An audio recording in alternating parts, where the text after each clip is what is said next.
Opie and Anthony. Radio Shock Jock. Opie and Anthony.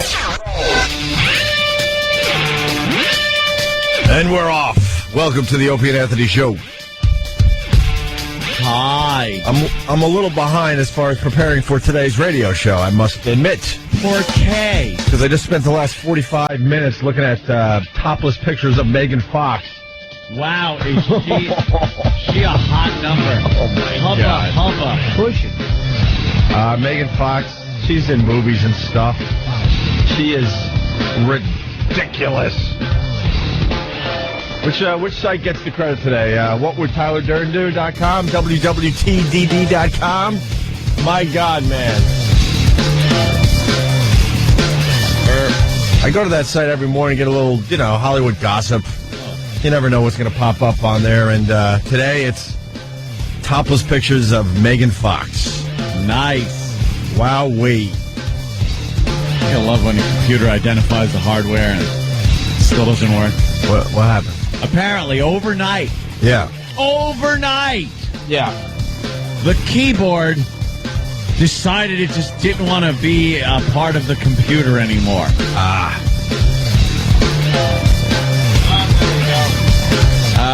So I think it just kind of kicked back in. But not this keyboard. Gotta use this one. Do you want me to smash that keyboard for you? Yeah, if you feel so inclined, I'd have no problem with the smashing of that keyboard. Is it an old keyboard? I'll use this one that looks like a retard was eating cookies over it. and picking his earwax out and putting it by the P key. What's wrong with that keyboard, Tim? I don't know. This one works now, by the way. That one can be removed. Don't you have homes? That's how it works. So glad everything's working as we start our radio show. Why would it work? I was discussing, topless broads. Next thing you know, we have to, pause the entire show because the equipment, once again, isn't working. That's how it goes in this place. And I was also stuck in the bathroom because we've decided not to fix the bathroom, I guess. What, the door, I guess? That's an easy fix. That's nothing. That's something Schneider could have done. There's a doorknob. 1 day at a time. There's a doorknob that needs to be replaced. That's it. And we've been begging for 6 to 8 months, please fix the bathroom door for us. We need a Schneider. You take that one out, you put a new one in. How long would that take, really, Ed? 10 minutes? 2 weeks. 2 weeks? It's on order. Yeah. That's what I hear all the time. So I'm just in there going, hello, hello, hello. Trapped in the bathroom. How bittersweet. Well, I had my Megan Fox picture, so. Yeah.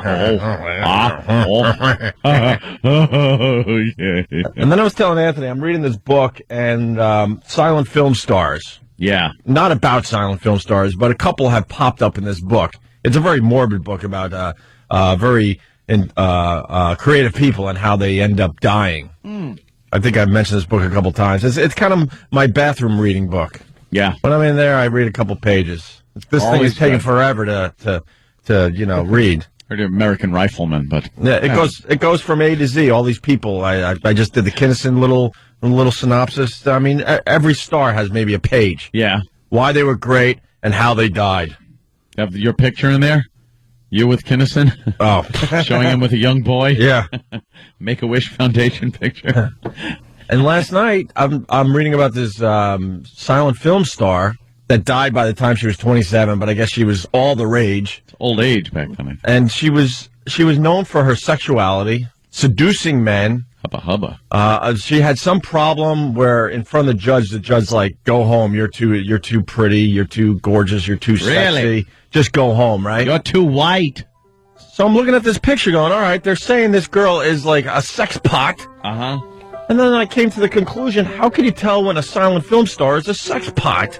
Yeah, and then you look at pictures of pics. You look at pictures of Megan Fox, you're like, hello, right? Yeah, you know. You look at pictures of any silent film star, how do you know if they were hot? They all had that weird look to them. They all look like Miss Crabtree from The Little Rascals. Exactly. They all had the Miss Crabtree look. Yeah. And I think Miss Crabtree was hot. Mm-hmm. If I'm not mistaken. How could you tell? That's what I'm getting at. I know, because they all had that wacky hairdo. They had with tight little curls against their head. They also had dresses that covered up their curves. Everything. Their boobs, their everything. Uh-huh. And they all had really dark hair that they kind of plastered to their head. Or the platinum blonde hair. that they plastered to the head. The hairstyle was exactly the same. But it looked like kind of a hair helmet with a couple curls. Were they hot? I don't know. That's what I'm getting at. How do you tell if these broads back then were hot? I don't know. They were actually judged on bone structure, the cheek, how high the cheekbones were, the facial structure. Really? No. Oh.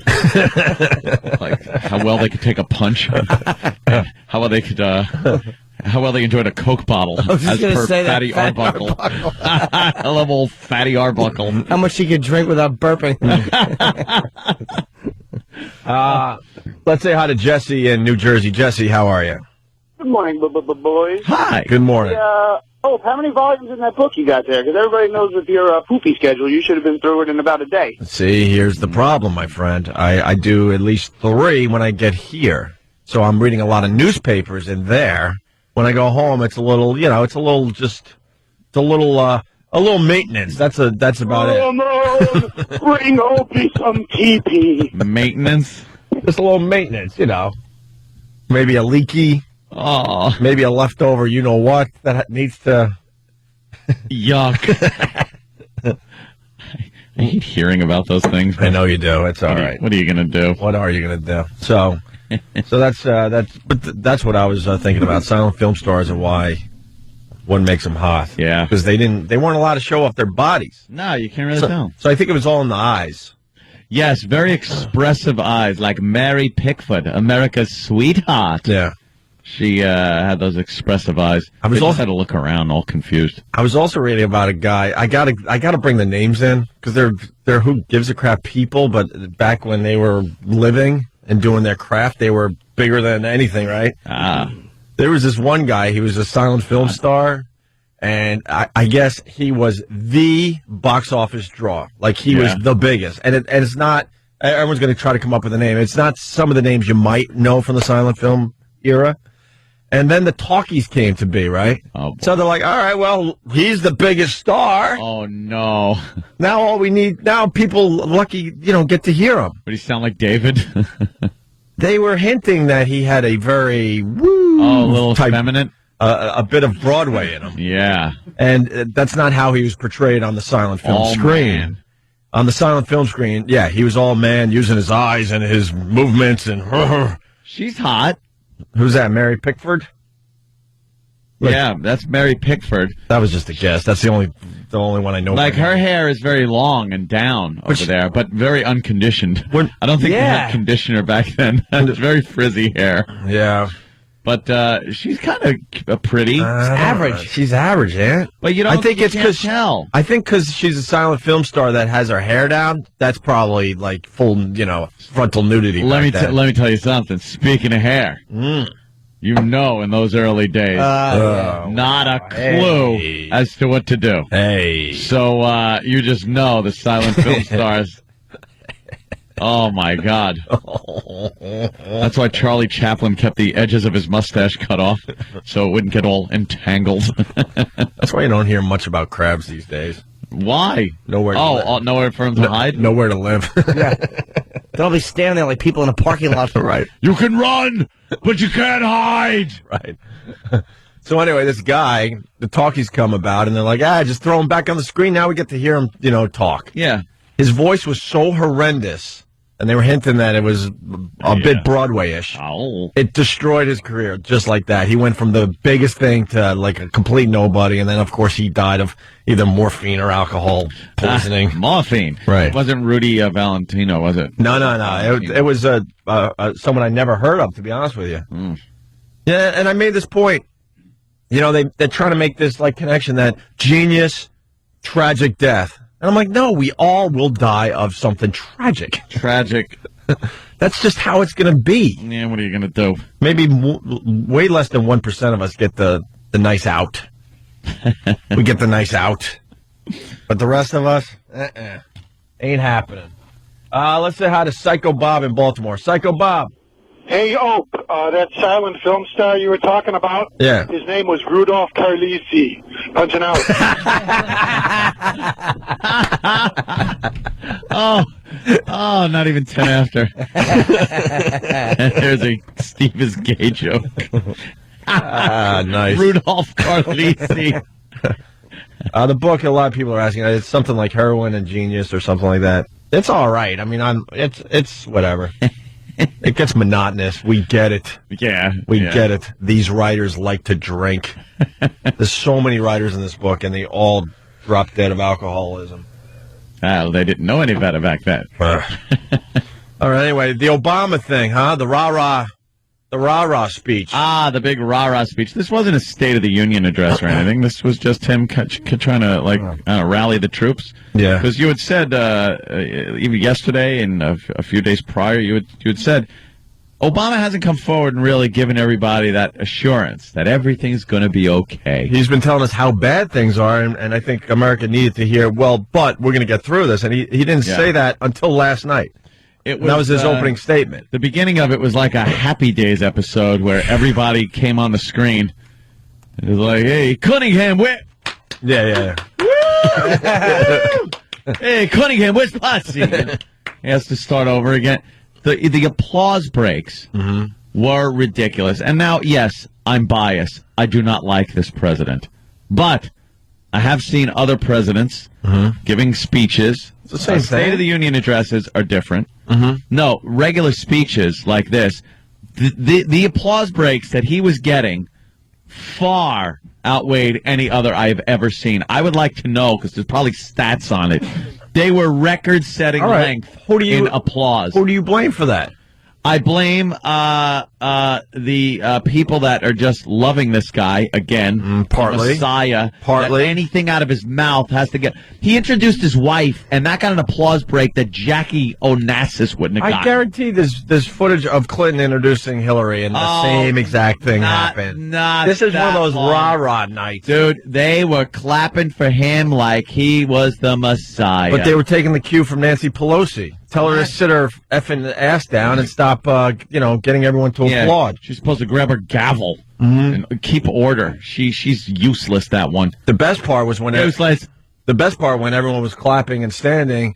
They showed the crowd, and you realized only half the room was standing. Even though Obama's really trying hard to get everyone to work together. Is he though? And God bless him for trying, but it ain't happening. It ain't gonna happen because these guys are power-hungry maniacs that have elections to win in 2010. Yeah. They're not going to put their own interests aside to work together with the Democrats. That's what Obama's A couple guys doing. will. A few guys will. That's what Obama's doing. What? He's doing the same thing. He wants the Democrats to win the 2010 elections. So he's keeping everyone scared, frightened about the economy. Yes, there is fear to be had in the market, but you won't see him back off on it. We've even had leading economists give timelines on when the recession should be over, when we should be set for recovery, blah, blah, blah. But I think Obama wants to keep people like, hey, you need me in here. You need the Democrats to back me up. You want a fun fact? All right. We got a fun fact coming in from Chris in Michigan. Chris? Yes, the 52-minute speech last night had 61 applause breaks. 61 applause All right, breaks. listen, that's impossible. No, it really isn't. That's one... Less than 1 minute. Yeah, thank Exactly. you. One on average. Wow. Because sometimes they were 3 a minute, I think. Wow. Is that true, Chris? Where'd you read that? All right. We'll have to take his word for it. Secretive. It was no sound. I was at the Comedy Cellar, and the bar was... Oh, you didn't miss anything. No, I know. Keith Robinson and Artie Fuqua were getting very riled up. Oh, great. Really? We didn't care for it at all. Yeah, I watched it, and... Well, he made a brave Kennedy-type statement last night. Anyone catch that? I wish it was... Well, I won't say it. Boy. What is wrong? I'm not saying anything. It's that we could go to the moon. Which Kennedy? And do those other things. Yeah, was it glub? You want forget this bitch in the car? Do you want people to go to the moon and stay there? Is that what you're getting at? I say that by the end of the decade, we should put a man on the moon and do those other things. He said last night. Sex with stars. He said last night that he wants to cure cancer by the end of our lifetimes, my friend. Yeah, I heard How that. is that going to happen? By the end of our lifetimes, which will all be from cancer. Oh, he's a miracle man. He walks on water. He can cure the sick, Opie. Is he talking about stem cells? How are we going to cure cancer in our lifetime? We can knock it down a couple notches, I'm thinking. Cancer always finds a way, though. That was a bold statement. It was, right? Yeah, it was. Bless you, Dan. Stem cells, probably. Stem cells. Yeah, I'm sure that was his big mission statement last night. We're gonna cure cancer by the end of the decade. No, the end of our lifetime. Oh, wow, Jesus, who's gonna friggin' back him up on that one if it doesn't happen? Gonna call him out? Yeah, it'll be dead. Yeah, he'll be dead. It's the end of our lifetime. Plus, whoever's complaining is technically not at the end of their life anyway. So how do they know he's wrong? That's a dumb statement. It's a win-win for him. By the time you die, it's like, well, I'm technically here. Thanks. Vote for me. All right. After the break, we knocked down his 52-minute speech to 2 minutes for you. That's what we do on this show. We got 3 quick highlights. Get out all the jibba-jabba. We got a really hot story, a 16-year-old girl accused of running a prostitution ring. My God. Could you just say that again? Hot teen news. Do we have our hot teen news bed? Wow. Can we bring that up? That's hot. And then we got 7 shot at Mardi Gras. Is Mardi Gras over? Dude, that is just, I can't even say what that is. We saw it firsthand. I know what's going on down there. You're not fooling me. I got to be honest. I saw some horrific things with Anthony from one of those balconies. It's brutality. I've seen film. Look at these bed bugs. Enough with the bed bugs. I'm itchy. Ew. They keep showing them on the news. A lot of them. Brush it off. Just brush them off? Hate the bed bugs. Ask them to go away. Yes. It's all about the bed bugs. Yes. Hate the bed bugs. You don't have bed bugs. No. Thank God. I just can't stand looking at them anymore on the news. What would you do if you found one bed bug in your house? I'd sell my house. You would, right? Actually, I'd burn it down to the ground. So burn it down into its own foundation. And then start over? Well, I'd move. Because there's bed bugs there. There's no bed bugs in my house. My house is pristine. Yeah. It's very clean. All right, quick break. Obama stuff. Obama. Mardi Gras stuff.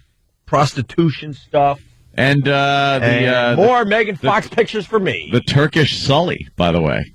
Have you heard about the Turkish Sully? Oh, give me that after the break. Of course. Give me that after the break. Yes. Good to know we're back. Better than Sully, by the way. Good to know we're worshiping Sully, by the way. He was at the thing last night. Of course. And even the news people are like, well, this is it finally. This is the last hurrah for Sully. Yeah. What else can we do with him? He's been to the Super Bowl. He's been to the Oscars. He's been to Congress. Get back to you. He met Obama. Get back in your plane, Sully. He doesn't make people feel good about flying, though. He had some things to say about the airline industry. Yes, he did. We'll get into that as well. Lots to do today. Opie and Anthony, stay there. Dun, dun, dun, dun. Opie and Anthony. Obama. What? Getting the speech out of the way here. The speech last night, yeah. We'll get right into the highlights. I watched that. You don't need to hear another list of statistics to know that our economy is in crisis because you live it every day. Was this bed underneath as he was the worry saying you it? wake up with and the source of sleepless nights. It's the job you thought you'd retire from but now have lost. Oh, boy. The impact of this recession is real. Oh, boy. And it is everywhere. Oh, no. But while our economy may be weakened and our confidence shaken, though we are living through difficult and uncertain times, yes, tonight I want every American to know this. We will rebuild, we will recover, and the United States of America will emerge stronger than before. Obama president now. He's gonna solve it. All our problems will be solved. Wasn't that what the president said in what? Was that which movie? Impact. So Deep Impact. Deep Impact. Yes. Yeah. Yes. We will rebuild. Every president tells us it's going to be okay, and then we're going to solve everything. And, yeah, but it's red, and that's it. Everyone recognizes that years of bad decision-making and a global recession have pushed our automakers to the brink. I like how he pawned it off on we the other should not and will not protect them from their own bad practices. But we are committed to the goal of a retooled, reimagined auto industry that can compete and win. Millions of jobs depend on it. Scores of communities depend on it. And I believe the nation that invented the automobile cannot walk away from it. France? Who invented the automobile? I think it was some Frenchie. I think some frog did it with the internal combustion engine. But then we took it and made it what it is today. Henry Ford pretty much perfected the assembly line, which made automobiles available to the masses. Right. But as far as inventing the automobile, sorry, that isn't an American thing. So what are they going to do, run around with holding an engine, one car at a time? I know. It looks silly. Yeah. Wheels on an engine. Friendship bums. You know it, and I know it. I was reading about the bicycle last night, and a European came up with the first bicycle, but they were stupid and came up with the big wheel concept. One big wheel and one smaller wheel, and it was really hard to freaking ride. And then guess what? Hard to ride it holding a baguette. We took that and made it into what it is today, my friend. Yeah, we steal people's ideas and make them better. That's right. That's what Americans do. I'm not a fan of the rah-rah speech. All you have to do is say, hey, everything's going to be okay. We're going to do this. We're going to solve cancer. We're going to make the auto industry healthier, health care for everybody. Kids go to school, blah, blah, blah. There. Blah, blah. But how are we going to get all this done? How do the futures look? Did his speech have an impact on how the market's going to open today? I think the market's going to do very well because someone is saying that the recession might be over, my friend. I bought a little Citibank at the start of the day yesterday. Did you? Yeah, I was. I'm fiddling around with a lot of stocks, Opie. I'm buying, I'm trading, I'm day trading. And what do the futures look like? Well, the overall market spiked yesterday, 4% for the NASDAQ and 3.3% for the Dow. But today the futures are down. They popped on Bernanke's comments yesterday. But Bernanke's saying the recession is over or just about over? He says it'll end by the end of this year, but then it'll take us most of 2010 to get back into full-on mode. So halfway through Obama's presidency, probably. I mean, things were really. But that was that was his comment, and that Obama has a speech, and the futures are down. Thanks. That's good. We'll see what happens later on this morning, right? And then finally this. I know there are some in this chamber and watching at home who are skeptical of whether this plan will work. And I understand that skepticism. Here in Washington, we've all seen how quickly good intentions can turn into broken promises and wasteful spending. And with a plan of this scale comes enormous responsibility to get it right. And that's why I've asked Vice President Biden to lead a tough, unprecedented oversight effort. Because nobody messes with Joe. Really? Except the guy that stitched in his Barbie hair. They don't mess with him. No one messes with Joe, huh? What's the over-under on Joe Biden? What do you mean? I say he's not the vice president within 2 years. Why? Because he's a loose cannon. He's going to say or do something stupid. You think Obama's going to heave his ass out? I think Obama's going to have no choice. It's not even going to be one of those like gray areas. I think no one messes with Joe. I think Biden has the potential to punch someone in the face. Would be funny to see, wouldn't it? Somebody gives him some flack and he just pops him. Someone in the press. Mark my word, over under 2 years. I say within 2 years he's out. I love watching these speeches when it's all you know who the Democrats are because they're standing and the Republicans are sitting. And when Bush was for 8 years, the Democrats sat there and sucked their thumbs while the Republicans rooted in Rod. Bunch of phonies. And the Democrats, they really rub it in. They stand up, they applaud, and they'll look into the other side like, "Come on, join us! Get up! Oh, what's wrong with you?" Oh, I'd just be sticking whoopee cushions under them when they sit back down. It would sound like a fart. They'd look silly. So there you go, the rah-rah speech. No fun there. That would be great. They have no fun over there. Yeah. Drop a stink bomb. Yeah. Things you drop in high school. P.U. No, that's just Joe Biden. Yeah, no one messes with Joe. I bet you he's got some gas up there. You think someone let one loose with all those old white men? Oh, you just know that chamber sometimes is like, oh, dude. But you think, like last night, they just don't want to acknowledge that someone let a real stinker go? Pelosi. She let one loose, and Biden's, the first row of his plugs fell out. What happened if there's a problem with the vice president? He has to go. How do you get another one? I don't know how that works. Well, you look at we're gonna find out. Nixon Agnew.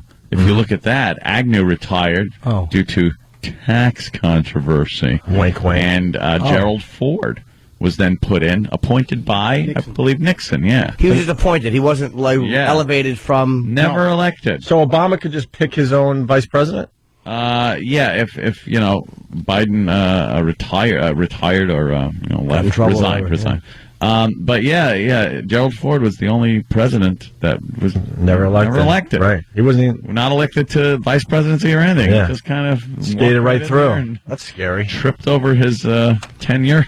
That's pretty scary. But is the appointment like a Supreme Court thing where everybody has to kind of sit down and No! You're screaming at me. Oh, sorry. I'm just a boy. Just a boy.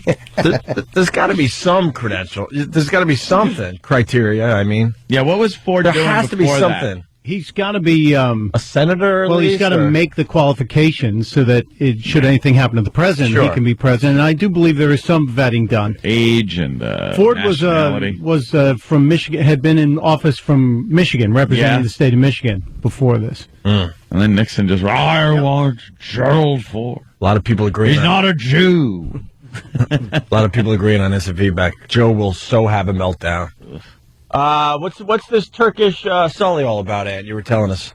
Well, apparently. Or hinted about it. There was a plane bound for old Amsterdam, I believe. Wasn't it Amsterdam? Yeah. And crash landed. Broke into 3 pieces, this plane. 3 pieces. No one's dead. What? No one died. He landed on water? No. This is a land crash landing. Did he make the runway? No.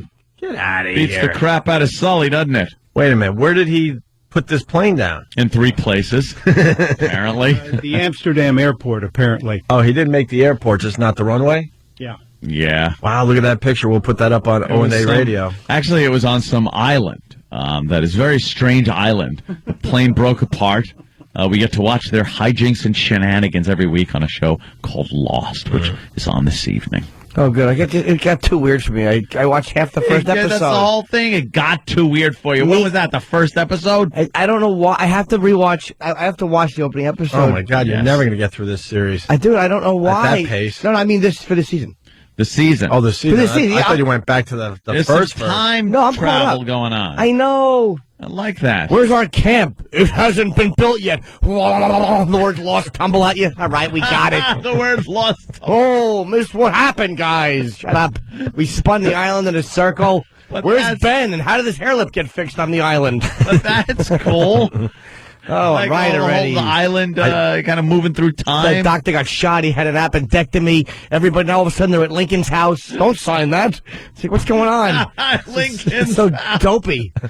Oh, we're lost. No one knows where we are. Turn the island and put it there. You can just do what you want with the island. That's how they got out of getting a boring. I like your synopsis. That's very good. Season 6, Lost on the Moon. Oh no, there are moon rocks. What should we do? It's a baby. How do we breathe? Yes. And how does Walt have a 42-year-old son after season 2? I don't know. Let's write him out of the script. The others. Shut up. What others? Now all of a sudden the other's a hot doctor. She's the one we were afraid of, the hot chick that Ben is banging? Right. Well, not Ben, the doctor. Yeah. And then they're back in L.A., and Fatso has a meltdown and crashes a car. Well, they go forward like 3 years. Exactly. And then they go back. They do the flashbacks and the flash forwards. That's when you hear the... Yeah. That's flash forward, I believe. Oh, I actually didn't know that. Right? I won't remember. That must sound great in flash your home forward? theater. And what's a flashback? Do we have a flashback sound? It's the same sound. No, we don't. It's backwards. That's it all. Is kind of like backwards. So you know which way you're going. Yeah. I actually did not pick that up. Desmond Penny. Oh, God. What happened to me, Penny? I think something might happen to Penny. We have to see this week. Oh, I think Ben had some shenanigans. Yeah, with the boat and the Richard Widmore guy. Penny! Oh, the big boat and everybody's a fake crash because it's so... They had to lie to save the people on the island. I know they did, and the rich guys out to get them. I want those plane crashes. Shut up. It doesn't happen like that. That's the show. Of course it doesn't happen like that. It's a fake show. It turns the island like it's the SS Minnow.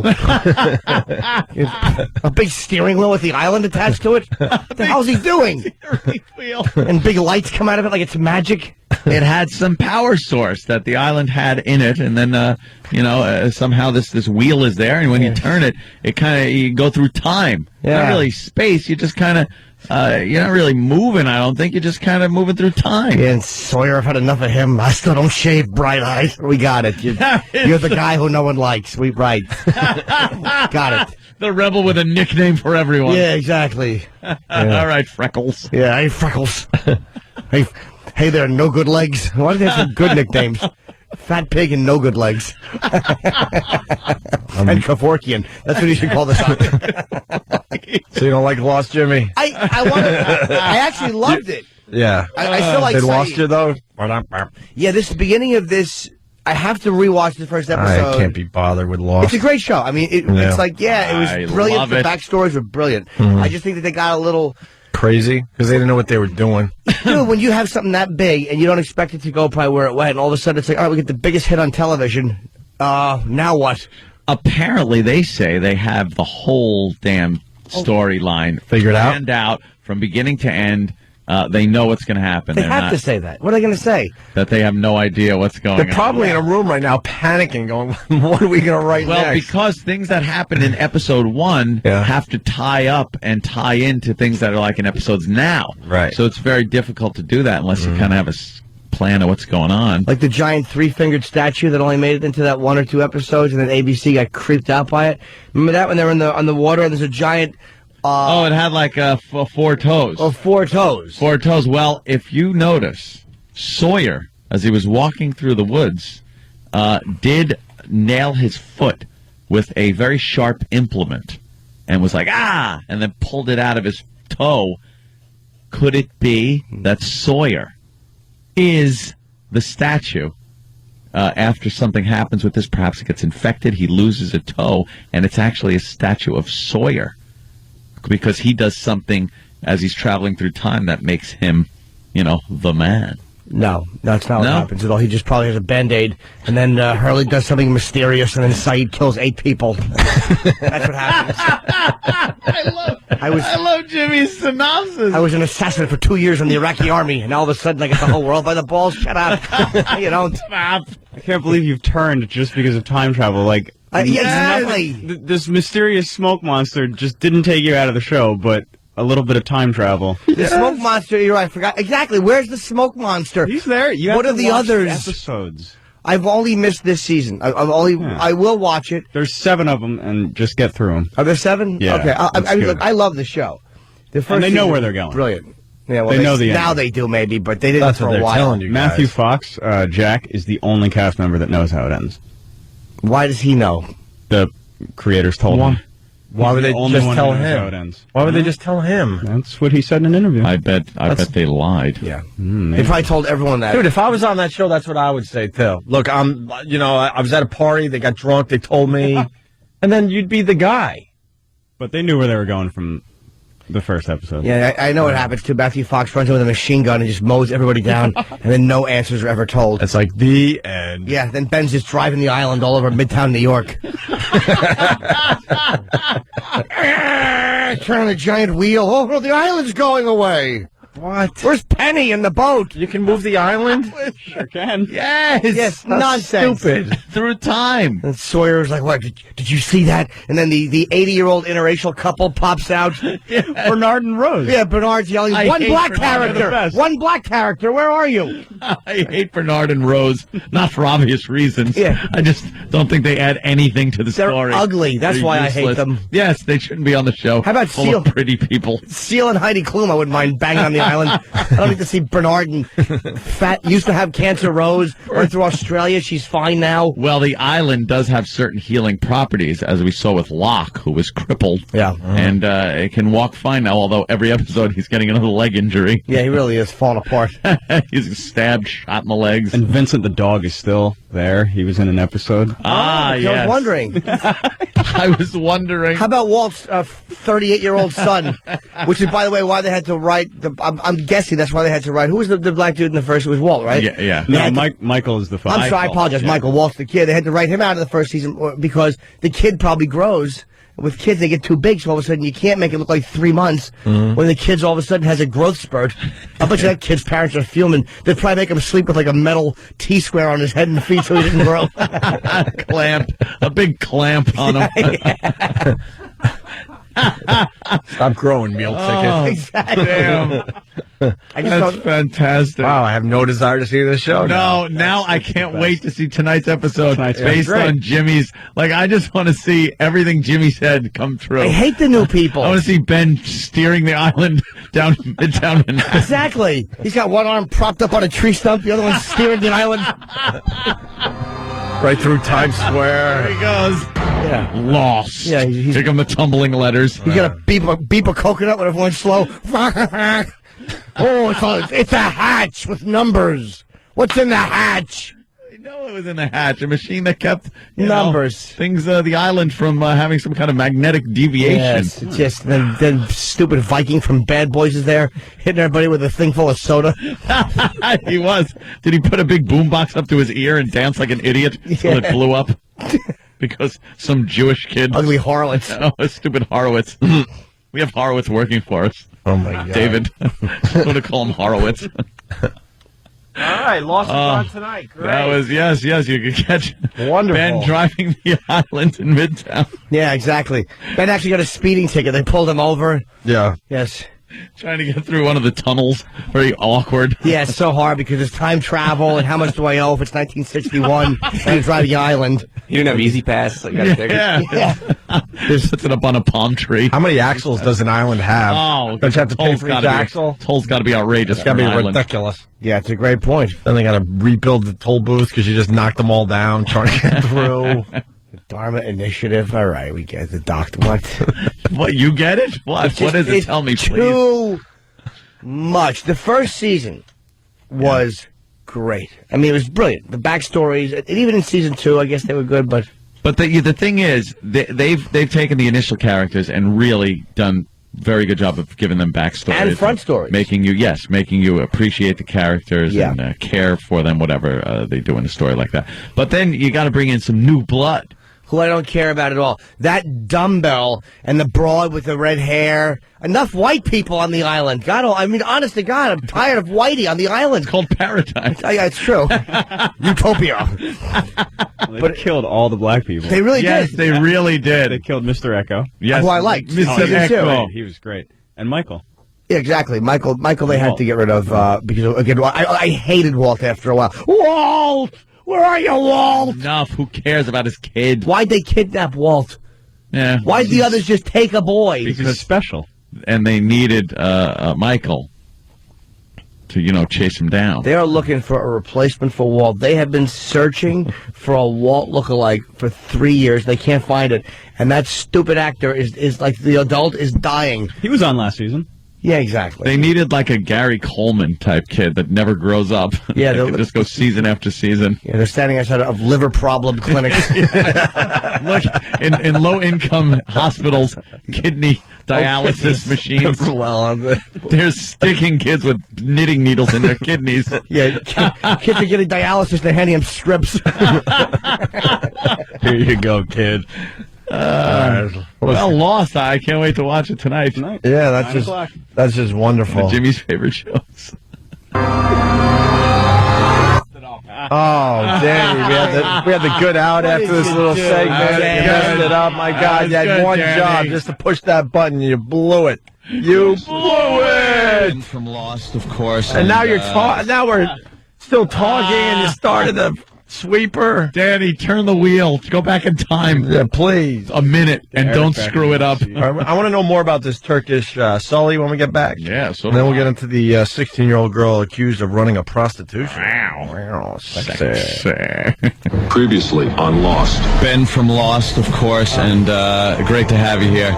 Huge fan of the show, like Opie said, as is everybody. Thanks. It is one of the most talked about shows. There aren't many shows like that. You got to be really proud to be on such a successul show. Did you see the potential for this? Did you know you were going to be on the show? Any part of that Ben character in you? It's very difficult.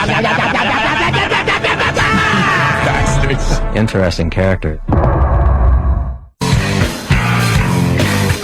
Moving right along with the Opie and Anthony show. By the way, a little later this morning, we got 50 Cent Yep. Coming in live, right? Yeah, he's coming in at 9:30, and 2.5 hours from now, depending on where you are. It's 7 now. Right in. Wowee. Boss is here in a half hour. Bobby Kelly's here in an hour. Yes. Wow.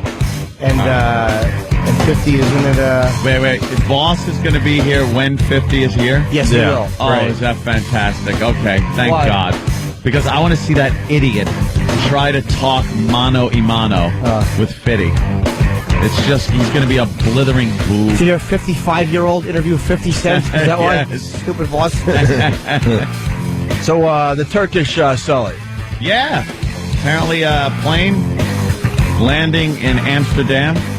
Some Turkish airline. Made the airport, just didn't really make the runway. Oopsie. Landed it and broke apart into three pieces, and everyone survived. Yeah. What was wrong with the plane? It crashed. I don't know. Was it geese? Maybe more birds? It's a big plot. Was it pot? I don't know what happened. I obviously they came up a little short. Yeah. Somehow. So we'll have to get the details on that one, but I don't know what Turkish Sully looks like. Slumdog pilot. Details are still popping out. There were like 135 people on the plane, and so far they have said no one has died, but they had trouble getting everyone because the field that it landed and broke apart in had just been plowed. So it was all real bad, muddy turf, but that may have helped the plane, too. Oh, yeah, it might have given a little cushioning. Wow, that's pretty good. All right, see you later, Sully. We got a new hero. Yep. We'll learn more later on today. We got Tarbosh. Huh? I learned plane. Why it crashed? All right, we got a horny dentist. What? We got Again? A topless joint. And we got 16-year-olds doing some prostitution stuff. Well. Which one you want first? Oh, gee, that's a tough decision. Well, what? You want to finish strong, so it might be a tough decision. I mean, the obvious choice would go with the 16-year-old prostitution thing, but maybe we work up to that. You were the kid that ate all your peas before the peach cobbler. Absolutely. That lovely you saved the goodness for last. Sitting there. Yeah. And instead of digging in, you ruin everything by filling up on vegetables. and then you don't enjoy the goodness that is a peach cobbler. Funny you should use peach cobbler. Yeah. It's great.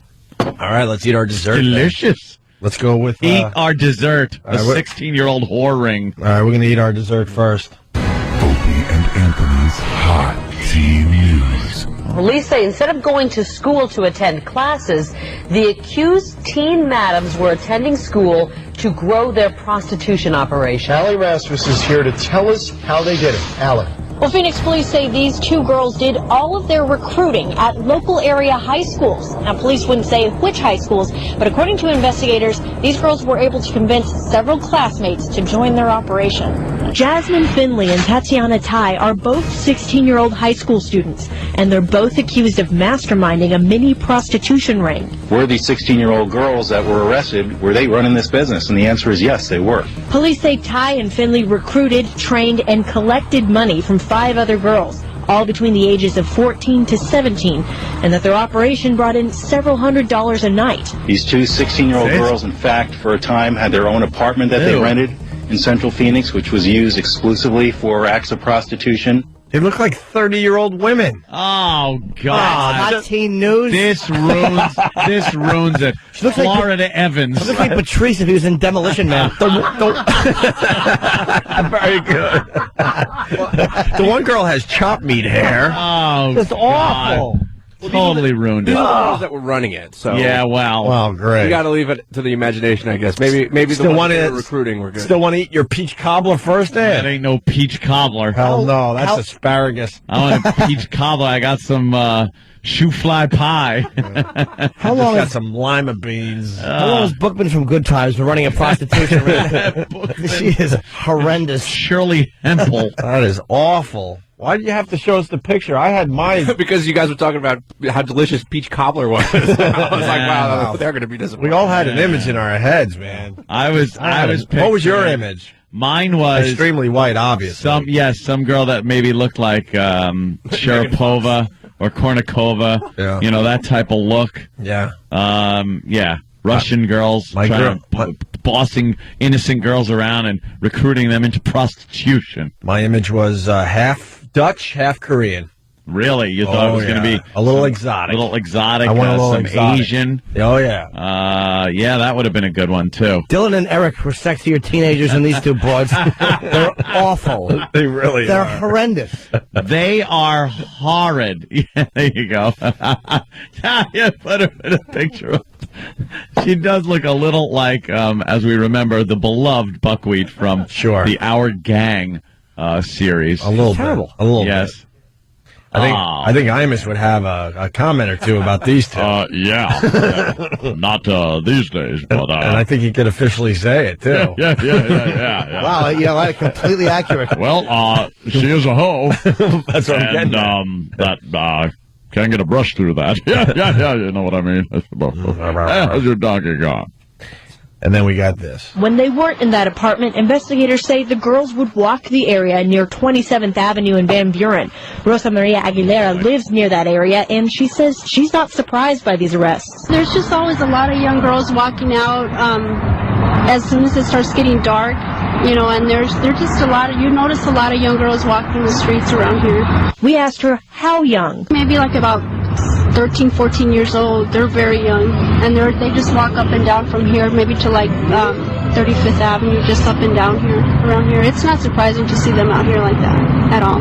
Now, even though the two girls who were arrested are minors, they are facing some pretty serious adult-like charges. Between the two of them, they face 10 counts of child prostitution and at least 2 counts of receiving the earnings of a prostitute. So they was pimping, yo. It was big pimping. Not all black people look alike. I'm not That is saying that. horrendous. Who's the guy? No, You're just trying to find black people. It's Keenan Thompson from Good Burger. Keenan There's Thompson. not even a resemblance. No, you put the hair on him, and I think we got a match. No, she's, not even close. Who does she? She looks more like Anthony Edwards at one point. She's not an attractive girl at all. No. Oh God! All right. Well, that was no peach cobbler. All right, we got 2 to go. We got that was gravel cobbler. we got a horny dentist, and we got a topless joint. Where do you want to go next? All right. Well, I guess we'll go topless joint. All right, horny topless dentist joint is always fun. Well, that's an update, by the way. I had to on a story we brought you guys a while ago. I threw my cobbler away after one bite. Yeah. I took a bite and was like, this isn't good. Yes. And now I'm going for a new dessert. That was peach tumor. I got a problem with this thing here. They almost were all in here. Figure out where I have the problem. All righty. Topless over 18 cafe in Maine. The over 18 part's driving you nuts. Alarms neighbors. So you got a topless joint in Maine. It's a coffee shop, all right? Coffee shop. Cup size has more than one meaning at a new Central Maine coffee house. Please hold. All right. Continue. Servers are topless at the Grandview Topless Coffee Shop. Nice, right? Yeah. Which opened its doors Monday on a busy road. A sign outside says over 18 only. Mm-hmm. Another says no cameras, no touching, cash only. Let me guess. They save money on milk. Oof. No? Well, actually, no. It's run by Al Qaeda. They all have no heads. No, topless. Right. Topless. I should run a jokeless place and feature that one. Jimmy's Jokeless Cafe. Yeah. I just say that over and over. Well, here it comes. On Tuesday, 2 men sipped coffee at a booth while 3 topless waitresses, nice, and a bare-chested waiter stood nearby. Why? Why? No, there should be 2 and 2, right? Why? Why? It's like the Hooters guy, the guy that insists he has to work at Hooters. I'll be honest, dude, that is honestly because they probably want to get chicks in. The chicks will go anyway because chicks are not as homophobic as guys. Right. But they want to have something probably for girls or gay dudes to look at. I mean, that's probably just a business decision. Did somebody record Caroline, what's her name? Catherine Craig. No, the bitch politician that wants everybody's guns taken away because some nut shot her husband on the train. Oh, because they called her. Yeah, she's going to be. Yeah. She's going to be on Fox. All right, we'll see what I she want has to to hear say. what she has to say. She's going to comment on Obama's speech. So I want to hear what this dummy has to say. And Reverend Al ain't going away today, huh? No, apparently Reverend Al's still angry at Rupert Murdoch issued a pretty major apology in the paper yesterday, but that's not good enough for Reverend Al. It's still all over the news today, that cartoon. On Tuesday, two men, topless waitress Susie Wiley said men, women, and couples have stopped by. So they're trying to bring in everybody, Jimmy. The coffee shop raised the ire of dozens of residents when it went before the town planning board last month. Town officials said the coffee shop met the letter of the law. Mm-hmm. Wow. All right, look at that. They're allowing this to happen. Yeah, I wish that was local. They can't do anything. Go and support it. Yeah, Just go to a coffee shop, see some boobage. Send our dumb interns out to be back 4 hours later with our coffee. That would be nice. They would never get that done in New York, though, right? That would be a rough one. You know what? You could walk in there, kind of give a glance, then look into her eyes, get your coffee, and leave. But how many ghoulish creeps do you think are just going in there and staring, making stupid comments? Yeah. Like they're going to get her? You know, maybe the truckers could help me. When I drove back and forth to Florida, they had those roadside cafes. Yeah. Breakfast joints. One of the best breakfasts you'll ever get. Yep. And it's a strip club, too, basically. Yeah. They sort of say it's like just topless waitresses, but as they're making your omelets, the girls are dancing just all over the place.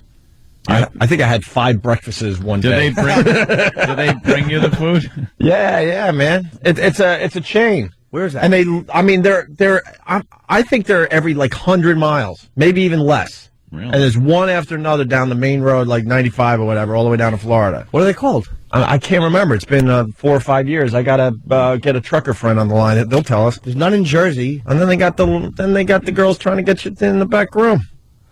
Where are they? There's none in Jersey. There's none in. No, you gotta Maryland.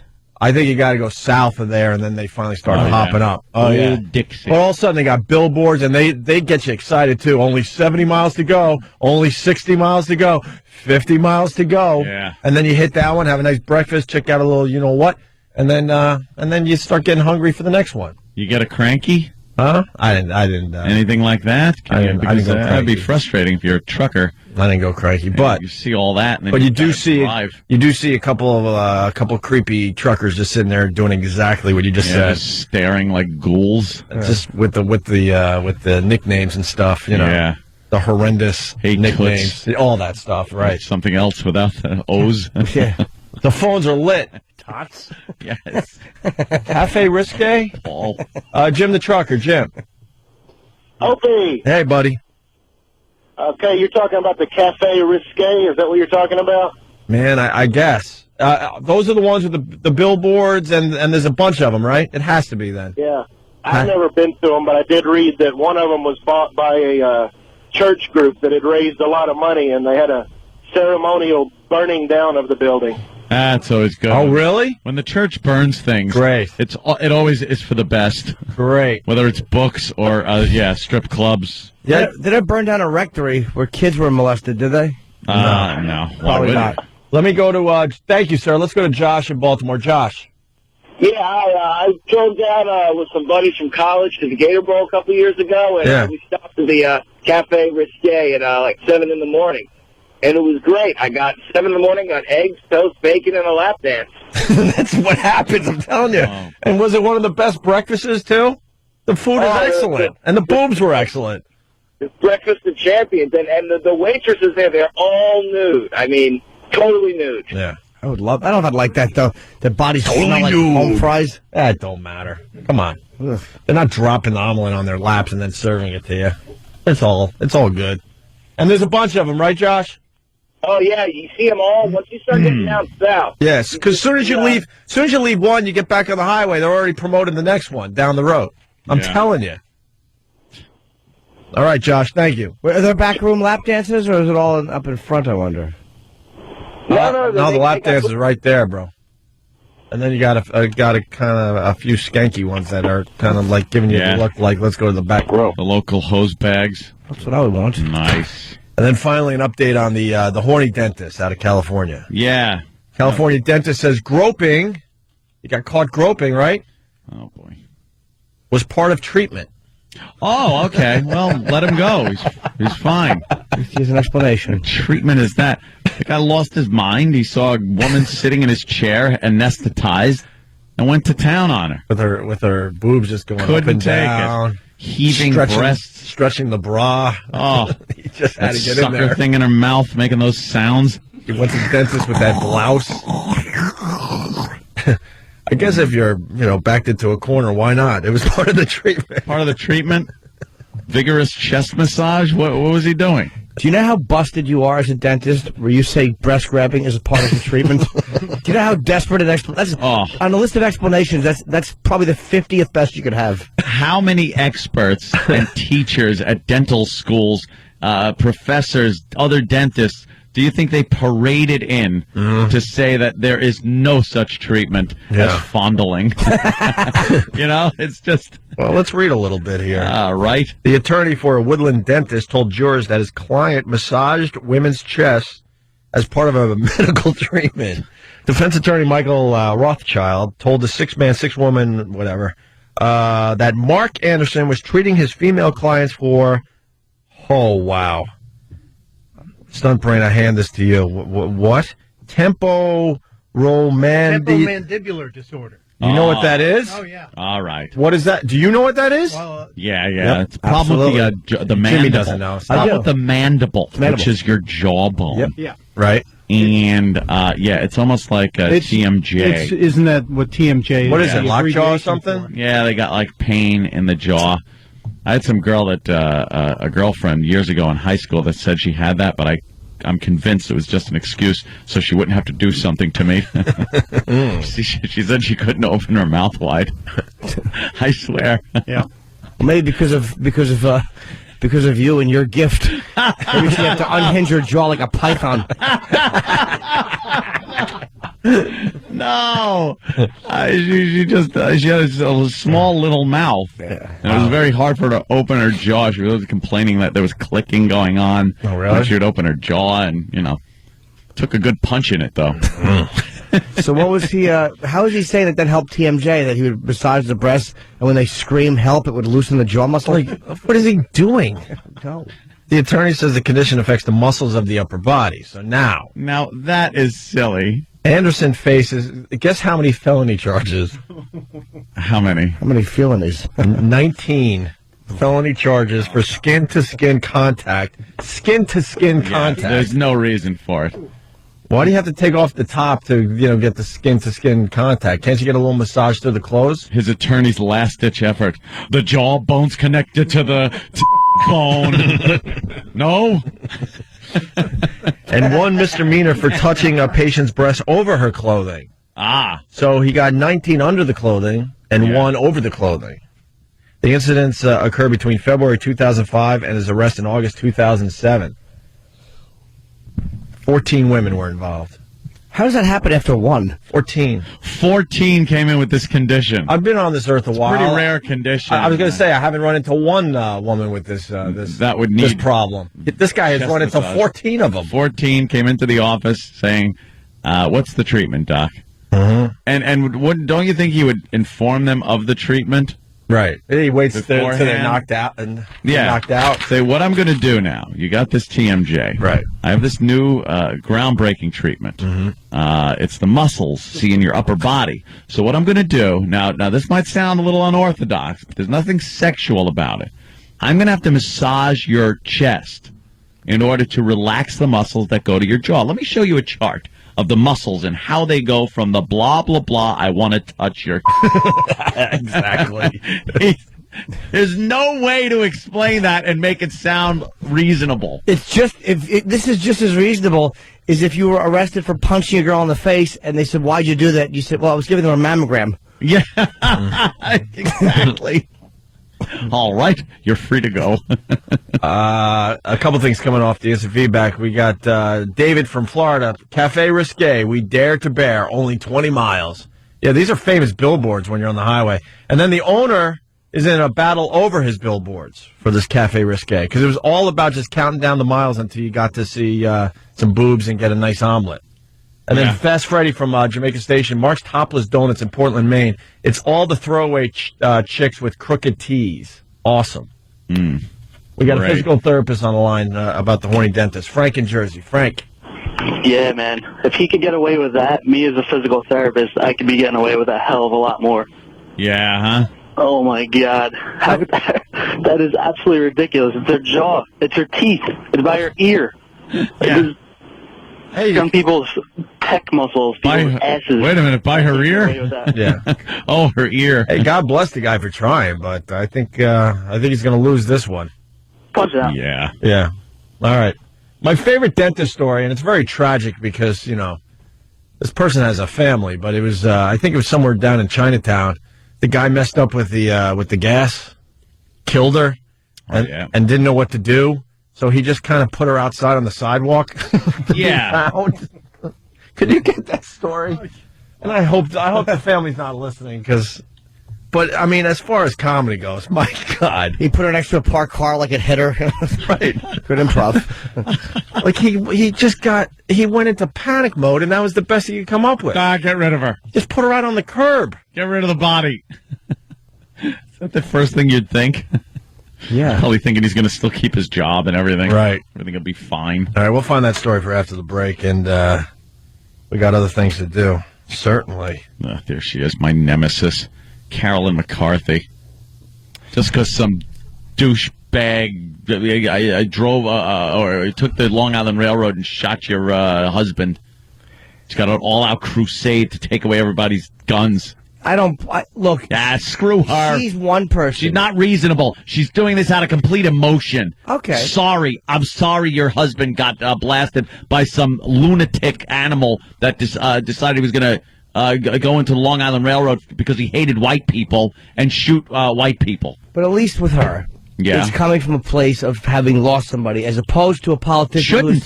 It shouldn't come from a place of losing somebody. She's taking a personal tragedy and now affecting your Second Amendment right. Go screw off, Carolyn McCarthy. I got more respect for her, though, than somebody who's just thinking for other people. I got more respect for somebody who's Have respect for me. Arm everyone. I respect her. I don't even like her, but I respect her more because at least her husband got shot, and she has a reason to say what she said. And her son, right? Oh, yeah. her son, too? He got injured. I think her son is really messed up. Very injured. He's an old widower, just trying to get some guns off the street. Well, man. No, not just trying to get some guns off the street. She wants to get out of the hands of criminals. Just an old widower. If she was She's doing hanging that, out with her grandkids and just wants to get a few guns off the street. No, she wants some of the most strict gun control laws, and we've all seen how that works. You weren't allowed to own a gun in Chicago, Washington, D.C., some of the highest murder rates in the country from those places. So you tell me that gun control works. Shut it. Well, that would have helped her husband if what? Exactly. Oh, yeah, because Colin Ferguson. This animal had a gun. It would have been tough to get a gun. Because he went to a gun store, filled out all the necessary paperwork, showed his loony asylum papers, and they handed him a gun. Right. He didn't buy that illegally and carry it illegally and then use it to shoot people. Stop it. Oh, take away assault weapons. Why? Because something's got a goddamn attachment for a bayonet on it? When was the last time people were killed in a bayonet charge during a robbery? Oh, it's got a bayonet. Yeah, you could have fixed a bayonet on that. It's an assault weapon. Shut up. She's just an old lady trying to do some good. It's got a flash suppressor on the front. What does that do? Well, it looks cool. Look, she's just trying to get something done, Yeah. Go screw your old bag. She's got a little cause. She got a nice dress, nice outfit on. Oh, stop it. She's got to wear green. Leave her and her St. Patty's Day. Leave her and her little cause alone. Oh, her little cause. Abolishing the Second Amendment isn't a little cause. She's just trying to do some good with her life. Get some guns off the street. Guns off the street. If that was all she was trying to do, I'm all for trading guns in for like movie tickets and stuff. I think that works. Great. How about an $18,000 per bullet tax that Why are you yelling at her? Look, she's got a turkey neck. She's getting up there in years. Yeah. How can you make fun of this woman? Look at her. She's suffered enough. Because she's Irish. I understand. She's suffered enough, Anthony. She hasn't suffered enough. She's trying to make everybody else suffer. Legal, law-abiding gun owners. She's trying to making suffer. She's just trying to make something of her life. It wasn't a registered gun. Perhaps if there was a registered gun owner with a carry permit on that train, her husband would still be alive because it could have taken out that animal, Colin Ferguson. But no, she wants to legislate against people that are legally buying guns to try to curb crime.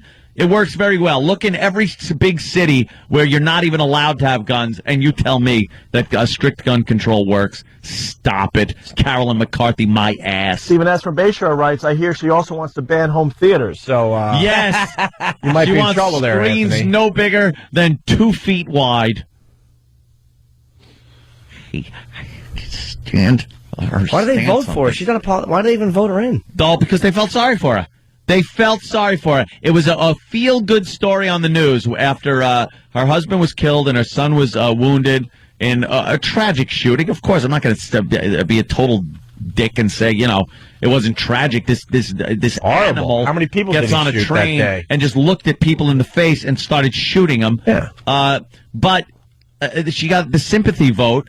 Because it was one of these, wow, and now here's a woman who's really going to do something about it. She's running for office. And she won. Well, that gun was legal, somewhere. Yeah, absolutely. Was it? Yeah, it was legal somewhere, and then Colin Ferguson got a hold of it. Right. There you go. Right, Jimmy? Trace Colin Ferguson's gun. Tell me where it came from. Right, Jimmy? I'm sure it didn't come from a gun store.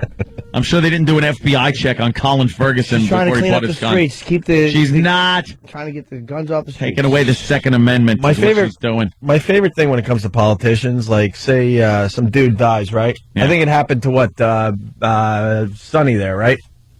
Bono, whatever. Causeway? Oh. Sonny Bono. That was illegal guns. Yes, a few illegal guns there at that toll booth. And then all of a sudden, like, the wife gets to continue his job. How does that work? That doesn't work anywhere else in society. That had to have just worked. That's insane. Ye oldie times. Maybe if you own a coffee shop and your husband drops dead of a heart attack, then you can handle maybe continuing the coffee shop pouring business. a few cups of Joe for people. But how is it that your husband dies, he was a politician, and then now it's your job? Yeah. Did they vote her in? Crazy. No, they just take over They just take over. Like, there's no rule against that. till the next election. That's scary. But how Apparently is she that? won. Sunbrain, do a little research. How did that come about? Where a wife could get the dude's job when he dies? I want my politicians to have some kind of It was experience. probably some, 1805 law that was called anything but a Negro. Oh, boy. Well, Obama president now. They were very racist back then. We're very much more progressive these days. as I see it. Yes, we as a nation. Oh. I'd lump us all in as a nation. We? We. Yeah. 52% of the population. Good. I think you should rail against Obama at 9:30. Oh. I think that you should. Is that when... Yeah, let's When see. Fiddy... I wonder if Fiddy is for or against gun control. Why don't you ask him about Obama? There's a guy that's been shot a few times. And then I want to hear you agree with everything he has to I'm say. sure he likes Obama, but you know what? He said he would have voted for Bush at one point. Yeah. Did he really? Yeah. After that'd Kanye be- West came out and blasted Bush. Yeah. That may have been a terrorism thing, though. He might not be. A lot of these guys surprise you politically. They're not like where you think they're going to You know what? Yeah, the guy's making money hand over fist. Right. As I may say, hand over fist. He's... The more money you get, I think the more Republican and conservative you wind up getting, because you want to hold on to some of your cash. Anthony, all of Hollywood. You got some choices Well, here. That's true. You got some choices. 13-year-old JC, and my history teacher says Second Amendment is not your right. Oh, really? Tony on Long Island, this woman has Not no idea your what she's right? talking about. Tired of Ant and his rah-rah gun stuff. Ooh. Shut it, Mike. Ooh. And- And a lot of people want to know why you canceled your Poughkeepsie show. Jimmy explained yesterday he's doing Jay Leno, so he had to move his date. I'm doing Leno the 16th, Right. so the 14th, 15th, I'm going to be around doing 6-minute spots to warm up for that gig. Mike's upset because his gun is taped behind a toilet at a restaurant. Oh, nice. Well, Godfather. 13-year-old JC. What's up, Jay? What does your history teacher say about the Second Amendment, sir? Hey, boys. Well, she says it really isn't our right because it actually says a well-organized militia. And I support guns. I'm playing devil's advocate. Don't yell at me.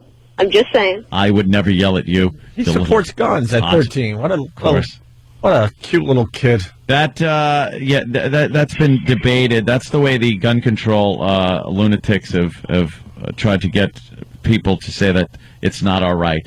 A well-organized militia. You know what a militia was back in the day? The people. It was the people with a gun in their house so they could defend against enemies. Hold on, I have a question, though. Now, my question is this. All right. If you're going to say since it was back in the day, like a militia was back in the day, how come gun control people are nuts when they look at back in the day as the type of weapons they had? Like, a lot of times people say, well, the weaponry is now different. How come it's not okay for gun control people to go, well, the idea of a militia is now different? Mm-hmm. So how come you don't drive a Model T? Technology, Sure, I agree. Technology goes ahead, and things are legislated, and you're not allowed to own a full automatic machine gun.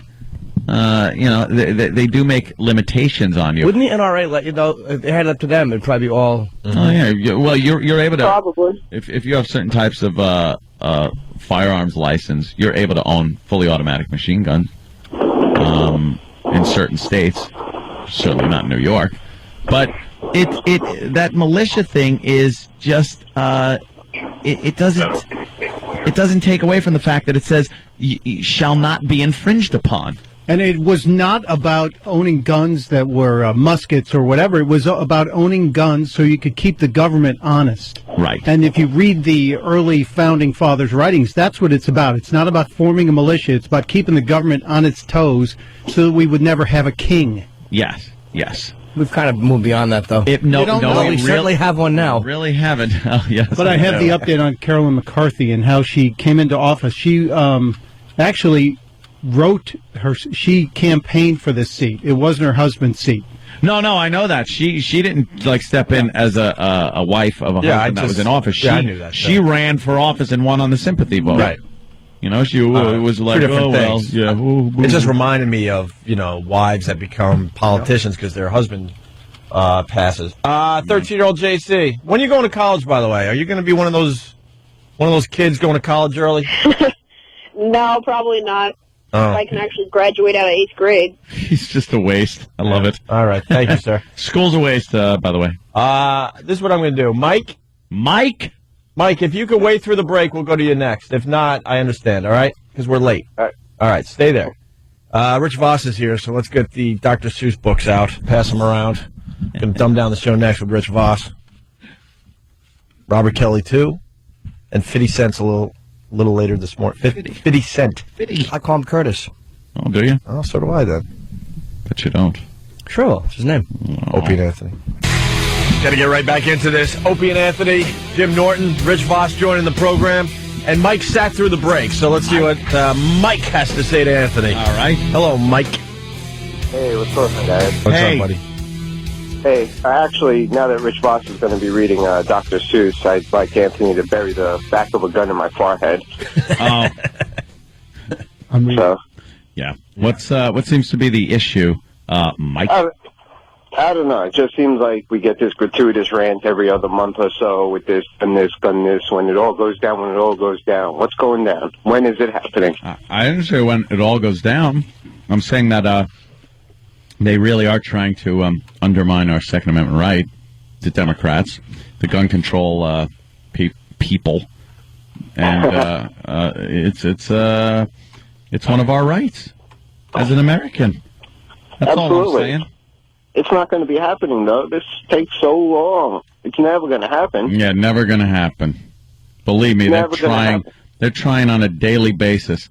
It's already legislation up in New York that they want to do all kinds of things with the ammunition and amount of guns you could buy. Actually, want to consider a automatic handgun a machine gun. They actually want to consider that. Yeah. That's why it's not going to happen, because the really important things they don't act on. They don't work on the important things. All right. It's run out of steam. That's it. Nothing's going down. That's not going down. And I've been in the worst areas around, and I'm by far not the most imposing person. And people that don't carry guns are the people that don't get shot, for the most part. People that don't carry guns are the people that don't get shot. Yeah, it's usually the people that carry them that take some lead. Yeah. Really? You're talking about criminals, right? You're not talking about a law-abiding citizen with a gun is more apt to be shot than just a person walking down the street. Yeah, it's on you. You know it's there. Yeah, you're ready. You're ready to pull. You don't just walk out. That's not a little chain or necklace that you throw on in the morning. I'm not talking about Well, of course somebody's getting shot. If someone has a gun and they're in danger, someone's going to get shot. Just Someone's the fact more that it's apt on you. I love that. Someone's more apt to get shot if they have a gun. Well, yeah. Just for the fact that it's on you. And you got it, and you know about it. You're not reaching for your... So that if your life is then threatened, you have a way of defending yourself, is what you're saying. Well, maybe what I'm really saying is that you really should put yourself in a better position not to get shot. Like what? Like how? Like you don't go to places or don't get into situations where you're likely to get shot. I don't go to places or put myself in situations, but there are things called home invasions, there are carjackings, there are innocent people that are menaced by criminals with illegal guns on a daily basis and murdered by the same. Why can't a law-abiding citizen that's been put through background checks, buys a legal gun, carry it with him to defend himself against the animals that have these anyway? I don't know. I mean, this is one in a million. I don't this know. Doesn't happen. Well, Mike, why don't we put your words up on the blackboard for everyone to enjoy? I don't know. And when did you get so obsessed with guns, by the way? I don't remember you being so rah-rah about guns over the years. The threat comes down. Thanks, Mike. We're going to move on. I appreciate it. Take away our Second Amendment right. Then I started really getting into the movement. I joined the National Rifle Association. Do I agree with everything that the NRA says? No, of course not. But they are a very strong gun lobby. They've done a lot of work keeping some of these friggin' liberal asses at bay. And I do contribute money to them on occasion. And I think if you're a gun owner, you should definitely join. I think it's a good thing to do. It shows that there are responsible gun owners out there that don't want their rights taken away. Just the other day, they sent a nice little mailer out. Made it easy. It went to your local congressman and senators, and all you had to do is fill it out and mail it in. Like those FCC complaints that people never heard the show, and you just got to sign it and send it out. Yeah. That's exactly what it was. But it said it had a questionnaire on it. Do you agree with this and this and this? So you didn't just have to buy their entire catalog of opinions on the matter, but you pick and choose, and then you sign it and send it off. And I did that as a responsible gun owner that wants to preserve our rights. I saw someone gave you a holster brochure at the FH. Yes, they did indeed. And it was very nice. And it backfired or something, you were telling me? It was Sam's little ploy to be a douche. Oh, really? Yeah, you know how we like pawning off pain-in-the-ass listeners on each other? Oh, it's a little game we play, people. See, we play it with you, the listener. When you're a pain in the ass and you come up and start yapping and jibber-jabbering about some inane crap we never want to hear, we will usually pawn you off on another person from the show in a very creative, subtle way that makes it seem like we appreciate what you're saying so much that someone else would really enjoy this conversation. Or that they would relate to it even more. Right. Then That's we walk what away. Girls did with Norton. What's that? I heard you. Then we walk away pointing at the our friend from the show behind the back of the listener and laughing at them because now they're stuck with this babbling idiot. Right. Sam ran into a gentleman who started talking to Sam and asked what kind of holster Anthony uses. And Sam, I guess, thought this was a great opportunity to pawn one of these listeners off on me. It's just not true. Oh, no? No. I was talking to this guy, and he was like, hey, I'd really like to talk to Anthony. And I was like, well, we've had such a good conversation. Anthony's an approachable guy. We'll just go over and talk to him. And he was like, do you know what kind of holster he has? And I was like, that would be a great opportunity for you guys to talk. Something you have in common. A bastard. So you found the guy that was interesting and probably has something to bring to the table. Yeah, he's very intriguing personality, and I said, as much as I'm enjoying this conversation, he's a conversationalist for a living. He's going to love this guy. Well, this guy comes over and starts talking. He's talking about holsters. Hold on, I'm looking at a pumpkin. Oh, God, and Rich. I mean intelligence-wise. Rich popped his teeth out. Oh, my God. It just came out. I hope one of 50's bodyguards does the same thing with his knuckles. Thinks you're a beaver attacking 50. Yeah, we got to talk about that. Yeah, we will in a second. But this guy comes over, and Sam, of course, introduces us and gives a little chuckle to me behind this gentleman's back, thinking I'm going to be saddled with some boring conversation. Well, this guy's Johnny on the spot, very prepared, has a magazine or a catalog chock full of holsters. And I thumbed through it, very high quality, nice leather holsters. And he gave me his card, the catalog, and said, if there's anything I need, give him a call. It was something that I could use. When is a guy with holsters a fun guy to talk to at a party? Well, when you are a gun owner. Put it in your pocket. Put it in your pocket. What am I? That guy who shot himself in the leg, sticking it down the front of his Plaxico Burress. Yeah. You don't put the gun in your pocket. You put it in your back right here. Under your hat. What makes a good holster goes there, though? What makes a good holster, though? They all look the same. No, they don't. It's a form-fitting holster that fits the exact gun that you're carrying. So you can't use it. You can't just throw any gun in the holster. It's form-fit to the gun itself, so it fits tight. It's actually like a friction fit. That way there's no snap over the top of it, for the most part, unless it's a bigger caliber weapon. But there's no snap over the top, so you don't have to unsnap it and pull the gun out. It just stays right in there very nicely. Very subdued, very flat contours to the body for a carry. It's just they were very good holsters. DeSantis was the name. I don't think your obsession with guns has anything to do with the fact that the government is trying to ban them. I think whether the government would be banning them or not banning them, you would still go out and buy a bunch of guns and be obsessed with them. Because, the government's cutting back on, school arts and stuff. I don't see you holding pottery classes anywhere. I don't care about school arts. But even guns, so you're obsessed. Why is my tax money going to school arts? Get some macaroni and glue it to a plate. That's what I did. Exactly, a bunch of little fags. Excellent point. Yes. You want art? You got 5 fingers. Now you got a turkey. Yeah. Gobble, gobble, sissy. Art isn't a right. Yes, it is. No, it isn't. Can I take away the arts out of school? Didn't you ever see the show Fame? Listen, you cannot take it out. I'm telling you. Absolutely. And without creativity, what are these kids just going to be computer geeks? I am a defender of the Second Amendment. That is what I do.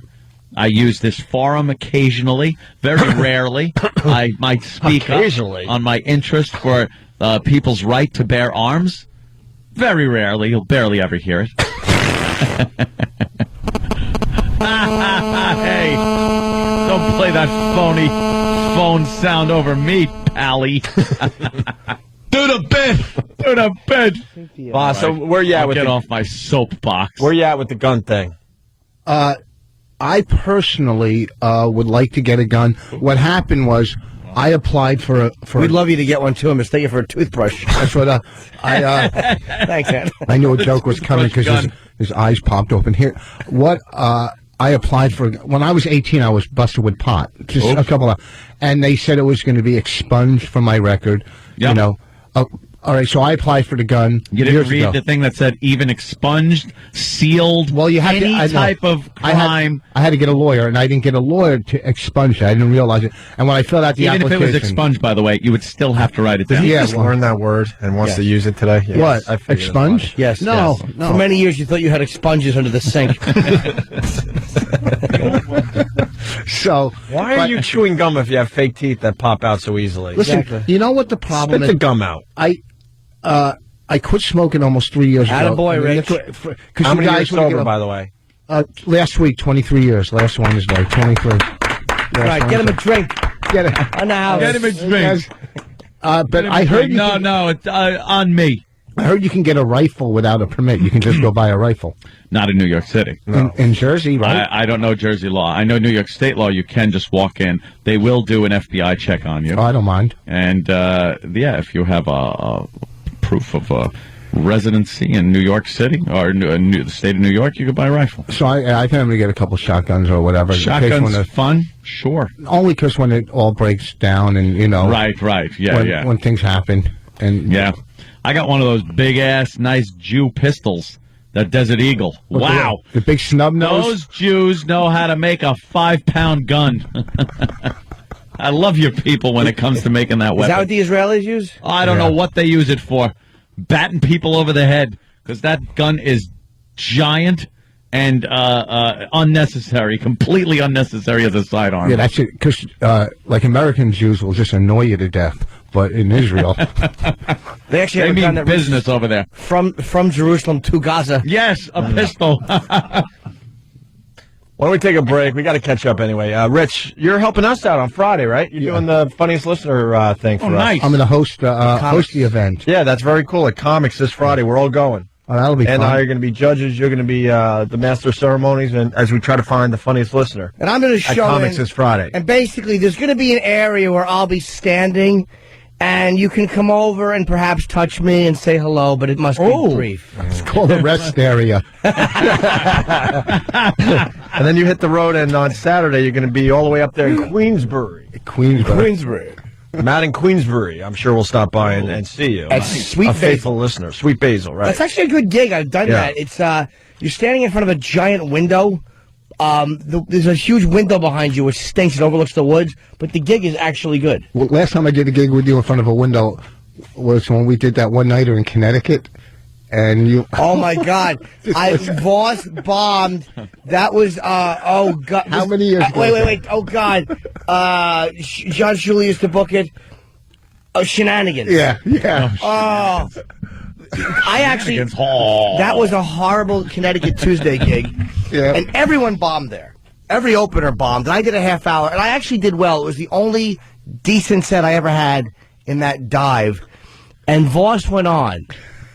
And I cannot describe to you the bomb. Oh, wow. He bombed for 45 minutes. Bomb. How long ago was that? About 15 years ago? It feels like yesterday. It was maybe, it was probably 12, 13 years ago. It was so brutal. It was like almost, you thought you were working a prison yard. It was like, it was just horrific. And all you could hear was Norton in the back laughing. because you were bombing so bad. Dude, he was dying. It was like watching Deborah Winger in Terms of Endearment. Because I had the only good set I've ever had there. It was a terrible room, but he bombed. It was so satisfying. When Norton did his poem, "This is for fighting, this is for men," it brought the house down. This is for fun. Oh, this is for fun. I don't remember. That was your Freudian slip. Wow. With that, Freud was a psychologist. Yeah. Why don't we go to break? We'll continue with Rich Voss. He bombed. Black History Month, only a couple days left. Yes. Here is today's honoree. To celebrate Black History Month, the Opie and Anthony Show is recognizing those historic African Americans without whom this country would not be the melting pot it is today. Today, we honor civil rights pioneer Stephen Stax Edwards from the Martin Scorsese mafia masterpiece, Goodfellas. Stax blazed a trail for all minorities seeking employment with La Cosa Nostra by working his way up from small-time crook to truck driver for one of the largest cash robberies in the history of organized crime. Bring coffee? Oh, look, a fucking caterer. Thought you had one of your bitches in here. Yeah, I did. What the fuck is she? However, Stax wasn't the sharpest knife in the drawer, and his tenure with the mob was cut short when instead of properly disposing of the aforementioned truck, he got high and went to his girlfriend's house and fell asleep. Stay tuned for more icons of Black history on the Opie and Anthony Show. Opie and Anthony. You got Rich Voss in studio. You got Robert Kelly in studio. A little later on, 50 Cent. You got shocked? I told Stunt Brain, we're all getting shocked today. Bad, too. These are bad shocks. Yeah, we need the static spray, whatever the hell it's called. And I just want to give everybody an update. FatErock.com. Yeah. Yesterday we had, 17 pages? Today we're up to 52 pages. 832 pictures total on FatErock.com. Wow. And this guy isn't putting every picture up, by the way, right? You submit a picture, then the guy decides if it's worthy of his fine website, FatErock.com. You know our lovely listeners, I'm sure that they're making very offensive E-Rock photos. Yeah. Making it through. But, I wouldn't doubt. There is a 53rd page now, so we're now looking at 53 pages of FatErock.com. That's great. And E-Rock gave me a skinny picture of him yesterday. Skinny E-Rock. What? You haven't seen the skinny E-Rock picture? And it's a mere few years ago. Really? Look what this freaking show has done to the kid. I haven't seen that one. You haven't seen skinny E-Rock? No. Making muscles and stuff? What? Look, He flexing? Yes. There's skinny E-Rock. All right, that's kind of chubby E-Rock. Not really. Not compared to what he's... Why is he flexing like that? Stop it. So FatErock.com, taking over the world. That's good news. All right, enough of the skinny E-Rock. Oh, God, what a douche. Got a wife beater on. We got a compliment for Rich Voss. Hey, Ope, I finally saw Voss's stand-up. It is mind-boggling how funny he is on stage and how amazingly awful he is on the radio. I am totally... They just can't give you a compliment. I know. First of all... I don't want. I can't. Thank you for coming to see me. You know what? I love you on the radio show. Yeah, jeez. What do you got to do here? I'm still in shock. I can't over believe your how mouth. good Bobby looks. Huh? Bobby looks like his old headshot, only if he was older in his old headshot. You know what I mean? That's how good you look. I don't like the scarf, Dude. but aside from that... Yeah, what's up with the scarf? I'm like Brandon on the island dude. of Dr. Moreau. Guys don't really wear scarves. You look like that lady that gets a lot of the... You just deal with the cold. Looking around. You do have kind of a chick look to you. Yeah, he does. Do I? But if you put if you put like a wig on, I think you could have like a ladylike features. What are you saying, Anthony? I'm saying I'm kind of digging you. I'm kind of digging those black camos. I've completely lost my mind. I'm coming to work now dressed in camouflage. I see that, yeah. This is ridiculous. And it's not even camo for woods. It's for, like, cement. You're in a cement field. They're very comfortable pants, by the way. Yeah, but they're black camo. What are they for? What's black camo? Isn't that defeat the purpose? Defeat the purpose of what? I'm not camo. I'm not wearing them for the camo. Who wears camo for the camo? What, am I hiding from? I don't know. Who wears camo for the camo? Army, the boys, Marines. Yeah, the boys over there. But I mean, if you're walking around New York and you're wearing camos, you're just wearing it to wear them. You mean the average Joe? The average Joe, yes. I know the boys are. The average Joe with every weapon.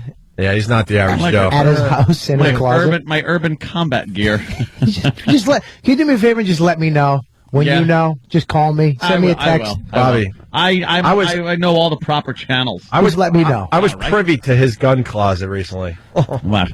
Oh my God! It looked like a video game. Oh my God! I've decided to just. You got to start locking that closet. I've decided to just put a vault door. On that closet door now, instead of locking the guns up in a vault in the closet. Yeah, you have to. It will now just be a vault door, which will be like a panic room. Also, it's a huge walk-in closet, Bobby. A huge walk-in closet that is well stocked. Yep, well stocked. Ah, come on, nice Voss. One, Voss. Was that Voss? Yeah. Now don't. He had one in the chamber that went off. And Voss showing us all his teeth without his fake teeth. All right. Where you going? There's a bathroom right there. What happened? Boss, what's going on with your teeth? You popped out your fake teeth to show your little, what are they called? Like little nubs, little daggers. Little Gollum nubs? Yeah, but it's just a process that, I'm going through with Dr. Gottesman and Holden where, they file the teeth down and the temporary bridge keeps slipping out. So I got to go get it re-cemented. What's wrong with your teeth? Ever since I've known you, you've been getting them dumb choppers worked on. What started the teeth problem? The drugs? No, I think it was lack of flossing and brushing. As a kid? And no, it all started when I was 45. So, it was great up till then.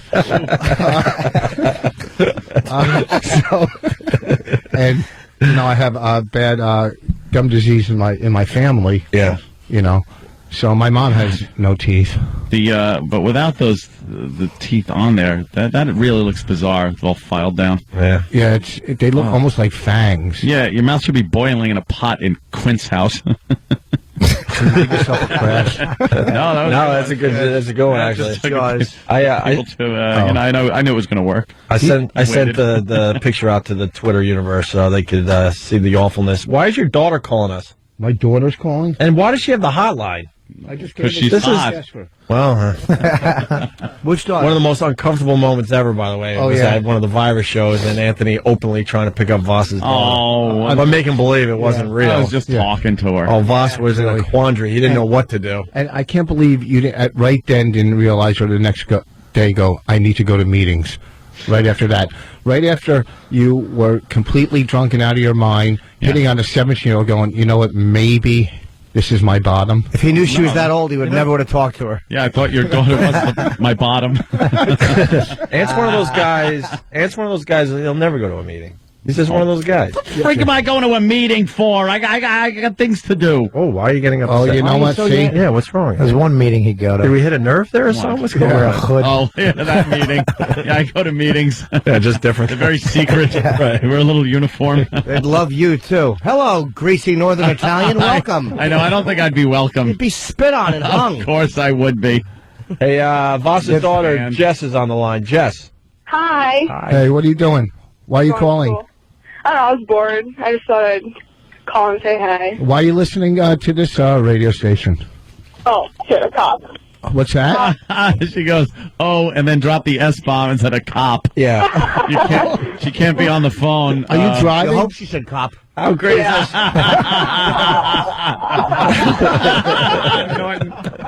Oh, my God. How old is Jess? 18. 18 now. Okay. Yeah, now I am. She's driving and calling and texting. Are you going to school today? Yeah, right now. All right. Well, yeah. How are your teeth, Jess? You take care of them and I was everything? just going to say, my teeth are perfect. Don't put the family, you pretty in the much middle of this. said it was some family epidemic of nasty choppers. Yeah. Well, My teeth are straight, white. They're perfect. yeah, it's because I bought you. It's because I got you braces as a kid. Yeah, but I didn't pull them off like you did with pliers, you know. You didn't have to sell them for crack either. You pulled your braces off with pliers? Yeah, when I got my braces, like the wire that goes across was digging into my gums, and I ripped them out. So how about you go to the orthodontist and say there's a problem with my braces instead of ripping them out like an old carburetor? Which, I was a kid. I made some wrong decisions. Some wrong Desperate decisions. for money. Yeah. What's that? You were desperate for money. Hey, boy, she knows your whole story, huh? Did Daddy ever tell you the story with the? What? I can't. Don't. What? First of all, the girl with the cat box? I don't want to know. I don't want to know. How about this? You ever seen pictures on your daddy's phone? Look, I know Voss is in a panic, and I understand. I'm going to do it this way. Jess, what is the most horrific story your dad told you, or you were about his of, life that someone else might have told you? I'd like to. The worst story that your father told you about his life, because he's told a few doozies on our show over the years. A couple I of don't think Lulus. anything. yeah, and Nothing too bad, really. yeah, but you know that I had a tougher life, and that I am a complete turnaround and a good dad, right? Yes, exactly. Right. Perfect. I'm perfect, right? Perfect. Yeah. Like if you had to pick between me and Norton as a dad. Norton, what a hottie. Wow, girl. Oh, wow. Wow, look at that. That's 'cause my daughter has. Blinky. Hey, Blinky. Blinky! Oh, she's totally facing you. No, it's affectionate. Both of the Voss daughters have had crushes. They've had crushes on me for many years. I know the Voss daughters very well. They've both been kind of in love with me since they were 10, 11 years Ew, old. I'm not in love with you. That's all right. Don't be Ew. deal. I mean, You got an ew. You got an ew, and she called you Blinky. That's cute. The Voss daughters love me. That's fantastic. Yeah. Why don't you hang up? Because it really only. Look how nervous Voss is It only getting. takes one Voss to bring the show to a dead halt. I don't need. You stay on the phone as long as you Yeah, like. you're nervous because you don't know where this is going to go. No, Reggie. because I know how. about me. Hey, Jess, did your mom ever badmouth your dad? Like, I don't want to say that in front of him. He would get really upset, No, I mean, like years ago, we call him a worthless piece of crap or anything. Yeah, what's the worst thing Mommy said about your dad? I don't remember when they lived together. I was 3 years old. Yeah. But listen, one of you, Opie or Anthony, I don't remember who was who. You promised me you would take me out to New York City and spend so much money on me. That day has not come. It was Well, Anthony. you know something, you were underage at the time, and I didn't think it was appropriate. And you were under the influence? No. Yeah. Oh, like she should be opening for you, Rich. Just like you haven't had a drink or two. Never. Oh yeah, I caught her out all night drinking with of her course. friends. And then when we went in, I went in to yell at her and discuss it with my ex-wife. My ex-wife tells Bonnie to come in. So Bonnie's sitting there all uncomfortably, as we're smashing her. And Jess, this is Jess's defense. All my friends drink. Yeah. That's not a good defense. It's true. See, it's a good defense. It used to be 18. So what? They changed the law. Yeah, what the hell? Stupid. Stupid drink. law. Well, she's doing all right. Some college campuses trying to get it back down to 18, by the way. I'll tell you what, Jess. I think me and you should go to one of your father's shows. We'll sit right up front and just make out in front of him. No, that's disgusting. She means watching the show. I just think it would make him a little uncomfortable. It might be funny. It might make everybody uncomfortable. Yeah, it might. Yeah. Especially I'm going to go. You guys are really enforcement. boring me. Oh, Christ. Hang up. Wow. And It was nice talking to you. All Goodbye, right. Father. See you later. Peace out. Bye. Oh, hey, guess what? Good. What's the guess I'm going what? to tell her 50 Cent is going to be. Oh, Cheers. you're She's trying listening to the radio. She knows. Yeah. No offense. She's kind of a C. Jesus Christ. Did you get that from your ex-wife? No. Jesus Christ. She got it from She's anything like the ex-wife. I know why she's an ex-wife. She got it from my younger daughter. Wow. She just beat up everybody. Yeah. I'm bored. She just took us all out. I'm bored with you guys. The boss daughters sorry. have been crazy about me since I met them. Oh, sure they have. Can't help it. Yeah. Hey, Blinky. Hey, Blinky. Hey, Blinky. She's just dissing you. Yeah, but she doesn't know how to say it. Like, God, Jim, how you been? I miss you. Yeah. No, of course. Let's go to Dano in Kentucky, regular to the Opie and Anthony show. Dano.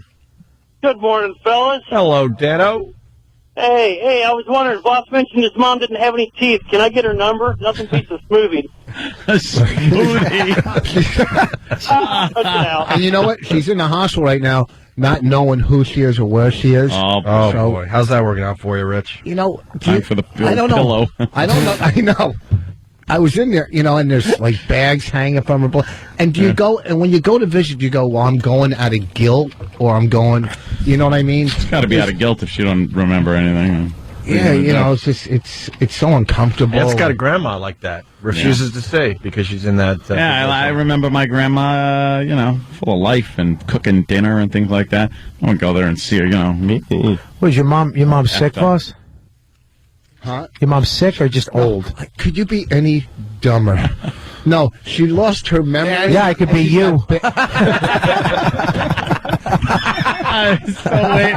I was so waiting for that one, man. That's great. I saw Anthony's toe start tapping, and Norton almost got up. Come on.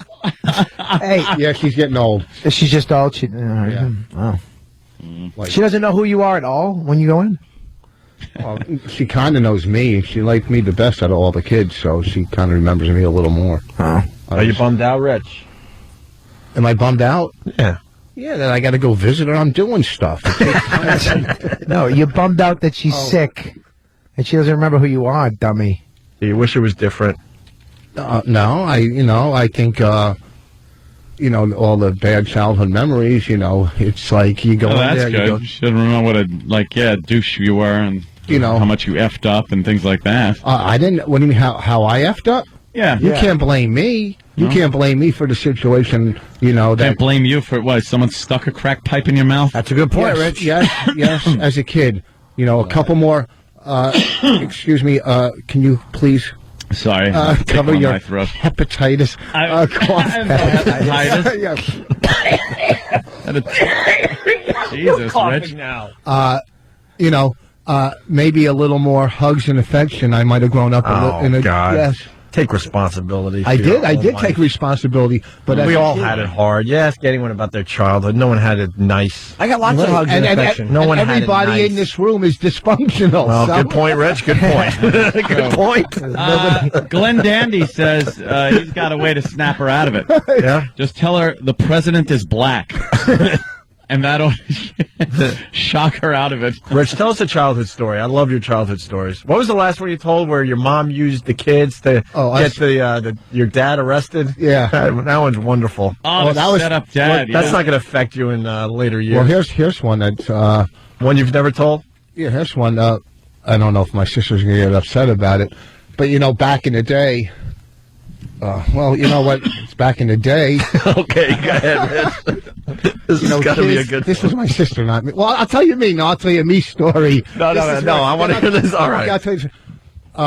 When I was in 5th grade or 6th grade, Emerson School, 5th and 6th grade, it was not elementary, it was between elementary and junior high school, 5th and 6th grade, right? So we're in the lunchroom, everybody's eating in the lunchroom, and I was kind of a bad kid in school. They put me in special classes, It's called a dumb kid. No, it was the trouble kids that always got in trouble. So I'll tell you 2 stories. So 5th and 6th, well, we're having lunchroom. The lunchroom's packed, all the kids, and all of a sudden the whole lunchroom goes silent, and my mom walks in. So they knew somebody's mother was there. So there was just a problem. So my mother and the principal and the vice principal. So as everybody's exiting the lunchroom, all the kids, my mother, the principal, and the vice principal were standing right by the door with me, and my mother was smacking me in front of all the kids, and just like smacking me, in front of all the kids, and just everybody's walking out pointing and laughing. Yeah, you're getting your butt kicked. And also in 4th grade, she made me wear saddle shoes to school, the black and white. Oh, the shoes that cheerleaders wore, like girls' shoes. Yeah, she made me wear them to school. Bobby Soxers would wear them. What are saddle shoes? Get a picture. I don't know if I have. Pull up a picture of saddle shoes. All right. And then my sister was at a... Maybe it's to go with your horse teeth. Nice.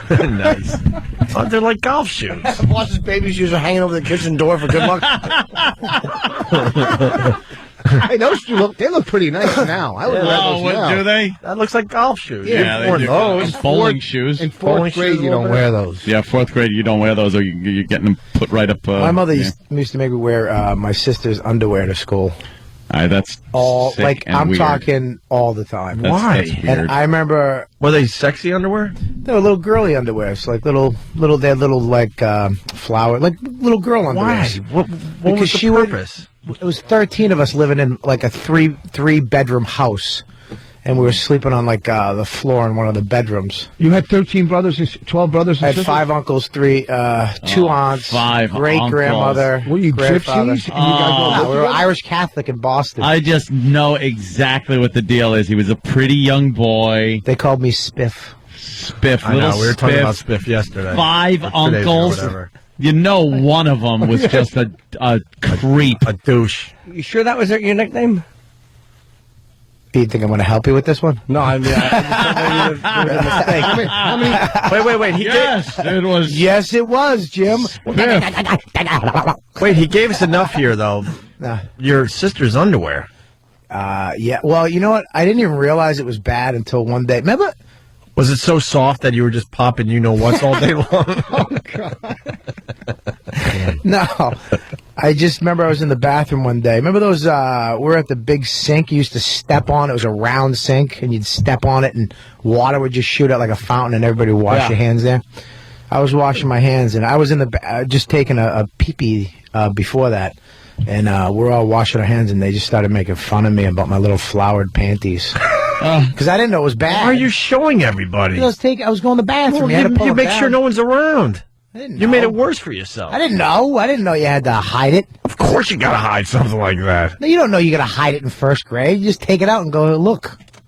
Do you remember the pattern that was on your panties, Bobby? I think it was little roses, and I think one was purple, one was blue, and the other one was pink, and it was scattered all over. Because my mother wouldn't do laundry. She wouldn't do laundry, and if she didn't have my underwear, she'd just toss me. Little frilly underwear. They're like, what's going to happen? Underwear Who with cares? 5 uncles. 5 uncles. Little creepy. Spiff. 5 uncles. When did you stop wearing them? When did you start around wearing 14. No, I'm joking.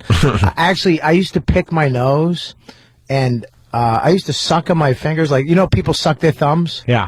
Like this. I used to suck on my fingers like this, and I would pick my nose with my pinky finger. And what I would do is I would take the boogers. Listen to me. I would take the boogers out and roll them into perfect little balls on my upper lip. That was my thing. So Holy wait a second. Bob has his pinky up the nose and the two fingers next to the pinky being sucked on. Now wait, I used to have 2 lumps on my fingers from my teeth biting into my fingers. Yeah. And I would take, if I was leaving for school in the morning, I would take all the boogers out of my nose and put them underneath my desk or under the couch to let them harden. Holy mother of God, this is one of the most disgusting things I've ever heard. So then I would come home. I remember running home from school. For boogers? Because I knew I had, like, the perfect snort underneath the couch. What would you do with it? I would peel it off, and then I would take it, and I'd suck on my fingers, and then I'd take my pinky, and I'd slowly start rolling it into a ball. Wait, you'd put a booger from under the couch onto your upper lip? Onto my upper lip, and then roll it with my pinky finger on my upper lip, and it would into a perfect ball. And then you'd stick it under the table. But wait, I'd have to. It was almost like making crafts, because as I rolled it, I'd have to lick it to wet it a little bit. No, so I'd have to keep wetting it. You had making crafts. You had a thing in your mouth and a perfect ball in your upper lip, and you don't understand what it was happening to you. That is disgusting. Yeah, but I used to get them into perfect little balls, and then I'd put them back up my nose, and then take them out, and then roll them. And I'm dumbfounded by this. But you understand, some snorts had too much. They were too bubbly, so you couldn't make a good. The perfect was when it was a little wet and and it had a little dry in it. Didn't your parents buy you toys? But no. Really going put them back up his nose. WTF? Exactly. Yeah. Oh God! What is my sister calling? Oh, family, what the hell is this? Because she doesn't want you telling the story. It's not even a bad story. I'm not going to tell it. It's not even a bad story. It's not a good story. It's a letdown story. So, well, the other two were. They were letdowns? Yeah. Well, it's That's just a daughter back on the phone. She was funny. She's not bad. I'm sure I don't have any old booger stories rolling them up and eating. Dude, that's a sick story. That's a good story. You know when I stopped doing that? The first time I went to juvie hall, the first night in jail, was the last time I sucked my fingers and rolled boogers on my upper lip. Yeah, I was so afraid. Yeah, exactly. I was so afraid that somebody was going to catch me doing it. They were going to just beat the hell out of me. So all night I kept waking up like every 20 minutes, making sure I wasn't. Because I'd wake up in the middle of the night and I'd just do it unconsciously, just suck my fingers and pick my nose. And I just kept waking up, making sure I wasn't sucking my fingers and picking my nose. All right, listen. Where's Lydia today? I want Lydia to try to figure out what that means. Why, you guys never sucked your fingers and picked your nose? No. Yeah, a little picking of the nose, sure. I sucked my thumb when I was a little kid. You never did? Okay. No. Good, doesn't it? You don't ever wake up? He rests his pointer finger on his cheek, kind of, and sucks on his middle finger and his ring finger. Why does that feel good? His pinky finger is up his nose. And he rolls it. Mm-hmm. I hope you get right back into that habit. And you're not taking pictures of this. Do you ever wake up in the middle of the night still sucking your fingers now? I haven't done it since I swear to God, that first night. I walked in that room, it was all metal bunk beds. And, just the highway was right at the window. Remember the old buildings where the highway was, like, you open the window, you could touch a car? Just, meow. I was so scared. And a kid got stabbed in the eye that night. He actually was in there your first night? Yeah, when I got in there. That was the first night they made me do jumping jacks. Yeah. And must have been great. Oh, it was awful because I had your panties on. I had 3 hairs. I think I was 13. I had 3, and I was like, oh God, I had to take it out. And it was just thoroughly disappointing to the guy who had to do it. And then I had to take a shower with the other 2 guys. The first time I was ever naked. Boy. Without a relative. Without one of those uncles. Yeah. Did you get a little excited? In the shower, dude, let me tell you something. Having a guy tell you, all right, take your pants, and they do it so nonchalant, take your pants off. And then you have to, all right, do 5 jumping jacks. And it just bounces uncomfortably. Jumping jacks naked? Yeah, you have to do jumping jacks, and then you have to bend over. For who? For the guys. What club is this? What club is this? It's a stress factory. Do 5 jumping jacks. How long were you in juvie hall for? How long were you there? I think it was 2 hours. I think 4 months for that one. What? And then you transfer out. But were you? Hello, this is SC. I'm calling. I just want to know where this wonderful place is. I'm gay. And the court sent you there? The courts or your parents? The court, you go... Boy, they knew what they were doing. I tell you what, Massachusetts, as soon as my bail was $10. The judge took my bail. It was unarmed robbery, assault and battery, malicious destruction, and trespassing. The judge, because it was my first time ever really getting into trouble, reduced my bail to $10, and my mother wouldn't pay it. So she can't afford underwear. How's she going to pay $10? Mm-hmm. So they toss you. You go out to an insane asylum from the court. They put you in a van out to an insane asylum in the middle of nowhere, Danvers State, and then from there they ship you out all over to wherever these little wherever there's jails. room. Yeah, wherever there's room. They call it the holding cell. You walk in. And I'm sitting there. It's in the middle of nowhere. It was like, going back in time, these buildings. You walk in, it's all these Puerto Rican and black kids, which, I was from South Medford. I hung out with all Italian Irish kids. Yeah. And I was like, all these little goatees. These guys are 13 and they have goatees. Felt like prison? Yeah. And you walk in and you're sitting there and they give out these lunches it was a salami, ham, and cheese sub. And they had wet onions on the top of it. Just wet onions, and I look at all the guys at once, grab the onions and flick them on the ceiling. And then I looked up to the ceiling. The whole ceiling was wet onions from years of juvenile delinquents hucking wet onions on the ceiling. That's classic. Yeah. Did your mom come and visit you while you were there? No, I didn't see my mother for a year and a half after that. Wow. We got to take a break. We can continue with these crazy stories. Rich Voss is helping us out with the Funniest Listener contest Friday at Comics. I hope a lot of people show up. We'll be there judging, and Rich is going to be the master of ceremonies there. And then Bob Kelly, I think you're heading to Chicago today? Yeah, I live in Chicago today. Chicago Improv, Thursday, Friday, Saturday, and Sunday. Very good. We'll continue in a sec. Opie and Anthony. Opie and Anthony, Rich Voss, Bobby Kelly, Jim Norton. Yeah, my Kaczynski date is now April 3rd, Friday only. 2 shows at Bananas. The other dates had to be moved. So Friday, April 3rd, 2 shows. Bananas. I got to tell you, Jimmy, your farts are annoying the hell out of me today. Usually I can handle them. I don't know.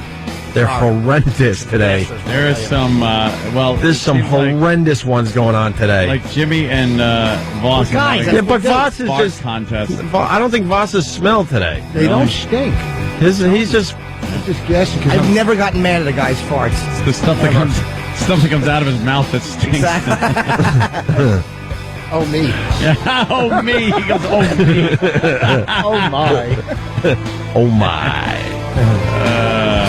Yeah. Bobby's stories are great, man. I can listen to your stories all day. I know. He's got, You don't want to ask him stuff because he's going to tell something that we're not going to be able to recover from. I get scared to ask you stuff. Why? I don't know. Panties sucking on your fingers, doing naked jumping jacks. Yeah, the jump. One time I came in and a really good friend of mine we both came in at this is my second time going back to jail. And I went in, got the strip search, all that stuff. There was this one guy who was really creepy. And I came back into the bathroom and he was wrestling my friend. Oh. He's wrestling my friend naked. I'm Harvey Milk, and I'm here to recruit you. Were they just wrestling and smacking each other's buttocks? So years later, it was when I was around 18, I went back to one of these places to become a counselor. Okay, because I was one of the guys that came up from because he missed the action. I was a success story by that time. Right? Why would you go back to that though? I needed a job, dude. So I went back in and I was applying for this job. It was that guy was the director or the second in charge of this house for juvenile delinquents. And we're sitting there he's like, I'm very proud of you. This is great that you've been sober. You got your stuff together. And all the boys you can. So at the end of the meeting, he was like, well, good to have you on board. He grabbed my junk. What is going on? I'm not even kidding you, dude. He went, I don't know where it came from. It was the most awkward moment ever. He just went over and he was like, good to have you. And he just grabbed my package and squeezed it. And he was in charge. He was the second in charge. And he didn't think I was going to be, Usually, look, I need around 2 days to actually tell somebody how I feel. Something happens, and I have to go home and go, dude, in the mirror, like he says, dude, I got to talk to my wife. I don't let people do that to me, dude. Yeah. It takes me acts at home with how he wishes it was in real life. I fully admit that. It takes me around 2 days to actually do what I really should have done. So you know what, dude? He sits there, he's all schmarmy, he grabs my junk, dude, and I'm like, what? Dude, you don't grab my junk, dude.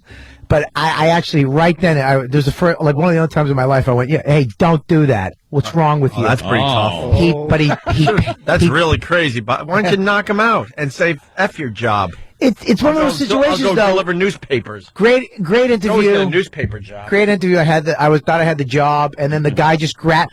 Who thought that was going to happen? The guy I was in shock. I was like, "Well, you don't do that. Why would you do that?" Your first job application? Yeah, I actually, hasn't been through that going for a gig. What happens? They got to check. Oh, that's what I didn't know. That's what they. Why did. didn't you knock him out? Cause I didn't know you didn't.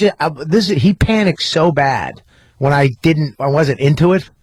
Like, I was like, dude, don't do that. What's wrong with you? You don't grab my stuff. And he was like, oh, I'm sorry. I didn't, that was totally out of line. I thought we were joking around. Joking around? Yes! Fun. All right, Jim. Two Jews.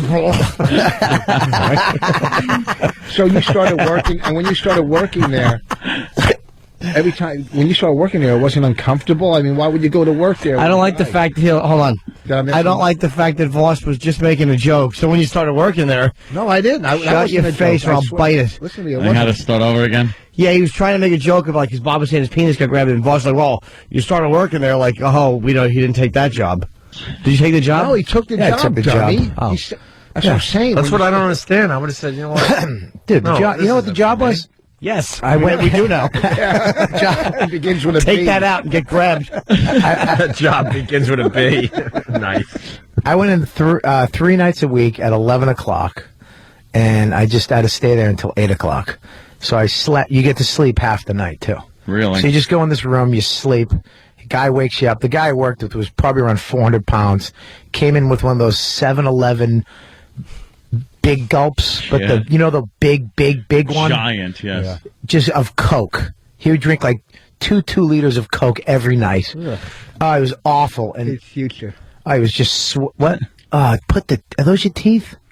His teeth just flew out of his face. His teeth are awful. You should do the show without the teeth. I want to hear if there's a difference. Yeah, you really should try to talk like that. Let me see. Let me hear the difference. Yeah, what difference? There's a little difference. What? A little difference. A little difference.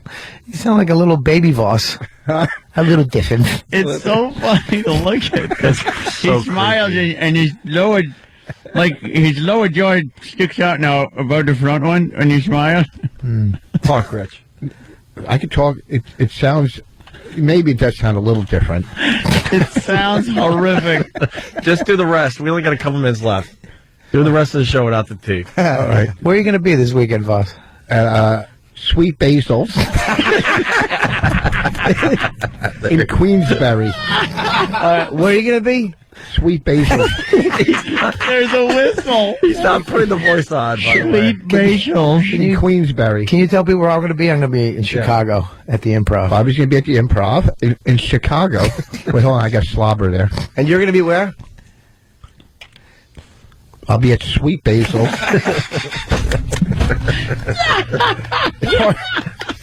Don't forget the comics gig, too. Oh, and Friday I'm hosting the funniest listener. Oh, my God. Keep going. He's a wreck.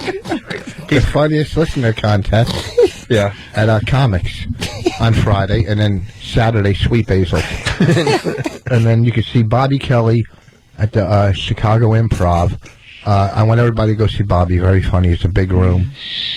Go see Bobby. Sweet Basil's. You're whistling nut. Wow. When are you at Sweet Basil's? Saturday. Saturday at Sweet Basil's. Saturday. All right, Saturday. Don't try to lower an octave. Saturday. He looks like the star of Bum Fights. Horrible. Just say precious once. Precious. Could you say Schenectady? I couldn't say that with my teeth.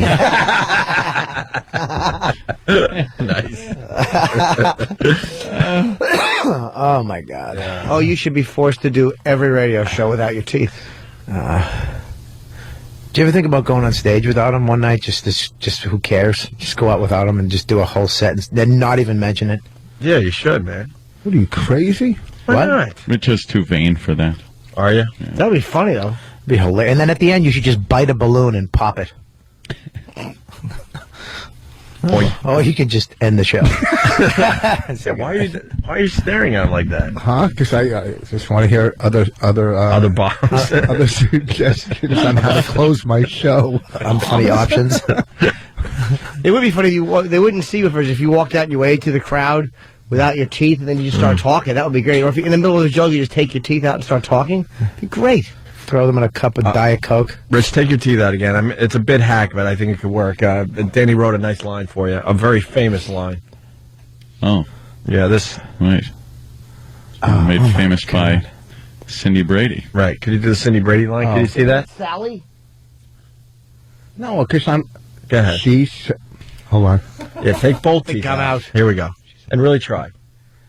She sells seashells by the seashore. Say it regular. Now say it regular. Say it regular without pausing. No, just go quick. Go quick. Go quick. She sells seashells by the seashore. Normal speed. Go ahead. Go. She sells seashells by Again, I'm going to slobber through that. That's just do it. Oh, God forbid we do good radio. Take your teeth out and do this for us. Yeah, please. come on, Rich. He's worried about slobbering. Who cares if you drool? Just do it. Yeah, please. For another plug. For another plug? I don't care. Oh, the plug I'm is joking. horrible. I'm joking. Were you working? I can't do it. Just do it. Do it. She sells seashells by the seashore. The problem is the actual words are too big for him to read. Rich. No, I don't want this. Oh, you do? You know what? Nate in Brooklyn has a good observation. Nate. Hey, guys. Hey, Nate. Hi, Nate. Boss without the teeth sounds exactly like the old man pedophile from Family Guy. Yeah, with the whistling. Oh, yeah. Yeah. Gotta have him say, "Come here, little muscly arms." Yeah, he put his teeth back on. He doesn't want to play anymore. No.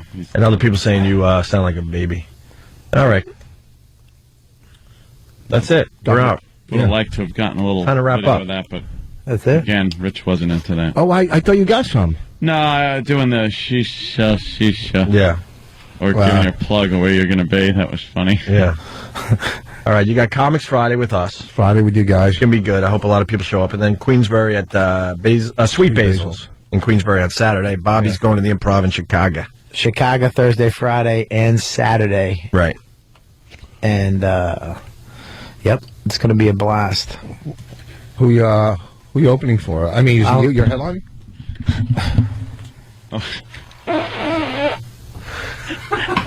All right.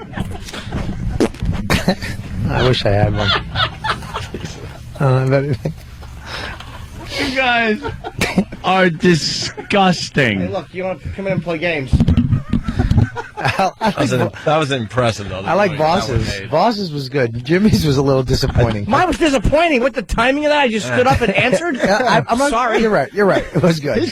You might have to check your pants, though, Rich. That was so impressive. There might be something going on. Boss's was nice. It was a little instrumental. But his came with semen. Wow. Like your burps. None of this is making the air, but still funny just the same. Is that No, trust me, it didn't make the air. Is that bad? It was a good line. Someone out there heard it, but don't. Yeah, I wouldn't worry about it. Yeah, all right. We're out of here. We'll see you guys tomorrow. Later.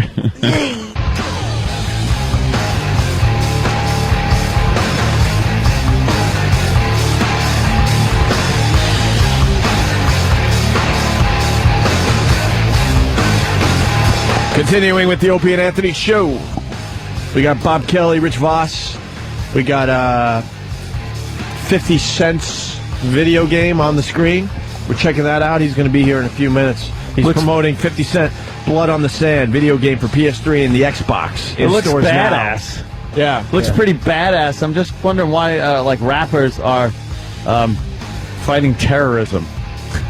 Is that what's going on here? What's going on? Bobby, Mike. What's the gist of the game there, You're Bobby? fighting Santa Claus right now. Oh, is that it? I swear to God, there's a couple of guys dressed like Santa Claus for some reason. Yeah, but Bobby. I just got a new weapon. Oh, you did? Which is pretty bad. What'd you get? Did you get the eagle yet? We're on XM. Bad fucking ass. Yeah. No, the eagle wasn't that good. No? This is What do you got, a right now. Claymore? Why don't you tell me what I have? I don't know what that is. It looks like you got. What the hell is that? That's old. Looks like an AK, right? No. It looks like a MJ. A TC-149. MP5 or something. Dude, look at I don't know. But do you have a Claymore?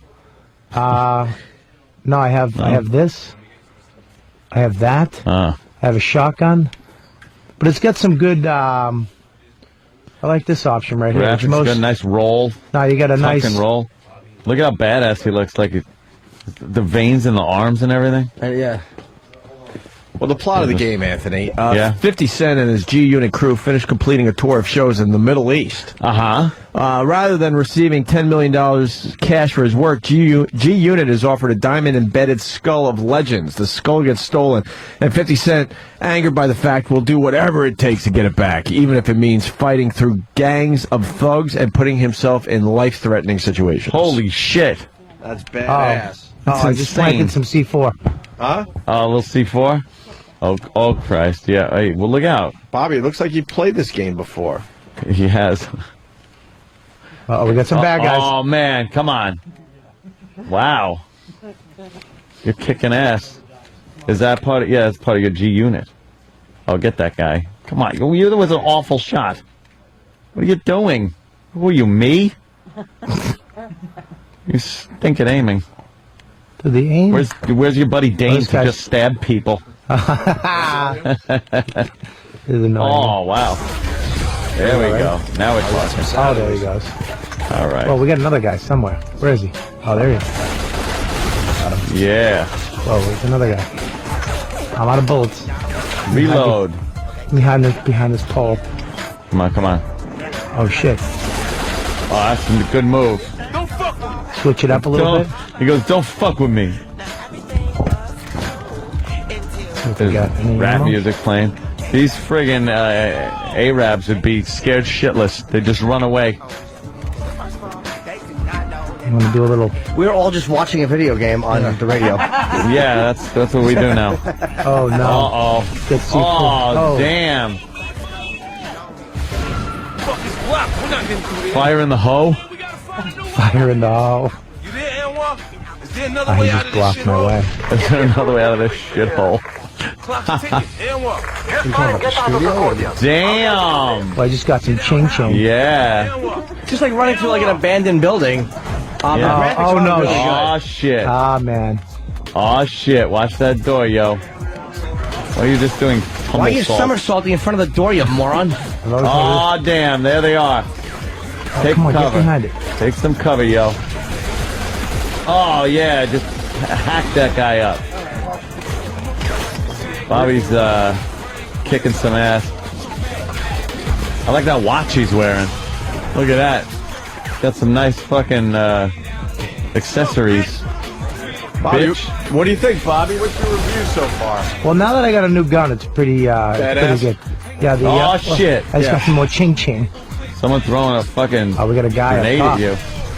There he is, right there. How many different? Oh yeah.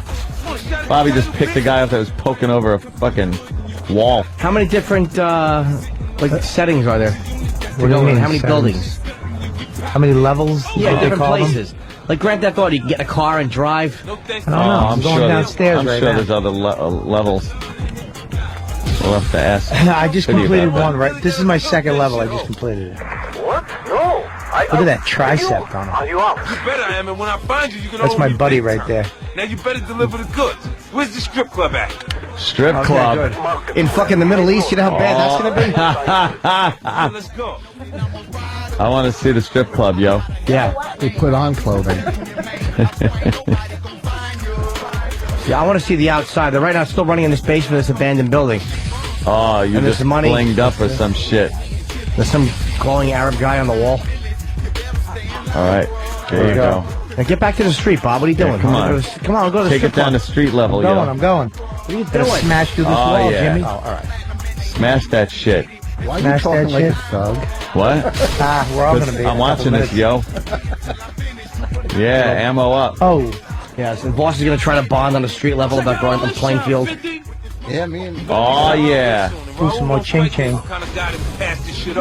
Let's take it off. Hell yeah, yo. 50's on his way, by the way. He's in the car. Okay, good. I already traveled in a bulletproof car. Oh, yeah? I talked about a security detail once, and I said he has to have a bulletproof. Why would security tell you that? It was somebody who was discussing it who knew it. It's a horrible security guy telling you what the security is. But it wasn't one of his guys. It was somebody that knew that knew his pre-planning. But that's not that big of a stretch. Yeah. You know. Fucking die! It wasn't exactly a big secret. What does that mean? Do they have enemies? Yo, 50, check it out. They gonna pay for him. You're kidding, of course. Give Raul a call. See if I can get some tools. Because he's a rapper. Where's the strip club? Don't Trying to go to. Wait a minute. Ever, even if you are kidding. See, East Coast are like... I got to go make a phone call. Born in New York. So what are you saying? West Coast rappers don't like him? Is that how Oh, they, I got a is that new how they one. run? I don't know. I don't know anything about rap anymore. That's a call. What is that? That's a AK-47. I was right. 1911. So you guys want to talk about the crossing guard with the funny hat who got into a controversy? No. Okay. Fuck them. Fucking company. Go fuck yourselves. Hey. What? Not that company. Did a whole promotion for the My Views. It's embarrassing, like Danny just said, too. He ran out of here. Oh, shit. It goes right to the Howard Stern promotion. Oh, does it? Enough. Well, we're all one big happy family. Yeah, are we? Apparently. It's embarrassing, though.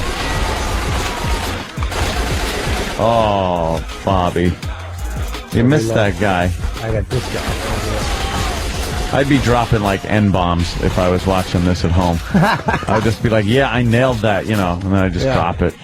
Why not, Because it's kind of hip-hop music playing. That's not why you'd be doing it. Well, I wouldn't even be playing the game. I'm just saying. I would just... It is amazing how much that looks like him, though. Yeah. Not that bad, this game. What do you want to do? Piss him off by making him not look like him? Make him look wimpy? Yeah, small arms. Yeah. Make him look like Urkel. He just goes in there and kills everybody at the video game company. Oh, yeah. They probably put it in a military setting, too, because this way you get less shit from people, because it's like a... Right. It's not like... You're encouraging violence, I know, a bunch of pains in the asses. This should just be gang shit. You should be up against and then insert your own gang name here, because I'm too afraid to. Hold on, you just jumped all over Anthony because you don't have your headphones on, so you didn't know Anthony was you talking. didn't even know I was talking. That's What'd okay, you Rich. Nothing now. That's all right. Hey, can you take your teeth out for the 50 interview? Oh, yeah. He'd be like, man, you got a fucked up grill, yo. That's what he would say. It's a grill. If you knew the street like I did. They're probably going to wonder why we have bleachers and 2 people sitting there. Yeah. So it's usually full, but they were frightened today. Even if they're empty, that's fine. But the fact that there's 2 people means we do allow people out there. If the bleachers were empty, we could say, no, it's for a thing we do. It's for a photo shoot. I did assume there would be a lot more people. Have Heather and her dude sit on the couch in here so we don't look like idiots. Just sit in the back. That's what his guys will play. No. Huh? Yeah, his guys will play. He's got 6 guys. Give him the nice, comfortable chair then. 6 guys, yeah. Oh, there's the strip club. Come on, Bobby, what the fuck? What are you doing? Kill these people so we can go to the strip club. There's a tank. You're getting your ass handed to you. How awful is it to be cock-blocked by a tank? Trying to go to a strip club and you're being shot at by a fucking tank. Strip club, Jesus Christ. What kind of fucking strip club is this? They don't want any business. They just want to stone the women themselves. They don't want any foreigners in here. What it is, as soon as he sits down, he's probably going to recognize me and want to talk about our plane trip. Oh, you think that's it? Yeah. Oh, did you just die, yo? Yo, I just died, yo. Wow, you did all right, though, What's up Bob. with that shit? There was some guys to my left. Yeah, that tank. How do you get rid of that tank? Because as soon as you kill those guys, I bet there was a bazooka. What do the chicks look like? Can you get into the strip club? We're back. Oh, all the way back there? Probably have like big German Shepherd moles on their upper lip. Does this have, the save is fucked up in this? No, it saved me right Oh, there it is. Okay, you're right there. All right, here we go. Ready? Oh, now you fucking... Look at this. A tank. Here we go. The tank is after 50. And it's timed, huh? Oh, damn. shit. Wow, you needed to reload. There's a lot of shooting in this. Oh, damn. The blood. One thing that's cool is when you blow through somebody, the blood shows up on the wall behind them, which is great. That was good close range, Bob. Although I think you're getting your ass handed to you again. Is that an alarm or my phone? Like when you can't tell. All right. Bobby's working his way. I just want to see what the chicks look like in the strip club. We're dying to see that. Why isn't Bobby going to the strip club? Because Bobby's a fucking homo who'd rather run around fucking shooting people. Well, apparently there's a tank in between Bobby and the strip club. So fucking... That happens every time I try to go to the carousel. Jericho Turnpike, there's a tank that runs down the road. You gotta take it out before you see some titties. I gotta know, how do I... Oh, wait. Look, time's gonna run out, right? What does it say? Tricked out tank. No, the C4 on the side. Oh, C4 the tank. Yeah, C4 you the tank. still have the C4 Raoul gave you. Try to get close enough to the tank to plant it. Yeah. That's if you're that close, just waltz into the strip club. Oh, shit. Oh, damn. Nice grenade throw 2 feet away from your face, Bob. That was good. Like a child. He threw it and caught it with his own teeth. Dope. Now you're trapped there. What the fuck? Nah, I gotta go. Jump over the wall. Oh, you've got so many guys down there. Oh, I see. You got to plant the C4 right there in that red spot. What kind of tank would have the fucking spot where the C4 should go? That'd be bad. Throw the grenades at the fucking guys, dummy. You got to plant C4 on the fucking... You suck a dick. Yes, so. There you go. Take them out. I like the fact the whole town is shut up. I can't get the C4. What a whole town that is. This place. How does a strip club operate in that fucking town? Bobby just shot the pole that was right in front of him. Yeah. I would love to see. If this game was called Kill a Lamppost, you'd be fucking doing great. I can't find the C4 though. Where the hell? He already gave it to you. Well, where is it? You still have the C4. You got to go to that red thing and just go next to it, and it'll attach. Go run over there and push the C4 button. Oh damn! Oh, he's swearing. What? Where you going, yo? I'm running down here, yo. But you got to take that motherfucker out, B. Just jump off the wall. You're not really alive. I can't jump off. Doesn't let you jump. Oh. Damn. Trying to find the way down. You gotta go down the steps. You ain't doing somersaults. Take the elevator. I know you're doing somersaults like a fruit. No? Isn't there a cage down here? Yeah, it won't let me out. All right, can you get out there? Shoot the guys. Maybe you can get out after you shoot all them. Oh shit! There's got to be a way out of there. Fuck, that's frustrating. Maybe Fitty will know where it is. How do you get out? You can't jump down there? No, it won't let me jump. Damn. That tank. Do you see a way out? It's fucking you up. No, I don't see a way down. Come on, G. Wow, he's backing you up though. Come on, G. Let me go back in here. No, we won't do that. Go around there. Why is it a big secret? What's that? E-Rock, I don't know if you're supposed to read that on the air. That's really confidential stuff. Oh, look at that. What? E-Rock. What's wrong with you? I don't. We will do it, but it says that for promotion. I don't want to give this away. Hey, let me say. I don't even know. I don't even know I should be saying this. I need a photo of all three of you with 50 Cent after interview. All right. Trying not to fuck. Glad you wrote that down. I hope that. Glad you wrote that down. E-Rock's disgusted. Is he here? He's on the Just way. watching Bobby play video games might not be getting the job done. It's awful. No, I was hoping he would come in before we. Let's say hi to Joe in Vegas. Joe, should turn the volume off. Joe, what's up? What's going on? Hey, Hi, Joe. You got something for Bobby? Yeah. Bobby, listen to this. Enjoying the game? Yeah, I just can't find my way out of this damn hole.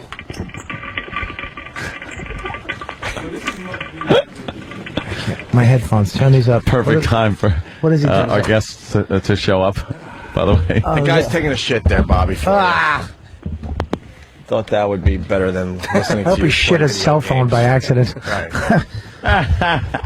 So we just get out of this little room and go to the strip club. I'm trying. come on. You can't get through this level. You suck. Trying to get out. Where's Bring him right in. door? What are you waiting? He's standing out there. Yeah. What the heck's going on? Holy shit! What, everyone lose their brains today? What's up? What's going on? Y'all look dead early in the morning, man. Oh, it sucks, believe me. Look at me like, why I'm so energetic. It's no treat to wake up early. No, not at all. We're checking out the video game. It looks great, man. It looks great. This looks so goddamn cool. How do you get out of this? We're trying to get out of this room so we can get into the strip club, and he's just shooting himself and shooting through the bars and not getting out. We just want to go into the strip club and check out You just want to go to the strip club? Yeah, we want to check out the broads in the strip club. Some eyes. I'm still finding myself around the game, too. Yeah. Do you play video games? Yeah, I do. Yeah? My son is just a fanatic right now, though. I mean, I guess it's where I was at that age. I was 12, I was crazy. That's when it was, one joystick, one button. Yeah, right. The old Atari game. ColecoVision. Yeah, like I took some influences from games that I enjoyed back then and incorporated it in the actual game. So there's a point where you acquire more than you can actually carry, and the object is for you to run, like the game Outrun. So I added that, but of course it's different because of the environment. It's like Humvees and helicopters and different things that you can use. Was that so people don't give you shit, like, running around the streets with guns? Well, I don't care. Yeah, good. I honestly don't care. Thank God somebody doesn't care. You know what I mean? Because no matter what you do, they'll figure out a way. I got it. No good. You know what I'm saying? It's like the whole rating mature of actual video games. Like, I didn't create that genre. That was there long before I came, you know what I mean? So, to create, this is what I would be actually entertained by. So, I created something that's actually relevant to me than trying to create something that is PG-13. Like, it's an R-rated film. It just amazes me that there are people, though, that will try to just take their ethics and morality, and then try to pour it on you and stuff, and take the games and movies and music away from everybody because they have a problem with what they're listening to. I mean, there's no terminology used in the actual game that isn't used in the film. Yeah. Already filmed. So we gotta eliminate cable television, then we gotta turn off the computers because all of these things are being said on the web. That's it. Just play children's programming all the time, and that'll save the world, apparently. Was there things that you wanted to do in the game that they said no? Was there anything you suggested that like, no, we can't put that in or it'll get sold? You know what I learned? I learned to let the people who actually do it take the lead. Yeah. I walked into the room because Bulletproof, I had so much input that the game didn't come out as good as it could have.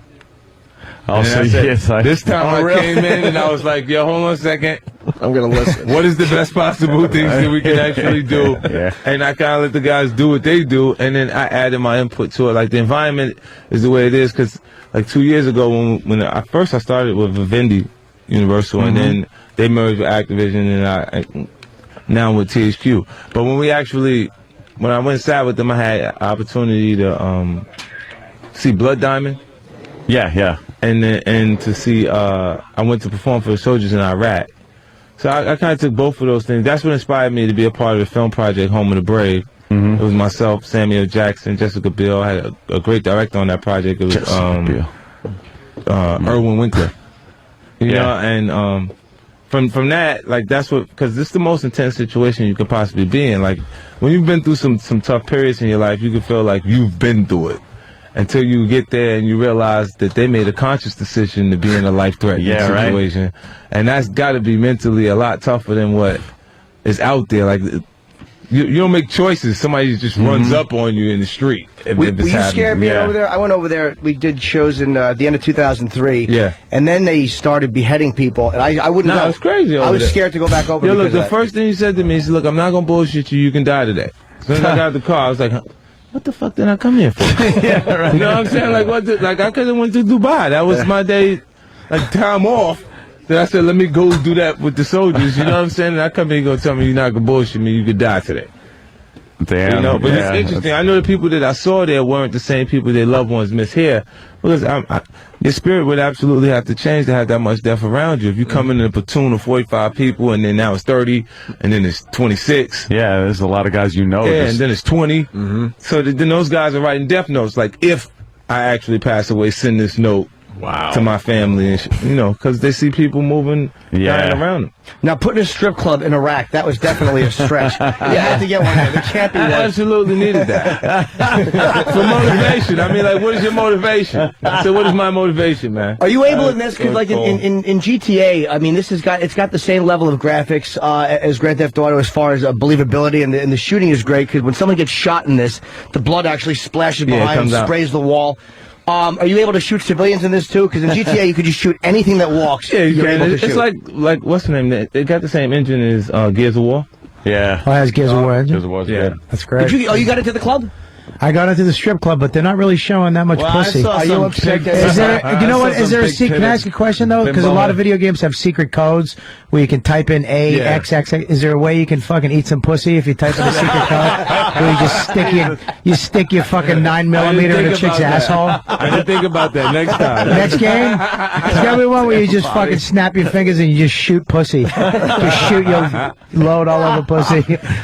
He sent me the code so you could do that. You remember Tomb Raider used to have a code that you could punch it in and get Laura Croft naked. Completely naked. You could see her titties, which was fantastic. But the graphics weren't that great back then. It doesn't matter. Let me tell you something. There's something about video games. Yeah. You ever play online with and a girl comes on and she's like, "Hey guys." I immediately get a hard on. Yeah, no shit. And then Chris Hansen comes to your house. Yeah. You fucking creep. It doesn't matter. She's got to be. No hot chick is playing video games with a bunch of fucking nerds online. Well, there was one. I'll tell you, there's one girl that was from Australia. She was playing all the time the war game. Yeah. And I'm such a creep. I used to, when we'd be in this big battle, everybody be fighting online. I'd make her meet me in like the hut in the back of the map, and just you can make your character squat down, even though it was a fucking another soldier.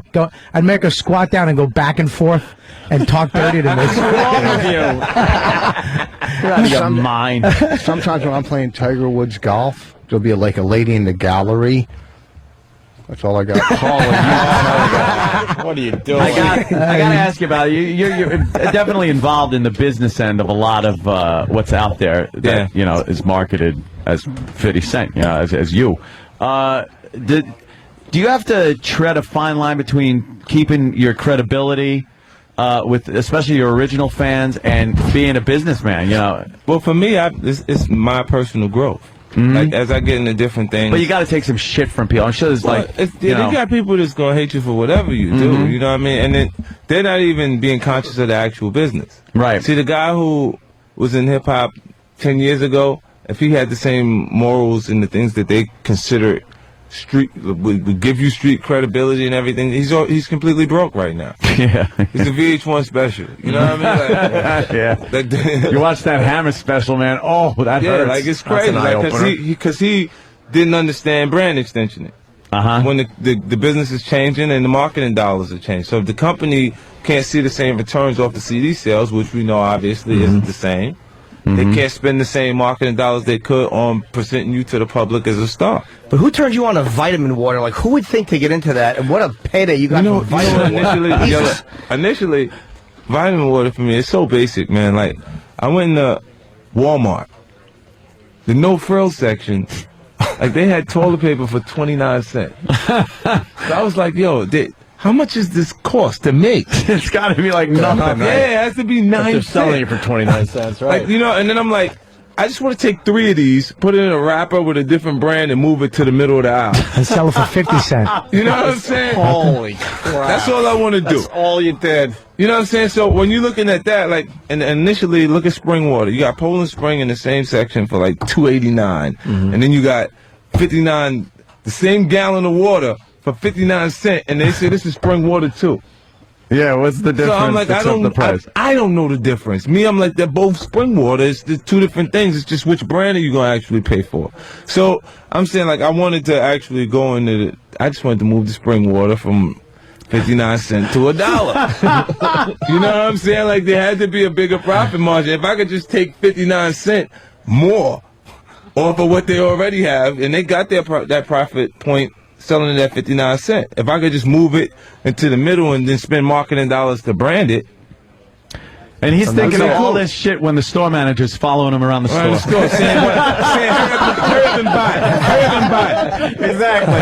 Hurry and buy. So then I explored the possibilities. The vitamin water thing, I came across it in Los Angeles, in the gym, working out. And, I was looking for a supplement for soda. And they had flavor. I had so much water that it just, like, I felt like I wasn't. After a while, you'd be looking like, I don't want that. I want soda. I want sugar. Sure. And then that was the thing that I had in between all of the water that I had while I was training. And then, I did the research. It was a private-owned company based in Queens, and they was providing stock options for their employees to create incentive for them because it was private owned. And then they allowed me, when I came in, I bought equity from individuals. Because people who go to work live in the now. They say, well, if I sell this, I can move. Junior can have his own room, and we can get a new car now. And, you know, they spend the money before they actually get the money once they know someone's willing to buy it. And then, you know, they sell it. How did you get educated as far as the business end goes? Because there aren't many people that are that, you know, streetwise. And also, I mean, you've been in the shit earlier in your days. We've all heard the stories.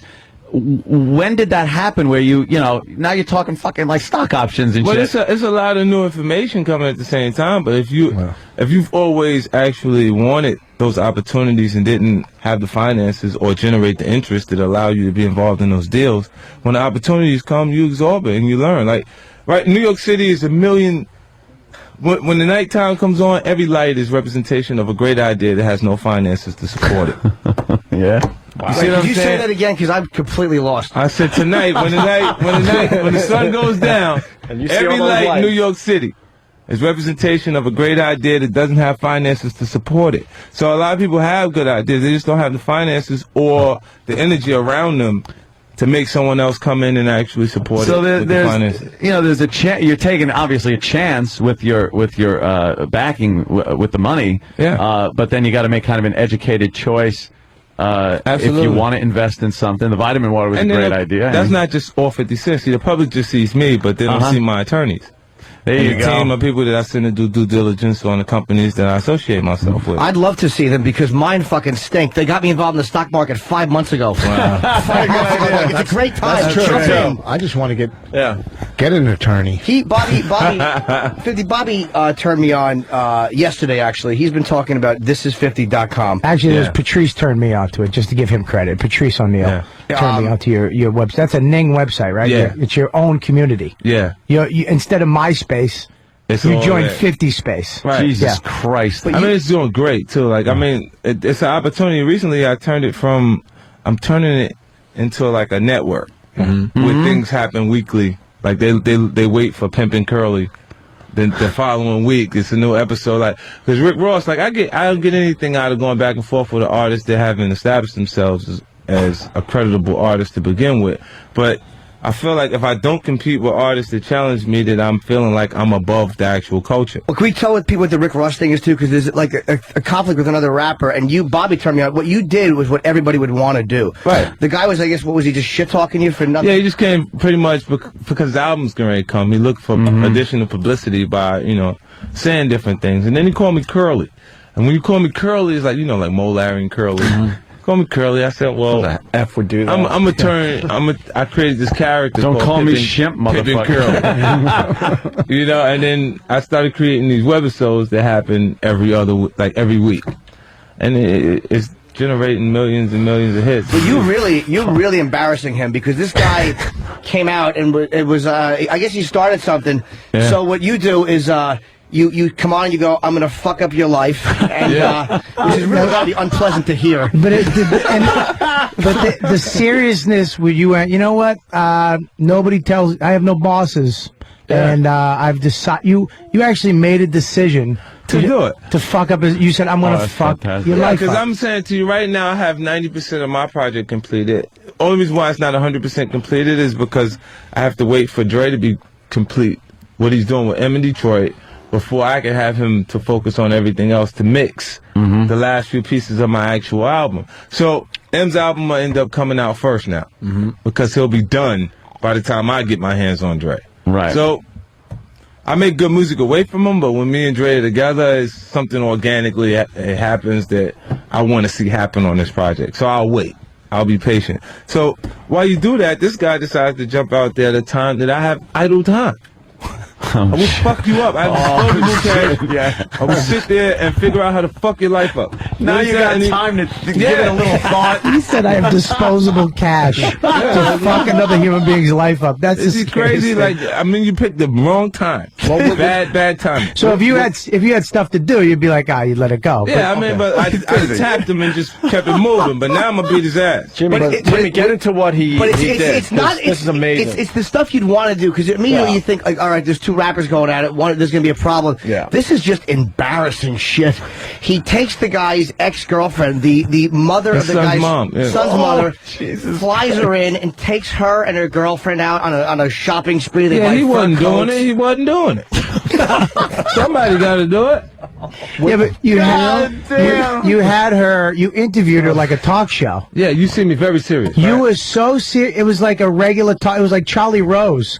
He was so serious. He would ask her a question, and then he would look right into the camera and just let her answer about him not paying child support. His jewelry's rented. Yeah. He loves this. This guy's a jerk. I mean, it's seen before to the highest level. Like, I've seen a lot of guys to the highest level. Like, this guy's the biggest fraud we've seen thus far. Like, if you go from, the guy was a correctional officer, and he writes from the perspective of the biggest drug dealer in Miami. Now, we know Miami is a port when it comes through there, and we know how, people, like, the way they love Scarface, his infatuation with that got him, he done created this new character.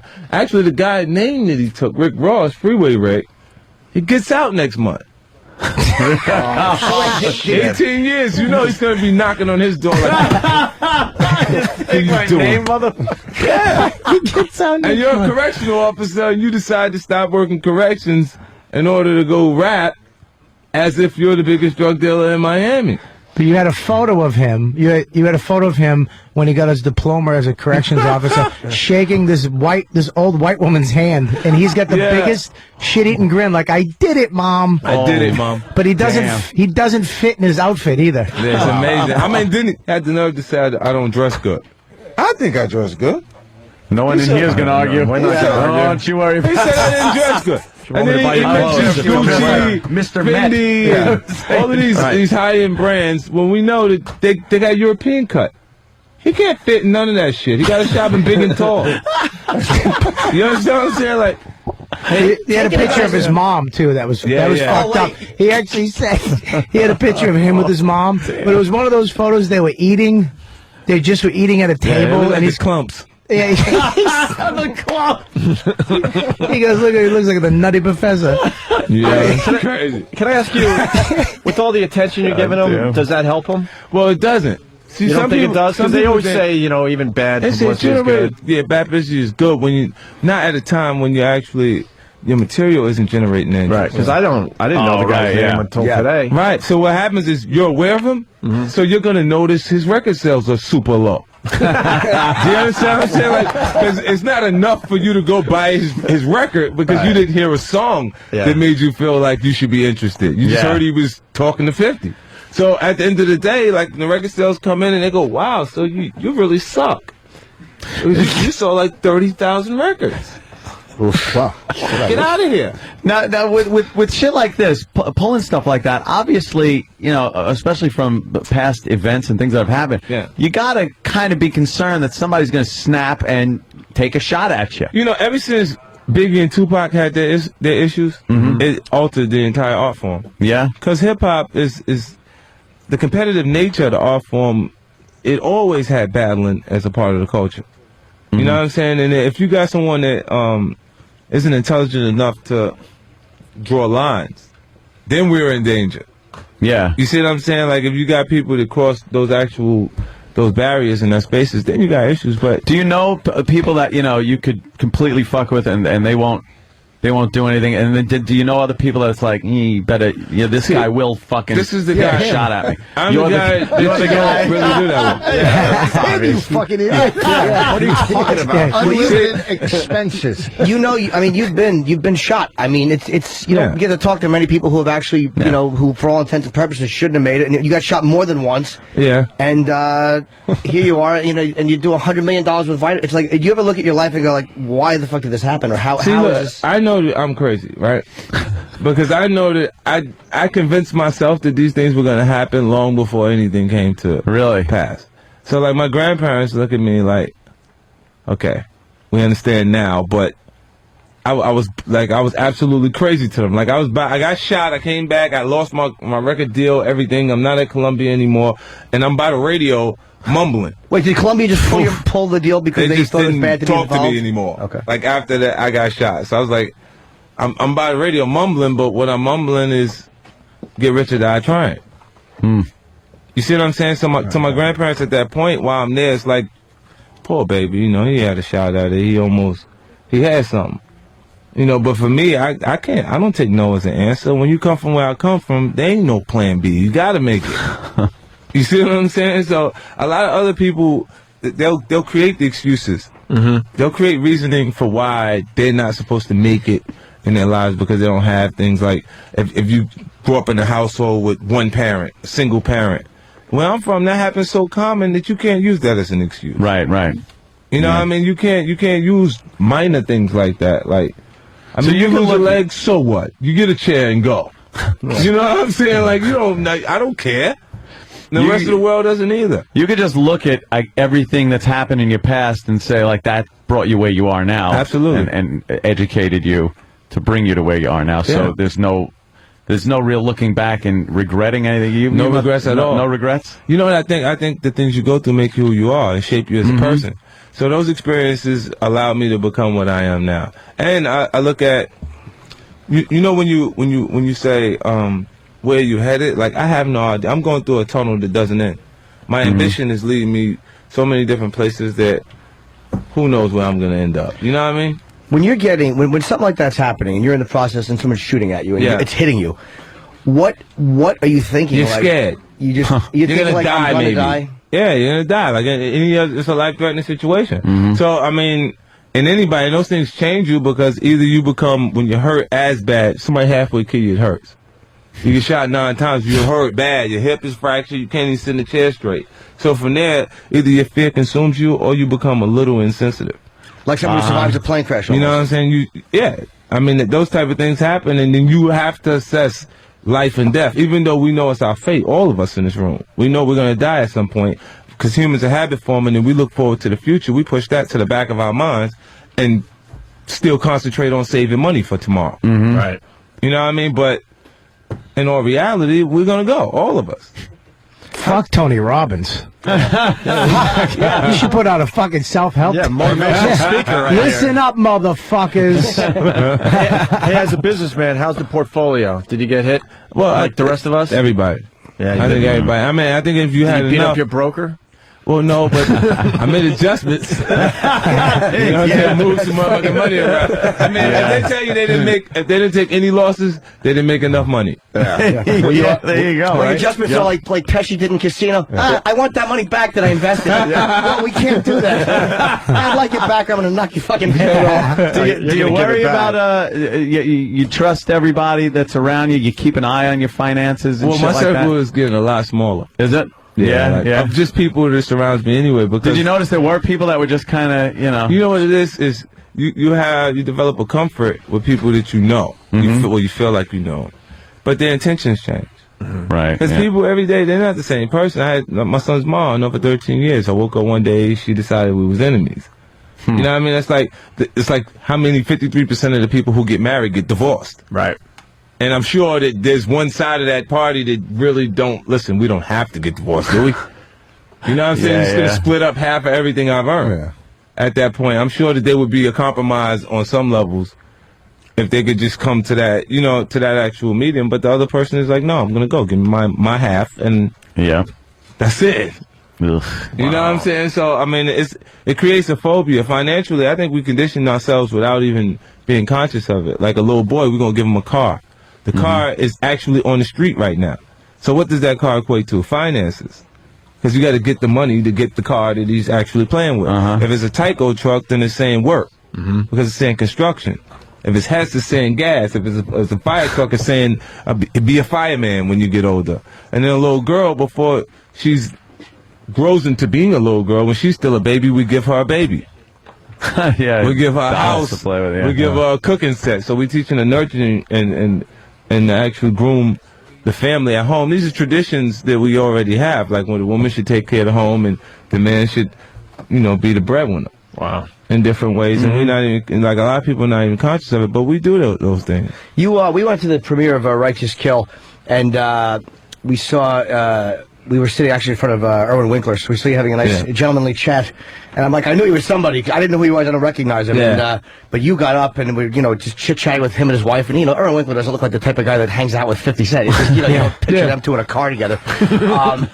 You did scenes with Pacino and De Niro together. I mean, you're not nervous rapping. Are you terrified doing that? Because my acting is shit. Which is it's a learning experience. Definitely when you're with someone that's that great. Their choices have been what we've been watching for, like, decades. Yeah. Al Pacino and Robert De Niro don't get no better than that. Why do you think hip-hop artists translate so well into acting? Not all of them. I've seen some shit. But like some of us develop a comfort that allows you to be in front of the camera. I'm in front of the camera so often. Look at we here right now. You taping me. It don't matter. Yeah. You know what I'm saying? And you just relax and be yourself in front of it in different ways. But acting is a whole nother thing. It's the study of human behavior.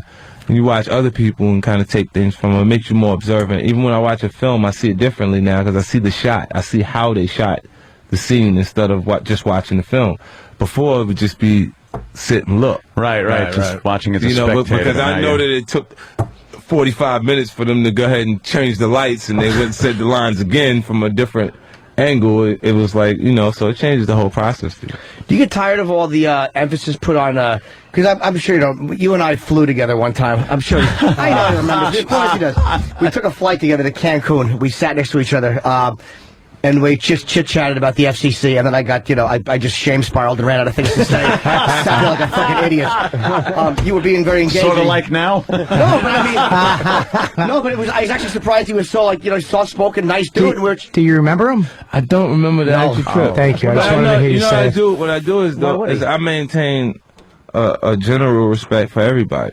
Regardless, because you don't know how important the person is you're talking to. Well, in that case, the person you're talking to is not particularly important. But but what I'm saying is, I don't know when I'm going to run into him. Right. Or what that person actually does. He could be somebody that I need in the future to help me move to the next level. And if you don't show that courtesy and respect, I've had the same situation happen, and the president of Lionsgate was sitting across from me in the actual airplane, and I didn't know he was the president of Lionsgate till I got to that point where I'm meeting him. But I recognized him from I said, yo, did we ride on a plane from New York to Los Angeles? He said, yeah. And I remember because he got a head full of white hair. Like, his whole hair is, like, white. So he's one of those guys that you look just at recognize and go, how the fuck did that happen? You know what I'm saying? You're either really old or somebody's scared the shit out of you. Yeah. So we were talking about the FCC and how hard it was to get videos and stuff done, and you were saying that there was all these problems that they were giving hip-hop with content. How tired are you to have to explain? You understand, like, it's not your responsibility or my responsibility to raise people's family for them. And how frustrating is that as a performer? I think that, they'll ask in different positions. They'll ask the craziest questions. They'll try to place the weirdest responsibilities on entertainment. You know what I mean? Like, the pro athlete, because, their kids want to be those pro athletes and join them, they create dress codes. Yeah. Now you got to wear a suit. Period. You know what I'm saying? But a lot of these guys come from environments that come from not having. So their tattoos read the same as mine. When they get on the court, you see things that reflect the same energy and the mentality that lives where I actually come from. But they got to wear a suit because it's mandatory now. It's got to be ridiculous. I know you had a problem with the billboard with the guns in your hand, I guess. Yeah, when I was doing Get Rich or Die Trying. Yeah. And you know what it is? There's standards that are completely acceptable in different art forms. Like if I mention 007, right? What do you think of? The logo is the gun pointed at you. Yeah. If you think of Rambo, what is the highlight in that? What Terminator? All of these things, the gun is the star of the actual film. Yeah. You see what I'm saying? Like, so when you actually, those things are acceptable in film to utilize for marketing purposes. When you think of even what's the name? At the time it was Angelina and Brad was in the same movie, Mr. and Mrs. Smith. Yeah. And they had the guns out at the same time. And then nobody had an issue with that. The problem is they look at me and says, no, you don't understand. He fucking has that gun right now. You might. I mean, it's true. We're certainly all wondering. Yeah. Well, it's like Spielberg went back and took the guns. They computer E.T., generated yeah. E.T. and they put walkie-talkies in the H's hands so they wouldn't have guns. Enough already. A little silly. How upset were you when McCain lost? Were you upset about that? I wasn't. You were upset about it. Okay, I mean, but I'd like the taxes to be low. But Yeah, that's my big beef. I'm just like, I don't fall in that category of the people What's that your get name, the check sweetheart? back. Heather, your name? David. Why y'all get the chance to sit way back there like that? Well, they're just listeners. Huh? Opie invited us in to see. Oh, you just invited us in? They're listeners and they were sitting coming. outside. We have people No, just it's fine. I was just trying to figure out why they had to be so far back over there. We had bleachers outside with some... Huh? They make us sit back here. Yeah. We're not allowed up close. No, we get a live audience every day. I never did that before. Like with that color hair, it grows that color everywhere. Yeah. Well, it was at one point, but now. Oh, it's clean as a baby. I understand. I understand. You prefer it like that? I prefer it like that. I prefer nothing there. But I never saw that before. I was gonna say. Yeah, that's got to be, no. Well, we got to get them out of here. Fiery red mane. They all got their coats on outside. Oh, they're the coats on? panicking. Yeah, they want. I enjoyed myself. This Man. definitely wasn't painful. Very cool meeting you, man. What are we promoting? Of course, the video game. Yeah, the video game came out last night. Blood on the Sand. Yep, so For it's PS3 out and in the Xbox. stores now. Yep. 50cent.com. Yep, this is 50.com. Y'all log on, check me out. And you also got a show on the platform. It's on I think Eminem's channel, which is Shade 45. Yeah. It's which is Sirius 45, and here on XM it's 66. And it's Saturdays at 10 in the morning, Sundays at 4 o'clock in the afternoon, and it's 50 cents G-Unit Saturdays. Yeah, it's getting ready to change. It's getting ready to be Friday evening through to Monday. Till Monday. I'm they're getting figuring ready. shit out, aren't Yeah, they? they're making adjustments before I bail out. Is it the same? Is it the same show replayed, or is it two different shows? No, it's two different. It's all different programming. That's really different cool. people in. Yeah. Right on, man. Hey, this was a pleasure. We liked this a lot. We're going to talk to you all day. I enjoyed myself. I got to stop by and kick it with y'all. All right. Yeah, we're Sounds here. good. All right. All right, we're going to take a break. Opie and Anthony, thank you, sir. Porn.com. We love porn.com. We think they're crazy for advertising. So when I think porn, I think porn.com. That's right. What do they got at porn.com? Well, porn. They got porn. We should just say that for a minute. They got porn at porn.com. 45 different categories of delicious premium porn. Delicious. You got an example of delicious premium porn there, Danny? I definitely will. Are you slacking or what? Come on. No, I'm going to bring up porn.com right now. As a matter They of even fact. got free live webcams. That's something new. I didn't know they had that at porn.com. Adult dating. Look at this. Look at all these categories of pornography. Give me a couple of the delicious premium porn that you can find at porn.com, Danny. You could have amateur, Asian, bisexual, big cocks, hardcore, Indian, Latina, young adult, teen, pregnant, mature, MILF. Whoa. Those are all the basic ones. Give me one of the freakier ones. Okay.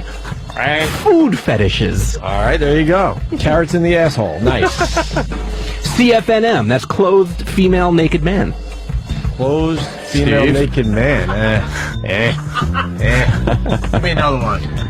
Let's see. Escort / hooker porn.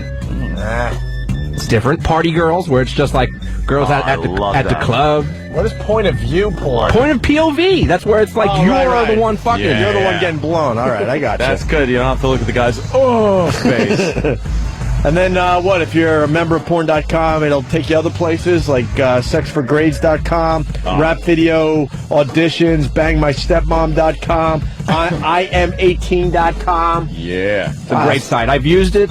I like it.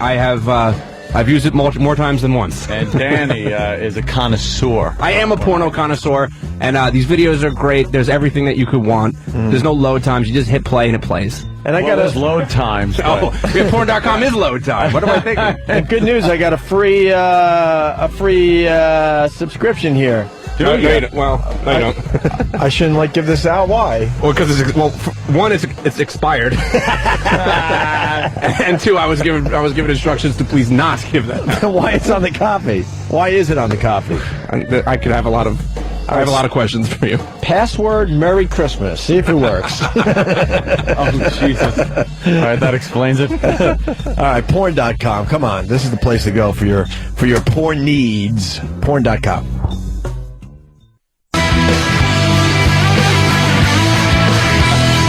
Wow, that was really cool.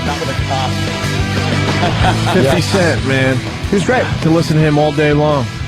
A motivational speaker, a businessman, a rap artist. But he's great because he doesn't shy and a away. Scary motherfucker. Wow. Still. He doesn't shy away from his past. He talks about it, which I like. It's like Yep. when Ludacris was in, he was too worried about that we were trying to fuck with him. And no, he was worried about his image, his new image. He was trying to go Hollywood. It's like, all right, we get it. Yeah, you're in a movie. But he talks about what he's doing and his music and getting shot. It's like that's what you want a person to do. Just be open, be conversational. Like, like he was saying, he knows that what he did brought him where he is. So he's willing to talk about it, which is pretty cool because you usually get people they fucking clam up, or their press people tell you don't talk about this. I mean, the guy's a businessman. He knows his shit. And he definitely knows his shit about more importantly, he made something of himself. I was just saying that at 8 years old, his mom was killed. She was a drug dealer. At 12, he started selling drugs. Started boxing at 11 and rapping at 13. Brought up by his grandparents, and look at him. He's shot 9 He's worth times. hundreds of millions of dollars, that guy. Hundreds of millions. Easy. But he did admit, though, I mean, you can have all the ideas. If you don't have the funds and the people around you, he said, because a lot of guys are like, yeah, man, I did it. And you feel like shit because it's like, oh, that guy did it all by himself. This is a guy who said, oh, look, I have an idea, now go call all these Well, at first lawyers. he had to do it himself to kind of get the ball rolling. Yeah, right. He didn't just call him and go, hi, I'm a somewhere. drug dealer. Can I have some lawyers and stuff? And, the guy had to... Maybe the drug money, maybe the drug money led to his first big deal. Well, now, of course. But, now he's got enough capital to back up whatever he wants. You got to know math when you're a drug dealer. You play Dope Wars? Yeah. You You got to know some math. You got to know your numbers. That water idea of his was just like... He came over, he didn't Who come... didn't think of that? We should have thought of that. Yeah, but he didn't think of the vitamin water. He just invested in it. No, he invested in it. He's so smart, though. But I invested in they came up with a flavor for him. And he walked away with about $100 million in some estimates. Get the hell out from that. $100 million. The company per bottle. The company was sold for like The company was sold for like 4-point-something billion, and he walked away with like $100 million. They're estimating. Jesus. Yeah. Every wrong decision. When he came up to me in the hallway and said, "I loved you on Def Jam," though, it made my fucking day. Yeah, sure he did. Yeah. Shut up. For real. No, he didn't say that. Why wouldn't he say that? People Why would he? I was recognize there. his I wouldn't say that. Who could prove this? Huh? Who could prove this? We had a lot of people here. Seriously, who could prove this? Are you lying to us? No. You are so fucking lying. I can I'm see not the lying lying. boss face. You I'm do not this. lying. You do this. Act. Boss does I'm not this. lying. Huh? Yeah, I'll do the boss thing. I'm not lying. No. You lose emotion in your mouth when you're Are you out when here? you're My lying. teeth are that's just falling out. lying. I'm losing. I'm No, not. I bet you 50 really said that to Yeah, him. what's the big deal? He wouldn't remember he was you 5 on when Def Boss did Jam. Def Jam. Yeah, exactly. How long Okay, ago so- was that?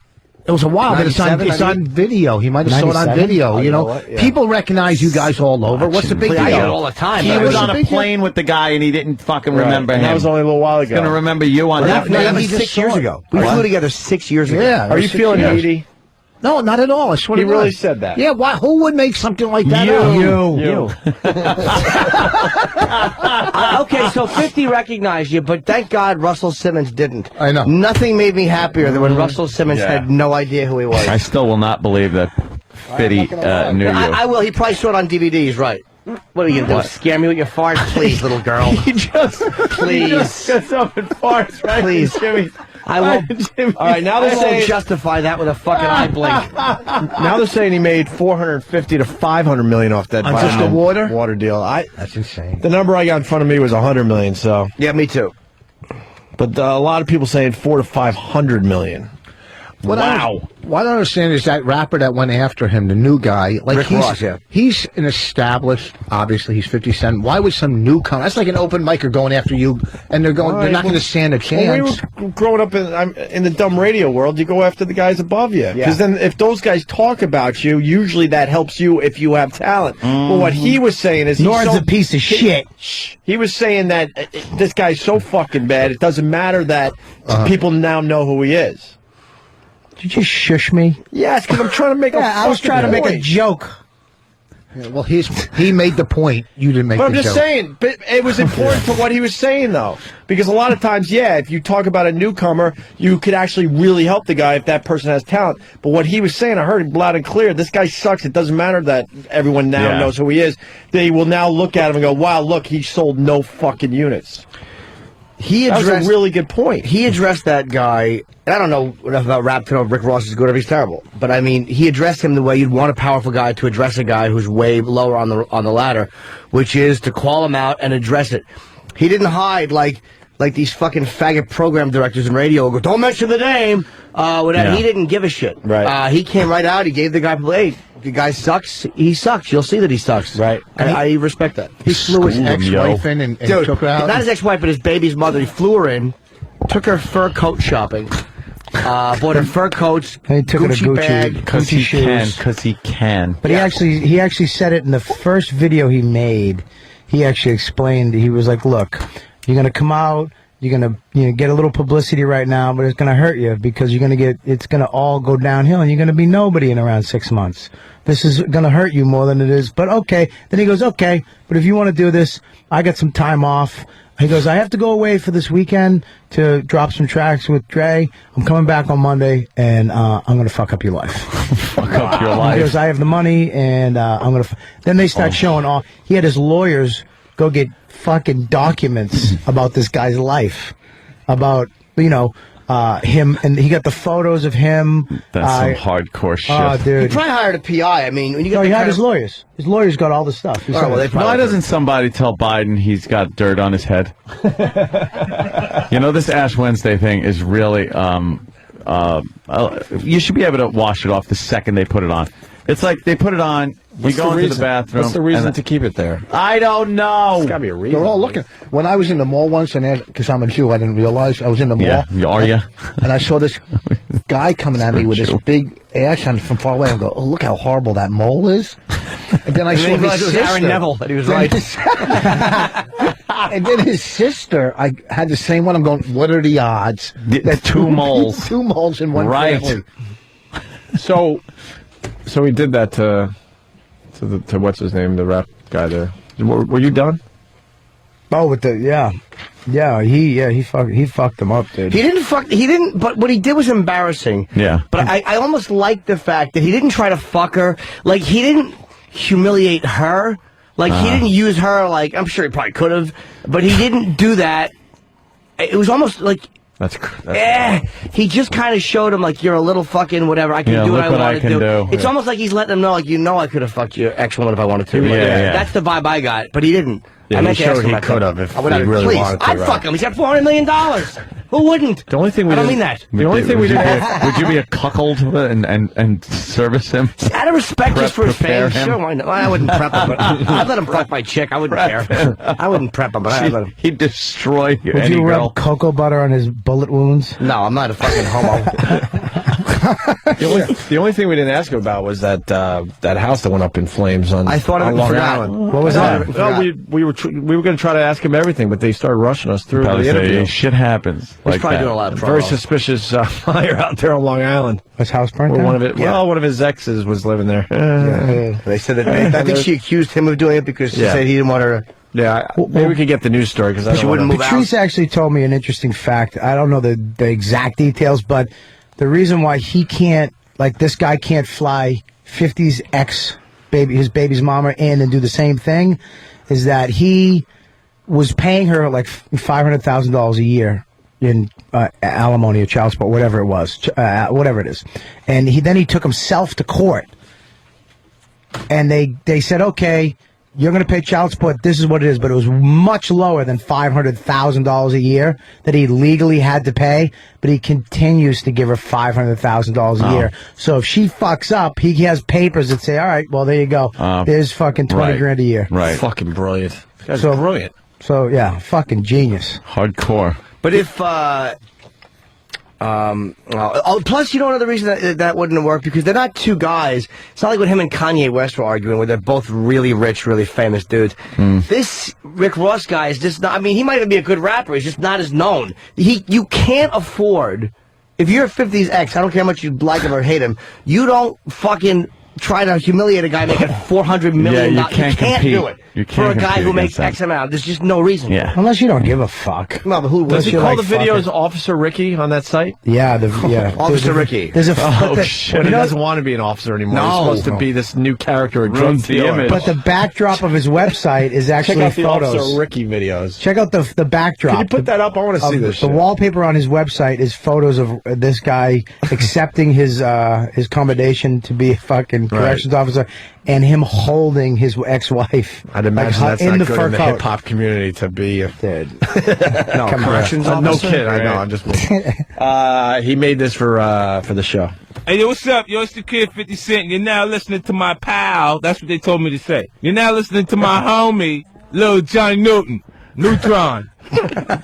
Norton? Little Johnny Neutron. I got laughing there, though. Little Johnny Neutron. That's your new name. Little Johnny Neutron. What's up? Help everybody at this show fucking tell me that. Is that fantastic? Hey, yo, what's up? Yo, it's the Kid 50 Cent. You're now listening to my pal. That's what they told me to say. You're now listening to my homie, Lil Johnny Norton. Neutron. Norton? Fucking fuck, I can't read no more, y'all. Lil Jimmy Neutron. Norton. Why keeps Jimmy Neutron's the thing, right? Norton. What up? It's the Kid 50 Cent. You're now tuned into the sounds of me and my man, Jimmy Norton. There you go. Yeah, but that's, to be honest with you, Oh, that is if you ever fucking wonder funny. why I will stay for the record until the day that I really am a monumental nobody. Jimmy Neutron. He had it in front of him. Jimmy Neutron. He had it in front of him. He talked to me. I just don't resonate with people. D-Rock, when we finished up, he kept saying, he's like, I kept looking at the guy. I kept thinking of him as the cartoon. Oh, is that fucking good? You have the photos? I want to see Yeah, the hang on, photos. I'm getting If they're blurry, I'm going to bite your stomach and tits. With Voss's teeth. Too good. That's good. Yeah, you better send those motherfuckers over to me. I want to put them on my Facebook, motherfucker. Let's go. I already got one with 50. I need some It's all cred. bad. I need some cred on my fucking Facebook book, yo. And Sam promised. Oh, look at this fucking... Look at that fat load of shit. And he's a rapper? Oh, please. Wow. Oh, his name is William Roberts? I guess. But look at him. He's like... He's That's shaking him. that little skinny... KeepItReal.com. Lady's hand. Wow, that's That's him. something. Let's say hi to Luke in Los Angeles. Luke. Hey, it's nice to see such progress, especially in Black History Month. I mean, the guy went from a thug on the street to he's now up in the mountains drinking. What's he drinking? Champagne cocktail. He made something of his life, that's for sure. It's amazing. Enjoy the interview. Yeah, I did actually. Yeah, I liked it. Good for you. It's dropping all kinds of sounds on us, motherfucker. Yeah.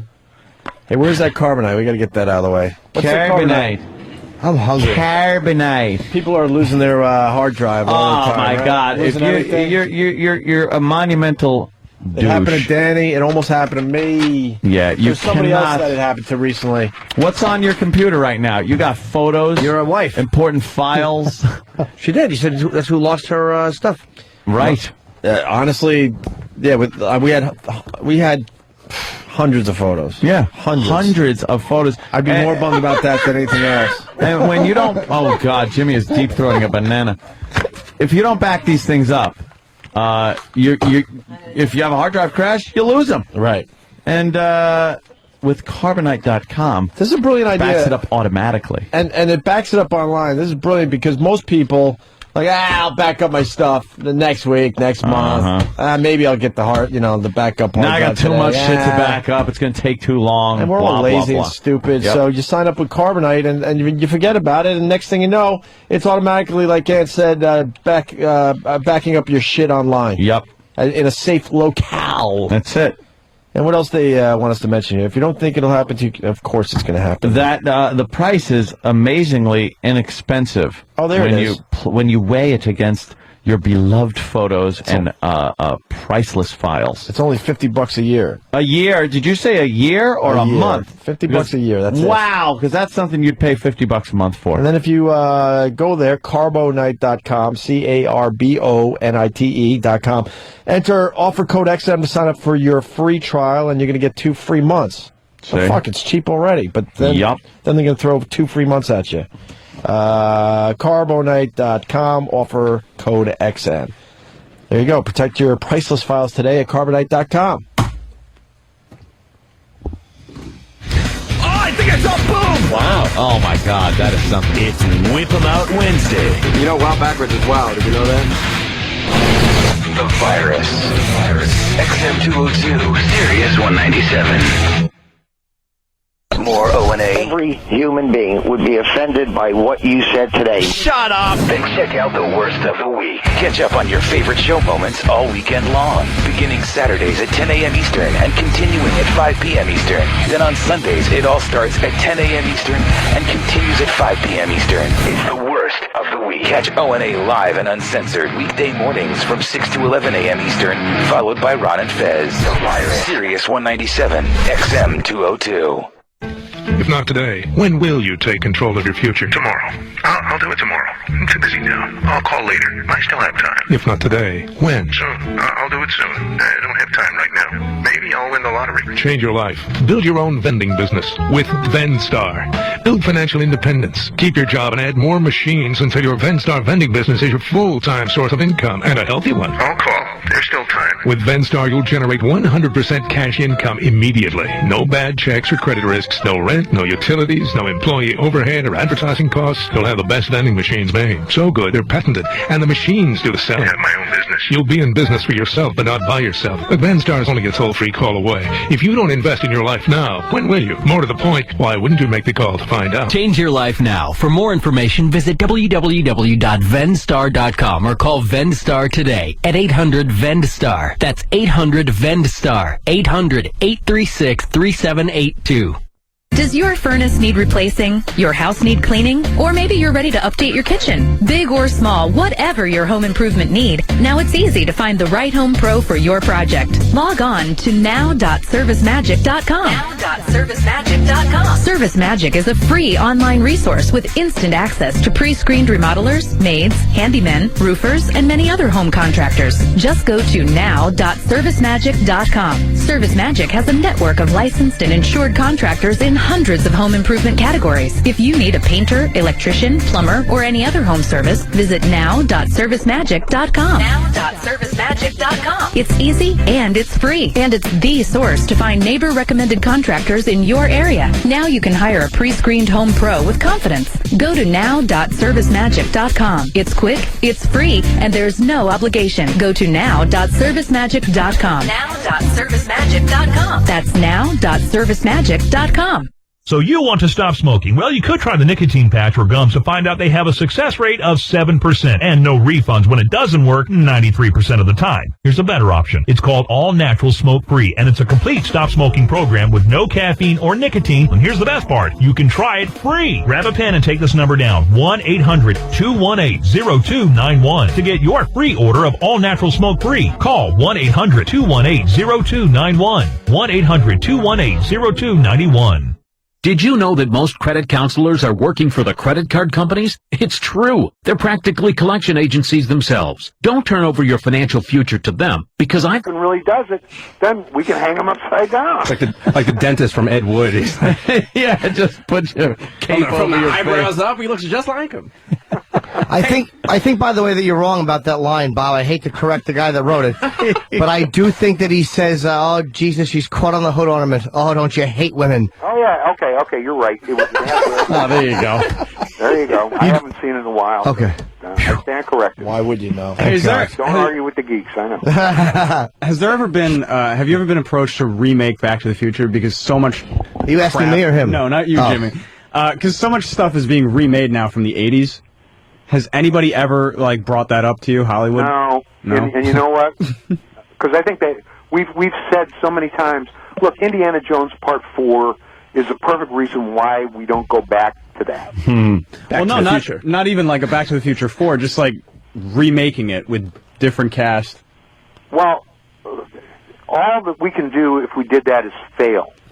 I agree. I was just wondering if it's ever been presented. So, nobody's said, well, we're going to remake this with you guys or without. Well, then we'd say, you're crazy, but go ahead. All anybody's going to say is, boy, they fucked it up. The Magic were really geniuses, and they fucked it up by remaking this. If you were to do a remake of Back to the Future, would you give Marty more than 10 minutes to save Doc's life at the end when he's getting shot up by Libyan terrorists? I always thought that was it was a strange judgment call on Marty's part, thinking that like 10 minutes would be perfect to go and save unarmed Marty McFly, by the way, was going to take care of 3 Libyan terrorists. One has a fucking RPG. A rocket launcher. But Marty decides 10 minutes is perfect. Yeah. I'm going to take care of this in 10 minutes. Why not more time for Marty? Well, you guys remember what it was like when you were in high school? I mean, he's a 17-year-old kid. He's stupid. I can take out some terrorists. He's just stupid. I have a Back to the Future question. Legitimate one. Okay, right. Jimmy's got one. Yes. Would you, when putting Michael J. Fox in the back of a convertible, teach him to hide better? That is funny. He's just yapping on that walkie-talkie. But Biff is such an idiot that, he might not notice that. He's very self-centered.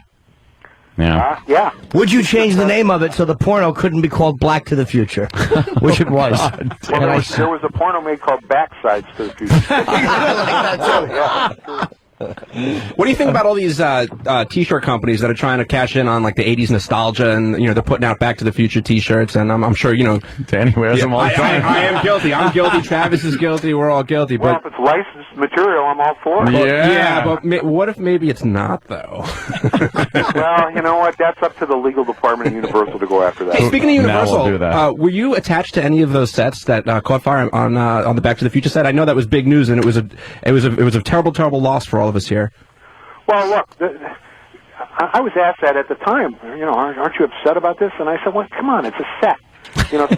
Sets are not built to be permanent. They're built to be taken down, and they've rebuilt it. It's all pretty much the way it was. What I was more worried about was the film vaults where they had all these masters and stuff.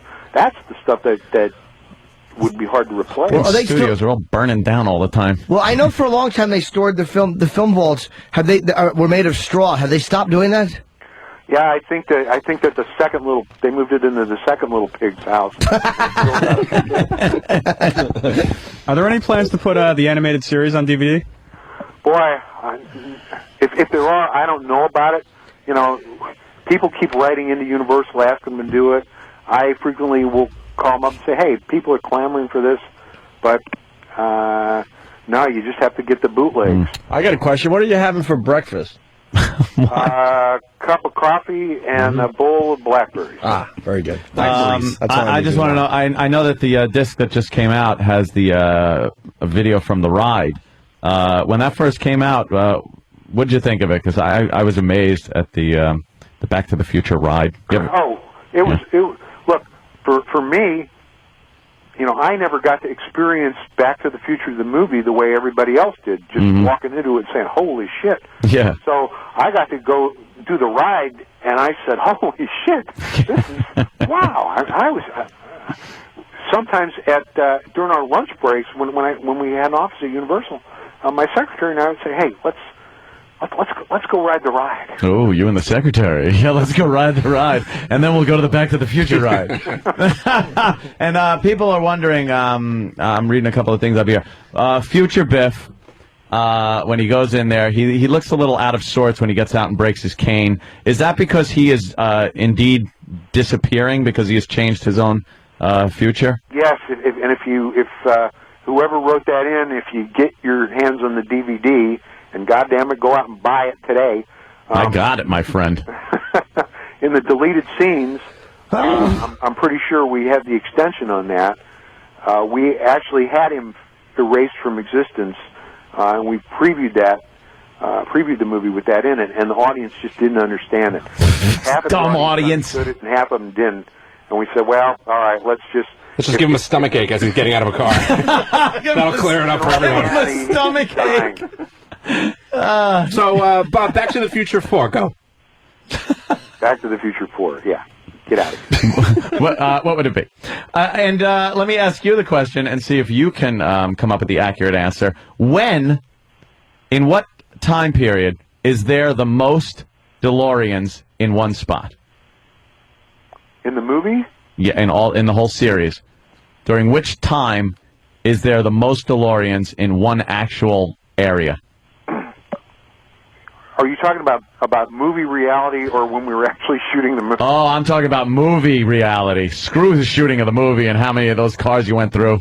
Who cares? I'm talking about what it was, how many DeLoreans occupied. Thinking about it, I don't think that there were ever more than two in the same. Wrong! Wrong! Mr. Writer guy, wrong! One at the mall, given the reality of Back to the Future 3, you had the two DeLoreans at the mall, and you had the one stashed in the cave. Two in the mall, one in the cave. It's like two in the one in the stink, two in the No, pink. it's not like that at all. It's a shocker. Danny, please explain. I don't have my notes fully. Give me one moment. It's easy. Okay, go. There's one from the Old West that is just sitting, waiting in the cave. Waiting in the cave. Right. There's that one. So that's there the whole time up until 1985. Okay, then there's right. Then there's Anyway. okay. Then there's wait. Then what? That's till 1955. Until 1955. Right. So, yep. Okay, so in 1955, there's one in the cave. One in the cave. There's the one that Marty originally takes back in 1. Right. Then there's the one from 2. The one from 2. Well, there's 2 Martys in 1955. Right. So okay, so that's 3. 3. And now the fourth one is in 1955. Isn't that when old Biff goes back? Oh yeah, to give young Biff the almanac. Biff the almanac. So that's 4. You still awake? Yeah, but you guys aren't figuring on the ripple effect here. Oh, the jeez. alternate timeline. Yeah. The veered off timeline. Because every time you change it, it makes a different timeline. Absolutely. Isn't that? Do you find that kind of funny that you are that your story is kind of quoted in science as well? That's the Back to the Future style of time travel. I love it. And then there's I just love it. Yeah. You invented your own physics. Yeah, in a way. The branching, as opposed to on Lost, if you watch that these days, you see there it's more of a linear time travel where you can only go backwards and forwards and really not change anything. Yeah. Yeah. Well, it before us, it was the Ray Bradbury version because Bradbury did. You know, he changed stuff in that story called The Sound of Thunder, where the hunting expeditions would go back to prehistoric times to kill dinosaurs. Oh, right, yeah. Remember that one? Yes, and then stepped on a butterfly. Someone steps on one thing and screws everything up. Yeah, which is why the butterfly effect, why they call the butterfly effect in that Ashton Kutcher movie. And, boy, Doc Brown, for somebody that didn't want to interfere with anything in the future, he was one of the biggest... the worst offenders. The worst offenders ever. It's like Kirk with the Prime Directive. He'd always quote it, but then he'd just, have sex with women on other planets. But he was the biggest offender. Well, yes, but we established that at the end of the first Back to the Future, where he pulls out the letter taped up and he says, I figured. What the hell? Yeah, but figuring what the hell is a little different than building a time machine into a steam engine train and then showing up in the middle of the fucking day. With, and then the train, not only is that weird enough that a train just appears out of nowhere and this old man from the 1800s pops out, but then the thing lifts up off the tracks and flies away in the middle of the day. I mean, that might raise a few eyebrows, don't you think? Well, that's why we put it at the very end. You don't think about that until you're sitting over your pizza afterwards. Yeah. What the fuck were those guys thinking? And I love the police response time there when a train hits a car, and they could walk all over the docks, they come back. He walks home, gets his chick, comes back, exchange gifts. Yeah, exchange gifts. Talk to Biff. We're not talking the NYPD. This is Hill Valley. Crazy. By the way, I also wanted to bring that up. That Mayor Goldie Wilson turned out to be an awful mayor because Hill Valley was a wonderful place, and then Goldie Wilson took over, and the theater's a porno theater. There's bums sleeping around. Crazy drunk drivers. Goldie Wilson stunk as a mayor. Yeah, he sure did. He sure did. Just wanted to add that in. Well, you know something? I can't say enough about the film Yeah, she can. Shut up, Jimmy. You know, everybody here loves it except for two people. You said enough about it about a half hour. Who think we talk about it much too much and obsess on it too much. But Bob, you could say anytime, get a life, because a lot of people are thinking it. We did our own screening. I would love to hear this guy tell you guys to get a life. I do have a question, though, that I want to ask you seriously. What is the best piece of memorabilia that you own from the movies? Very good. Oh man, wow. I've got well, the best piece is probably the time displays from the DeLorean that got destroyed. Oh, you got that. I've got those in a showcase over my fireplace mantle. I've got a hoverboard, but there's a lot of there were a bunch of those. Yeah, I hear that. And then the other thing that our special effects supervisor took one of the Mr. Fusions and made it into a lamp.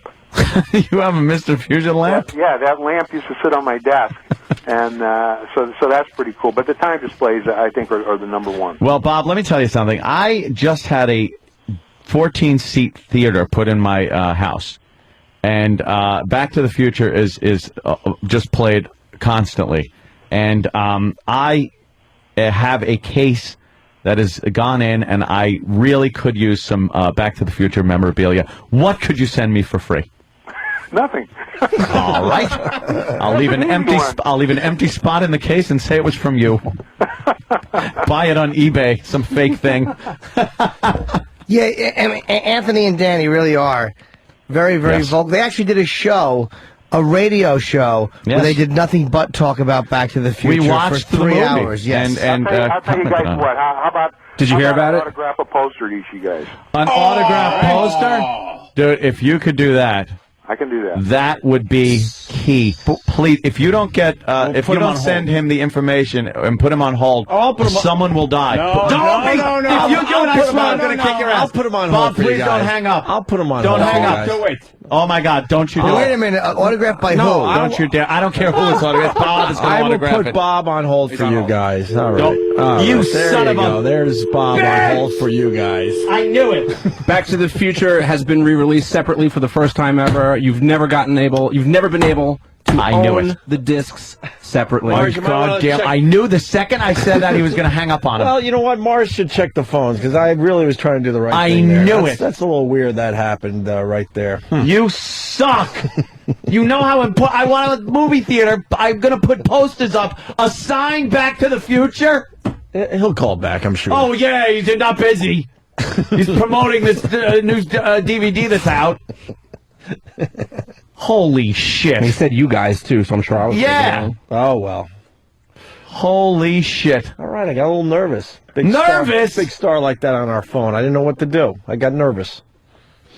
All right. I am livid. I am livid. Should we take a break now? Maybe. I think we should. You guys got his number. Just call him back. Yeah, well, we got his number. You don't? No!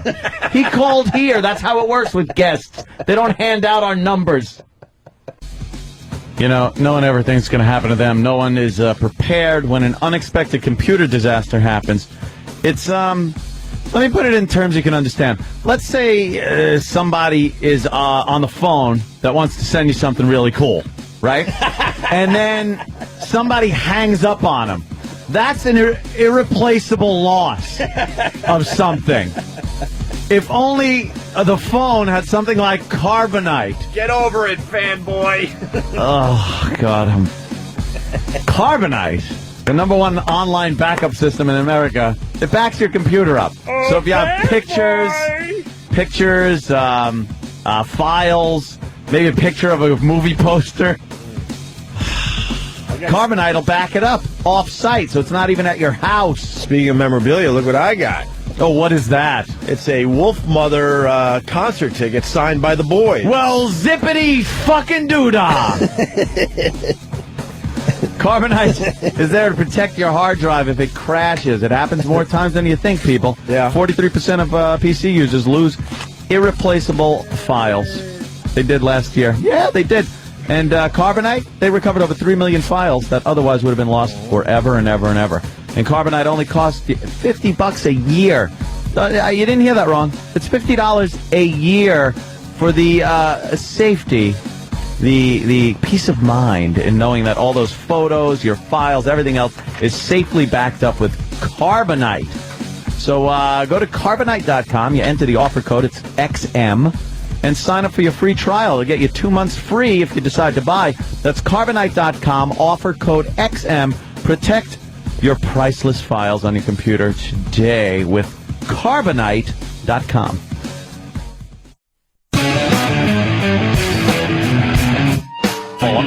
Good news. Bob Gale has called back, Anthony. Bob Gale has... Nah, just kidding. Let's move on with some other things. Almost getting out of here. Jimmy doesn't understand how we like the movie. I just want to say, it's not like we're sitting there watching Cuckoo's Nest. It's, it's one of those movies. It's just goofy. It's good to get, if you watch it numerous times, you get these little idiosyncrasies or little things that were put in or whatever that you can share with your friends. I'm going to try watching that again. I haven't watched it in years. I don't the Eric Stoltz goof on Biff. The Eric Stoltz info is very interesting. We're looking at a still picture of Eric Stoltz as Michael J. Fox's character in Back to the Future. By the way, I did not know that they filmed a lot of the movie with Eric Stoltz and then bailed on him and then went with Michael J. Fox. Our good friends at BTTF.com. Right. I don't know how good friends to me they are. They sent me an out-of-time license plate, my friend. Shit. Send me an out-of-time license plate. Nice. I got one. But it reminds me of famous actors auditioning for very famous roles and not getting the part. And I remember seeing a video, kind of a montage of this. It was Han Solo. Was it Han Solo stuff? Maybe it was Star Wars? It was the audition tapes for Han Solo. A few people did it. They did a goof on it on Saturday Night Live, I think. Yeah. Or, one of those shows. But I've seen others, too, for other big movies. And they actually had a test screening, though, for... Who tried out for Han Solo? I believe Christopher Walken did try out for it. No. I think for real? so. I think so. Can we find that video? Well, he was in the Deer Hunter, so he was certainly acting back then. And that was kind of a goof that they did, I think. One of the goofs was Christopher Walken doing it. Yeah, there's others. It was Jay Moore who was doing the impression, so it was very funny. Yeah. As seen on TV, we did a whole infomercial thing, so E-Rock ran this in. Hey, kids, why sit in front of the TV when you can be on the radio?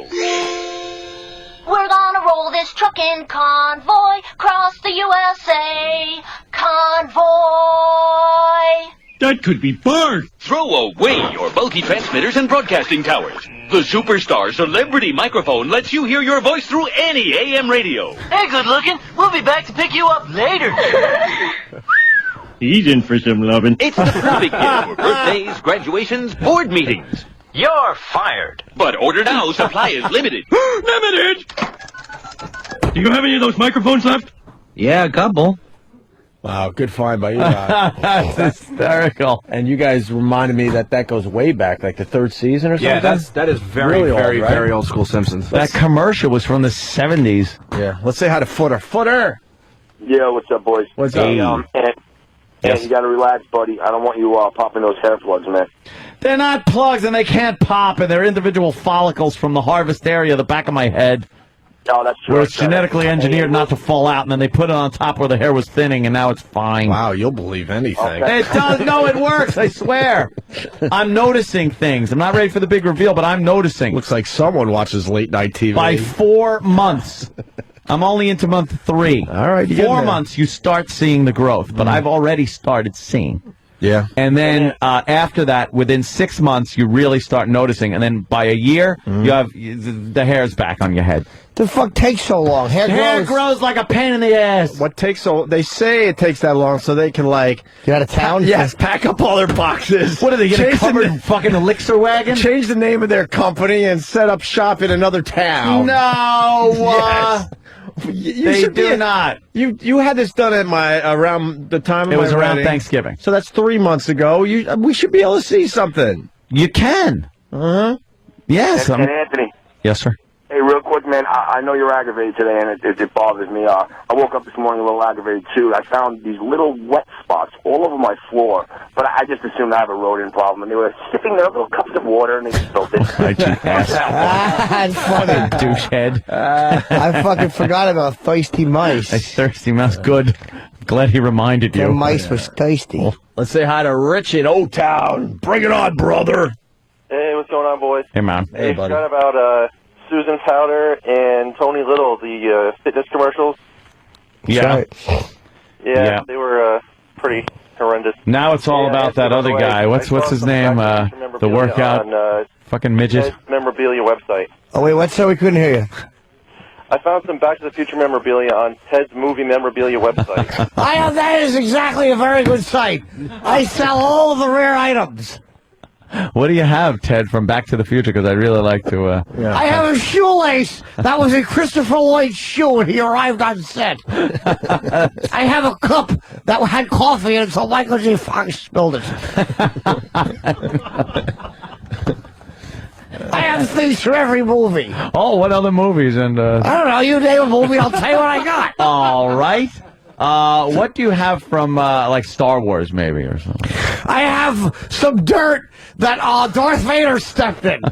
Oh, so it's a footprint of Darth Vader? No, it's just the footprint wasn't preserved. Oh. It's some dirt that was under the boot of James Earl Jones. Oh, I thought it was maybe a plaster cast of footprint, which would kind of be cool. No, it was originally tracked onto the carpet by Lando Calrissian.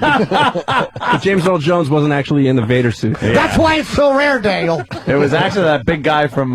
yes, David Prowse. But one day, James Earl Jones showed up, and David said, "Get that jigaboo out of my suit." I don't think he said that. It was very inappropriate. Very inappropriate, nasty, and rude. Yeah. Yes, I didn't care for that type of talk. Yes, you can't have that kind of talk about such a fantastic actor. I couldn't agree more, Yes. Anthony. Yes, Gregory. Do you have anything from the Godfather series? I certainly do. I have 3 of Marlon Brando's mustache hairs. Mustache hairs. They fell out by the car when he was shot, when Fredo fumbled with the weapon. I also have some gravel that was on the ground that got caught in his pant leg when he fell. How could you get that but not get something better? If you were that close to get mustache hairs and gravel, couldn't you have gotten maybe the prop gun that Fredo had? I had that, but I traded it for the mustache hairs and a piece of lemon pie.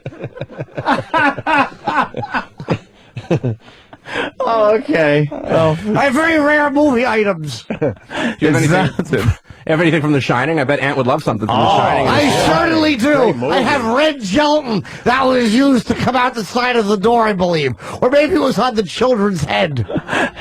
Now, I have a swatch of carpeting that was in room 501, which wasn't featured in the movie. There is no 501. Yes. Sometimes reportedly false. I don't understand why you would have something like that and not get something from The Shining, like one of the knives that were used. I had the axe that he was chasing the boy with. Oh. But I traded it for hedge seeds.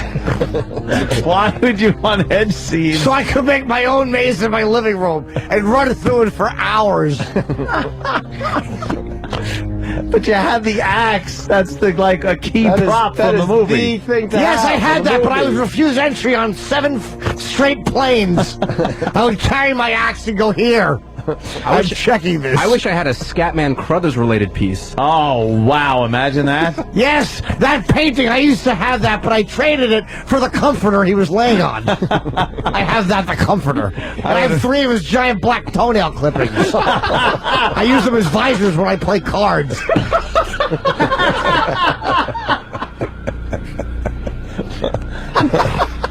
Well, that's very unique memorabilia. Yes, it is. I don't see that on eBay or anything No, like that. it's very, very, very hard to get things. Yes. Other stuff's easy. Yeah, anyone can.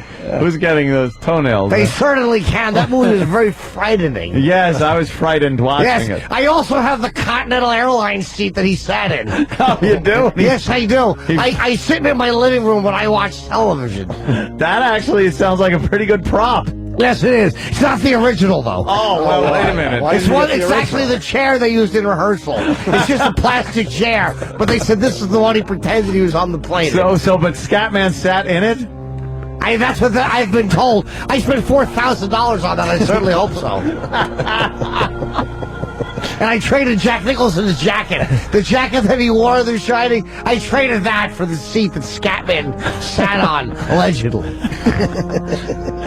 That would have been something to have. I don't know. You hear the organ that actually is playing this music? Yeah, you have that? No, I'm just enjoying the music with Oh. you. They wanted me to. Somebody tried to sell me this, but I didn't believe it was the actual organ.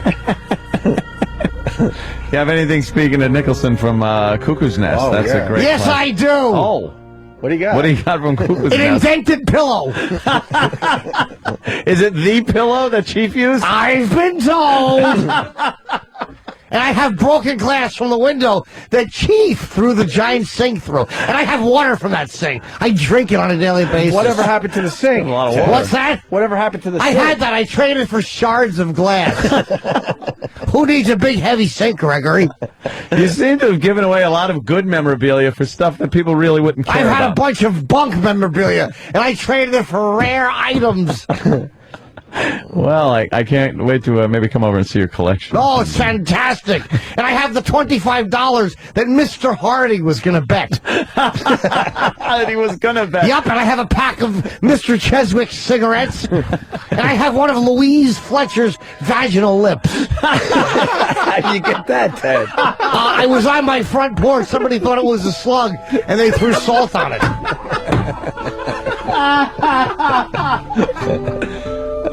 Nice. Goddamn. Where can we see the rest of this stuff, Ted? You got a website? I'm working on a website. Yeah. Yes, I'm trying to use my computer. I have DOS prompt. I'm C prompting. C prompt?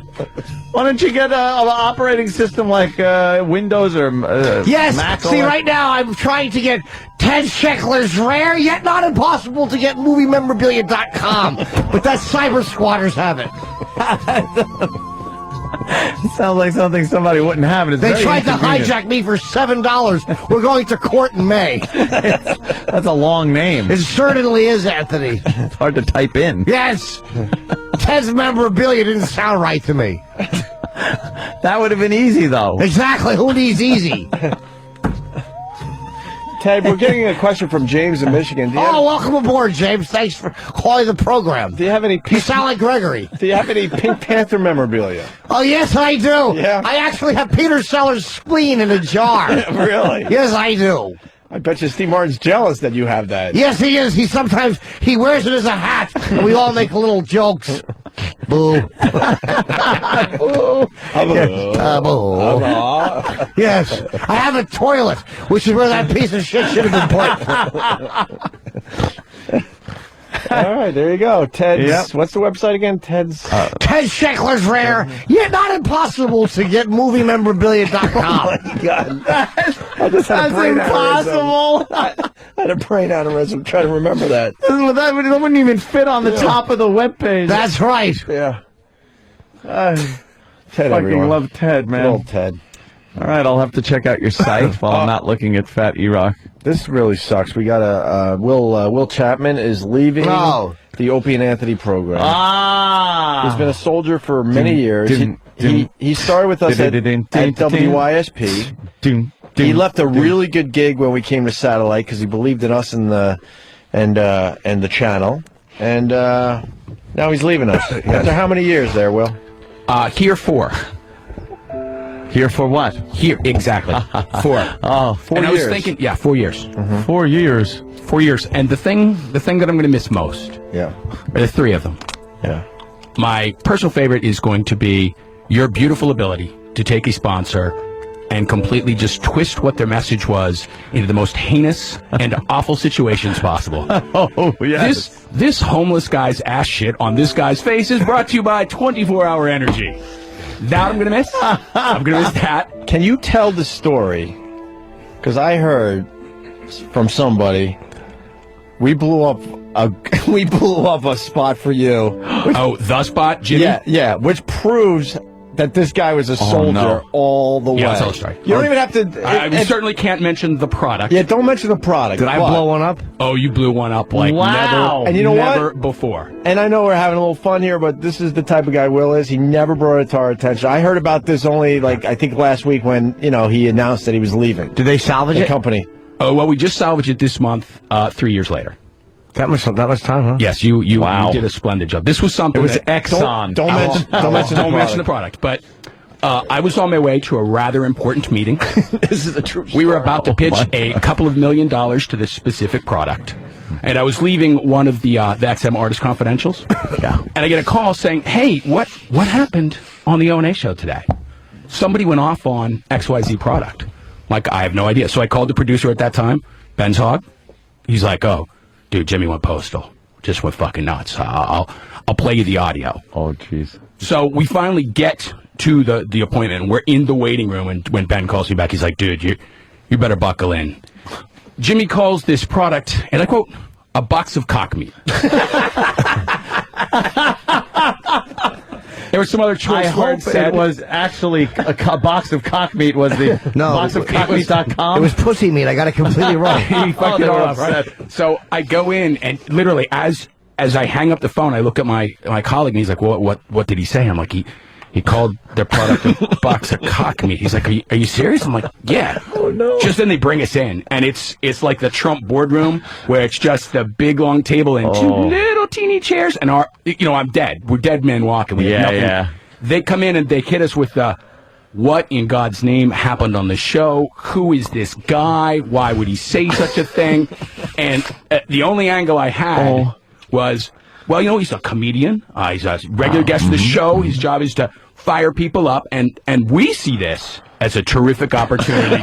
For Jesus you. Christ. Good one. If you guys now do the right thing and take care of this gentleman who's been complaining, about the issue of service that you're giving him, this could be the greatest thing since sliced bread. He could come on and say, I was wrong about this product. Yep. They're great. They're fantastic. Ba-dum-ba-dum-bum-ba. Ha! The aristocrats. Yeah. Just crickets, man. Get the fuck out. They looked at us, leaned over and said, we don't really see it that way. Oh. Let us tell you what's going to happen. And from there, things just went horribly awry. I do remember that. The good thing about Jimmy is he's bitched about so many products, I don't even know which one this is. Yeah, exactly. So it could be a number of things. It could be one of 50 things. But I guess what happens is with any product you buy, you're a consumer. Certainly. Yes. So I think maybe this is a weakness of me as a performer. I think like a consumer and as a guy who's not happy with something more than I think of like I should be thinking responsibly, which is not good for a company.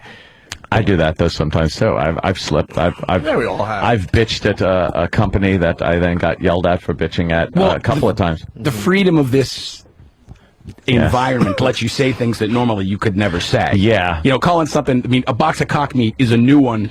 Yes. In no business book. There's no book on that one. No, but there's a freezer full at Steve's house. Yes. Cock meat in a baggie. Exactly. I love it. But by the way, that product... MJ says I could have it. Yes. I have raved about when compared with another product. I mean, I have been raving about that product for a long time, actually. Yeah. And thank God I don't handle that other product, so, F them. Well, Will, we're going to miss you. Well, I will I'm going to tell you one more thing I will miss. One more thing. Yes. One more thing. The music again, please. This is my other favorite, is when we sit in these meetings, you're twittering, Anthony's up hell talking, I pitch something, you go, yeah. Then 3 weeks later when it's on the air, both of you look at me like, what the fuck are you talking about? Oh, yeah. We're supposed to do what? We agreed to what? Exactly. I didn't even remember discussing this. Yes, because we were very busy. Exactly. We never would have agreed to that. What? Yeah. Crazy? What? We didn't say that. Wouldn't have happened. We go way back to the YSP days with Will, and I see maybe a little welling up in the eyes there, my friend. No welling. I weld. Maybe if you play the Walking Away music from the Hulk, I might well up. I'm good. Yeah? I'm good. Where you going, man? Anywhere I'm good? actually going to be working for home for a company that does digital advertising. Much more laid-back gig, be spending more time with my family, and making a little more cash, hopefully. Oh, that sucks. And I'm guessing they will probably cancel my subscription tomorrow. Yeah. What are you you don't have your headphones on. Well, how are you supposed to hear anything? Yeah, put your headphones on. Sorry. Come on, there rookie. it is. Sales guy. I still hear nothing. Oh, Why would I? Oh, why would the volume exactly on your headphones? And there he goes. So sad. Last day today, that's it? Tomorrow morning. Yeah, that's it. Just going to come in, mow everybody down. Exactly. Yeah. So, gentlemen, it has been a pleasure and an honor. Well, you have to leave the headphones on. You can't hear anything. There's nothing on. Yeah. You cannot hear It's more perfect. Walking Away music. Right. I can imagine it. Yeah. Well, fellas, it's been okay. Well,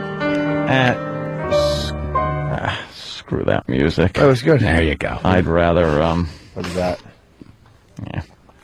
Why would it work? Why would it? But I'm sure things at the new studio will be working fantastically. Well, what are you trying to hit at? Yeah, what's wrong, Ant? A button? This silent These are break is all brought to you gone. by Carbonite.com and by MyView.com. What happened, Ant? What were we going to play so we could imagine it? We're going to imagine it. I've been sabotaged. All right. Sabotage. All of my Christian Bale, no fucking professional, and fuck you, and leave, and I'm fucking serious. All that good stuff that I could have just railed you with. Something happens with these machines because I I know. get stuff disappears on mine all the time too. We get like Yeah. ghosts in the machine. Man. Oh, man. dude. Yeah, man. So when do you start your new venture? March 9th. Leave for the islands on Friday with the fam. Drink some rum, lay around. Yeah. Come back. Are you Start on leaving the ninth. voluntarily? Yes. Okay. It was my choice. Oh, good. Oh, good for you. Yes, I was bitter. Shut the fuck up. All right, well. Yeah. All right, Well. gentlemen. Well, let me see.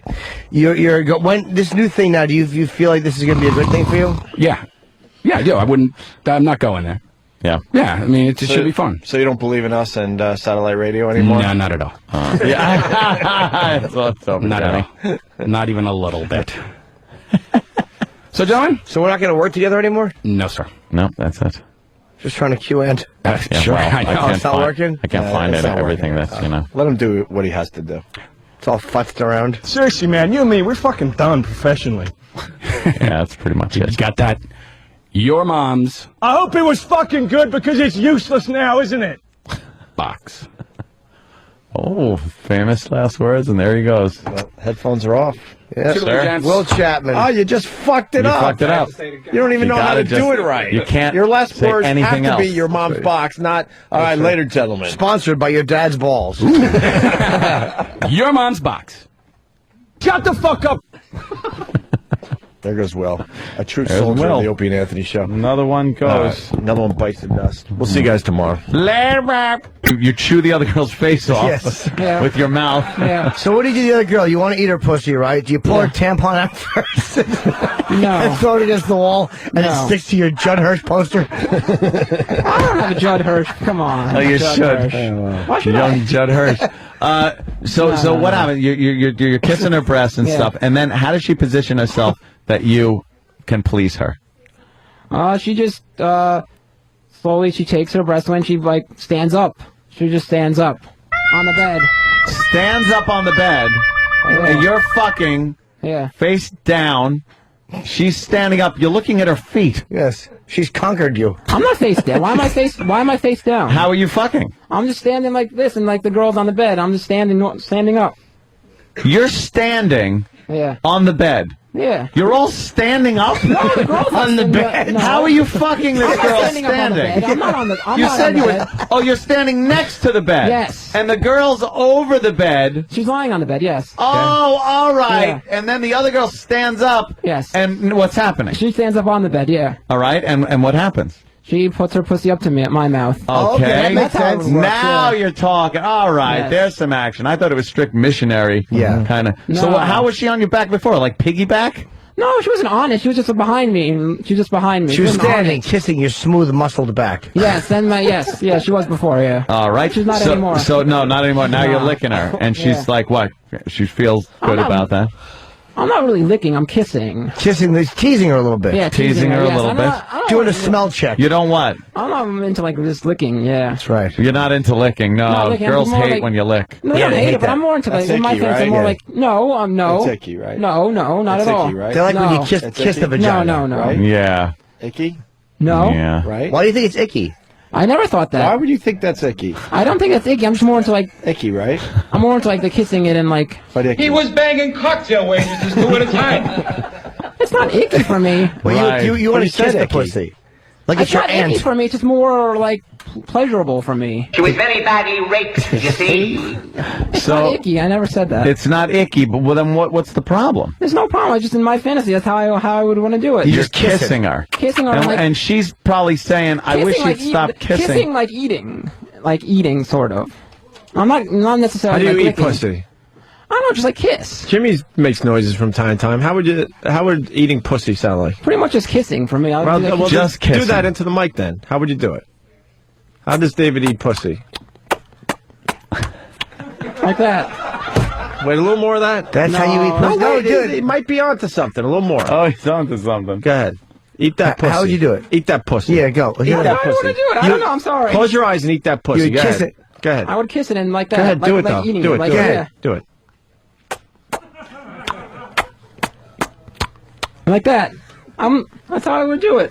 That's cool. So would she think that there were horses running in? No.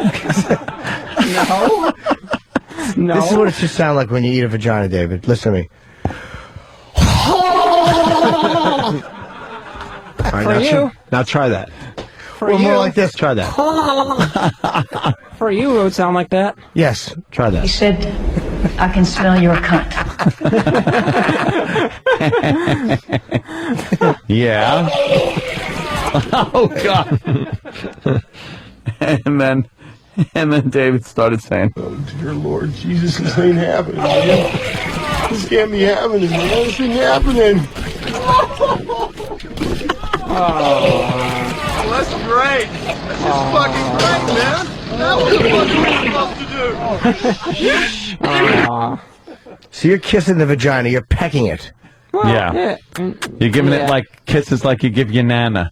No. How are you kissing it then? It's well, whatever. So you're all right. You're kissing. She's standing up. You're fucking a girl laying on the back. You're standing. The girl's standing up, getting her pussy kissed. Yeah. She's yawning. What? So what do you do as your finishing move while you're kissing this girl's vagina to make her feel even better? I mean, believe me, I don't know how it could get better, but better than just the kissing. Do you segue into another little mouth move? Well, I'm pretty much at this point. After this point, I'm pretty much just kissing like the vagina and all around that area. The legs. Do you at some point lick her asshole? Yes, I would say so. Oh, Nice. Okay, all right. Is it clean or? Yes, it's clean. Musty. Does she have stockings on a long day at work? No, Jimmy. It smells like an underarm. Long day at the diner. Working at a diner. Just sweating in and out of the kitchen. Her ass smells like creamed sardines. Oh no!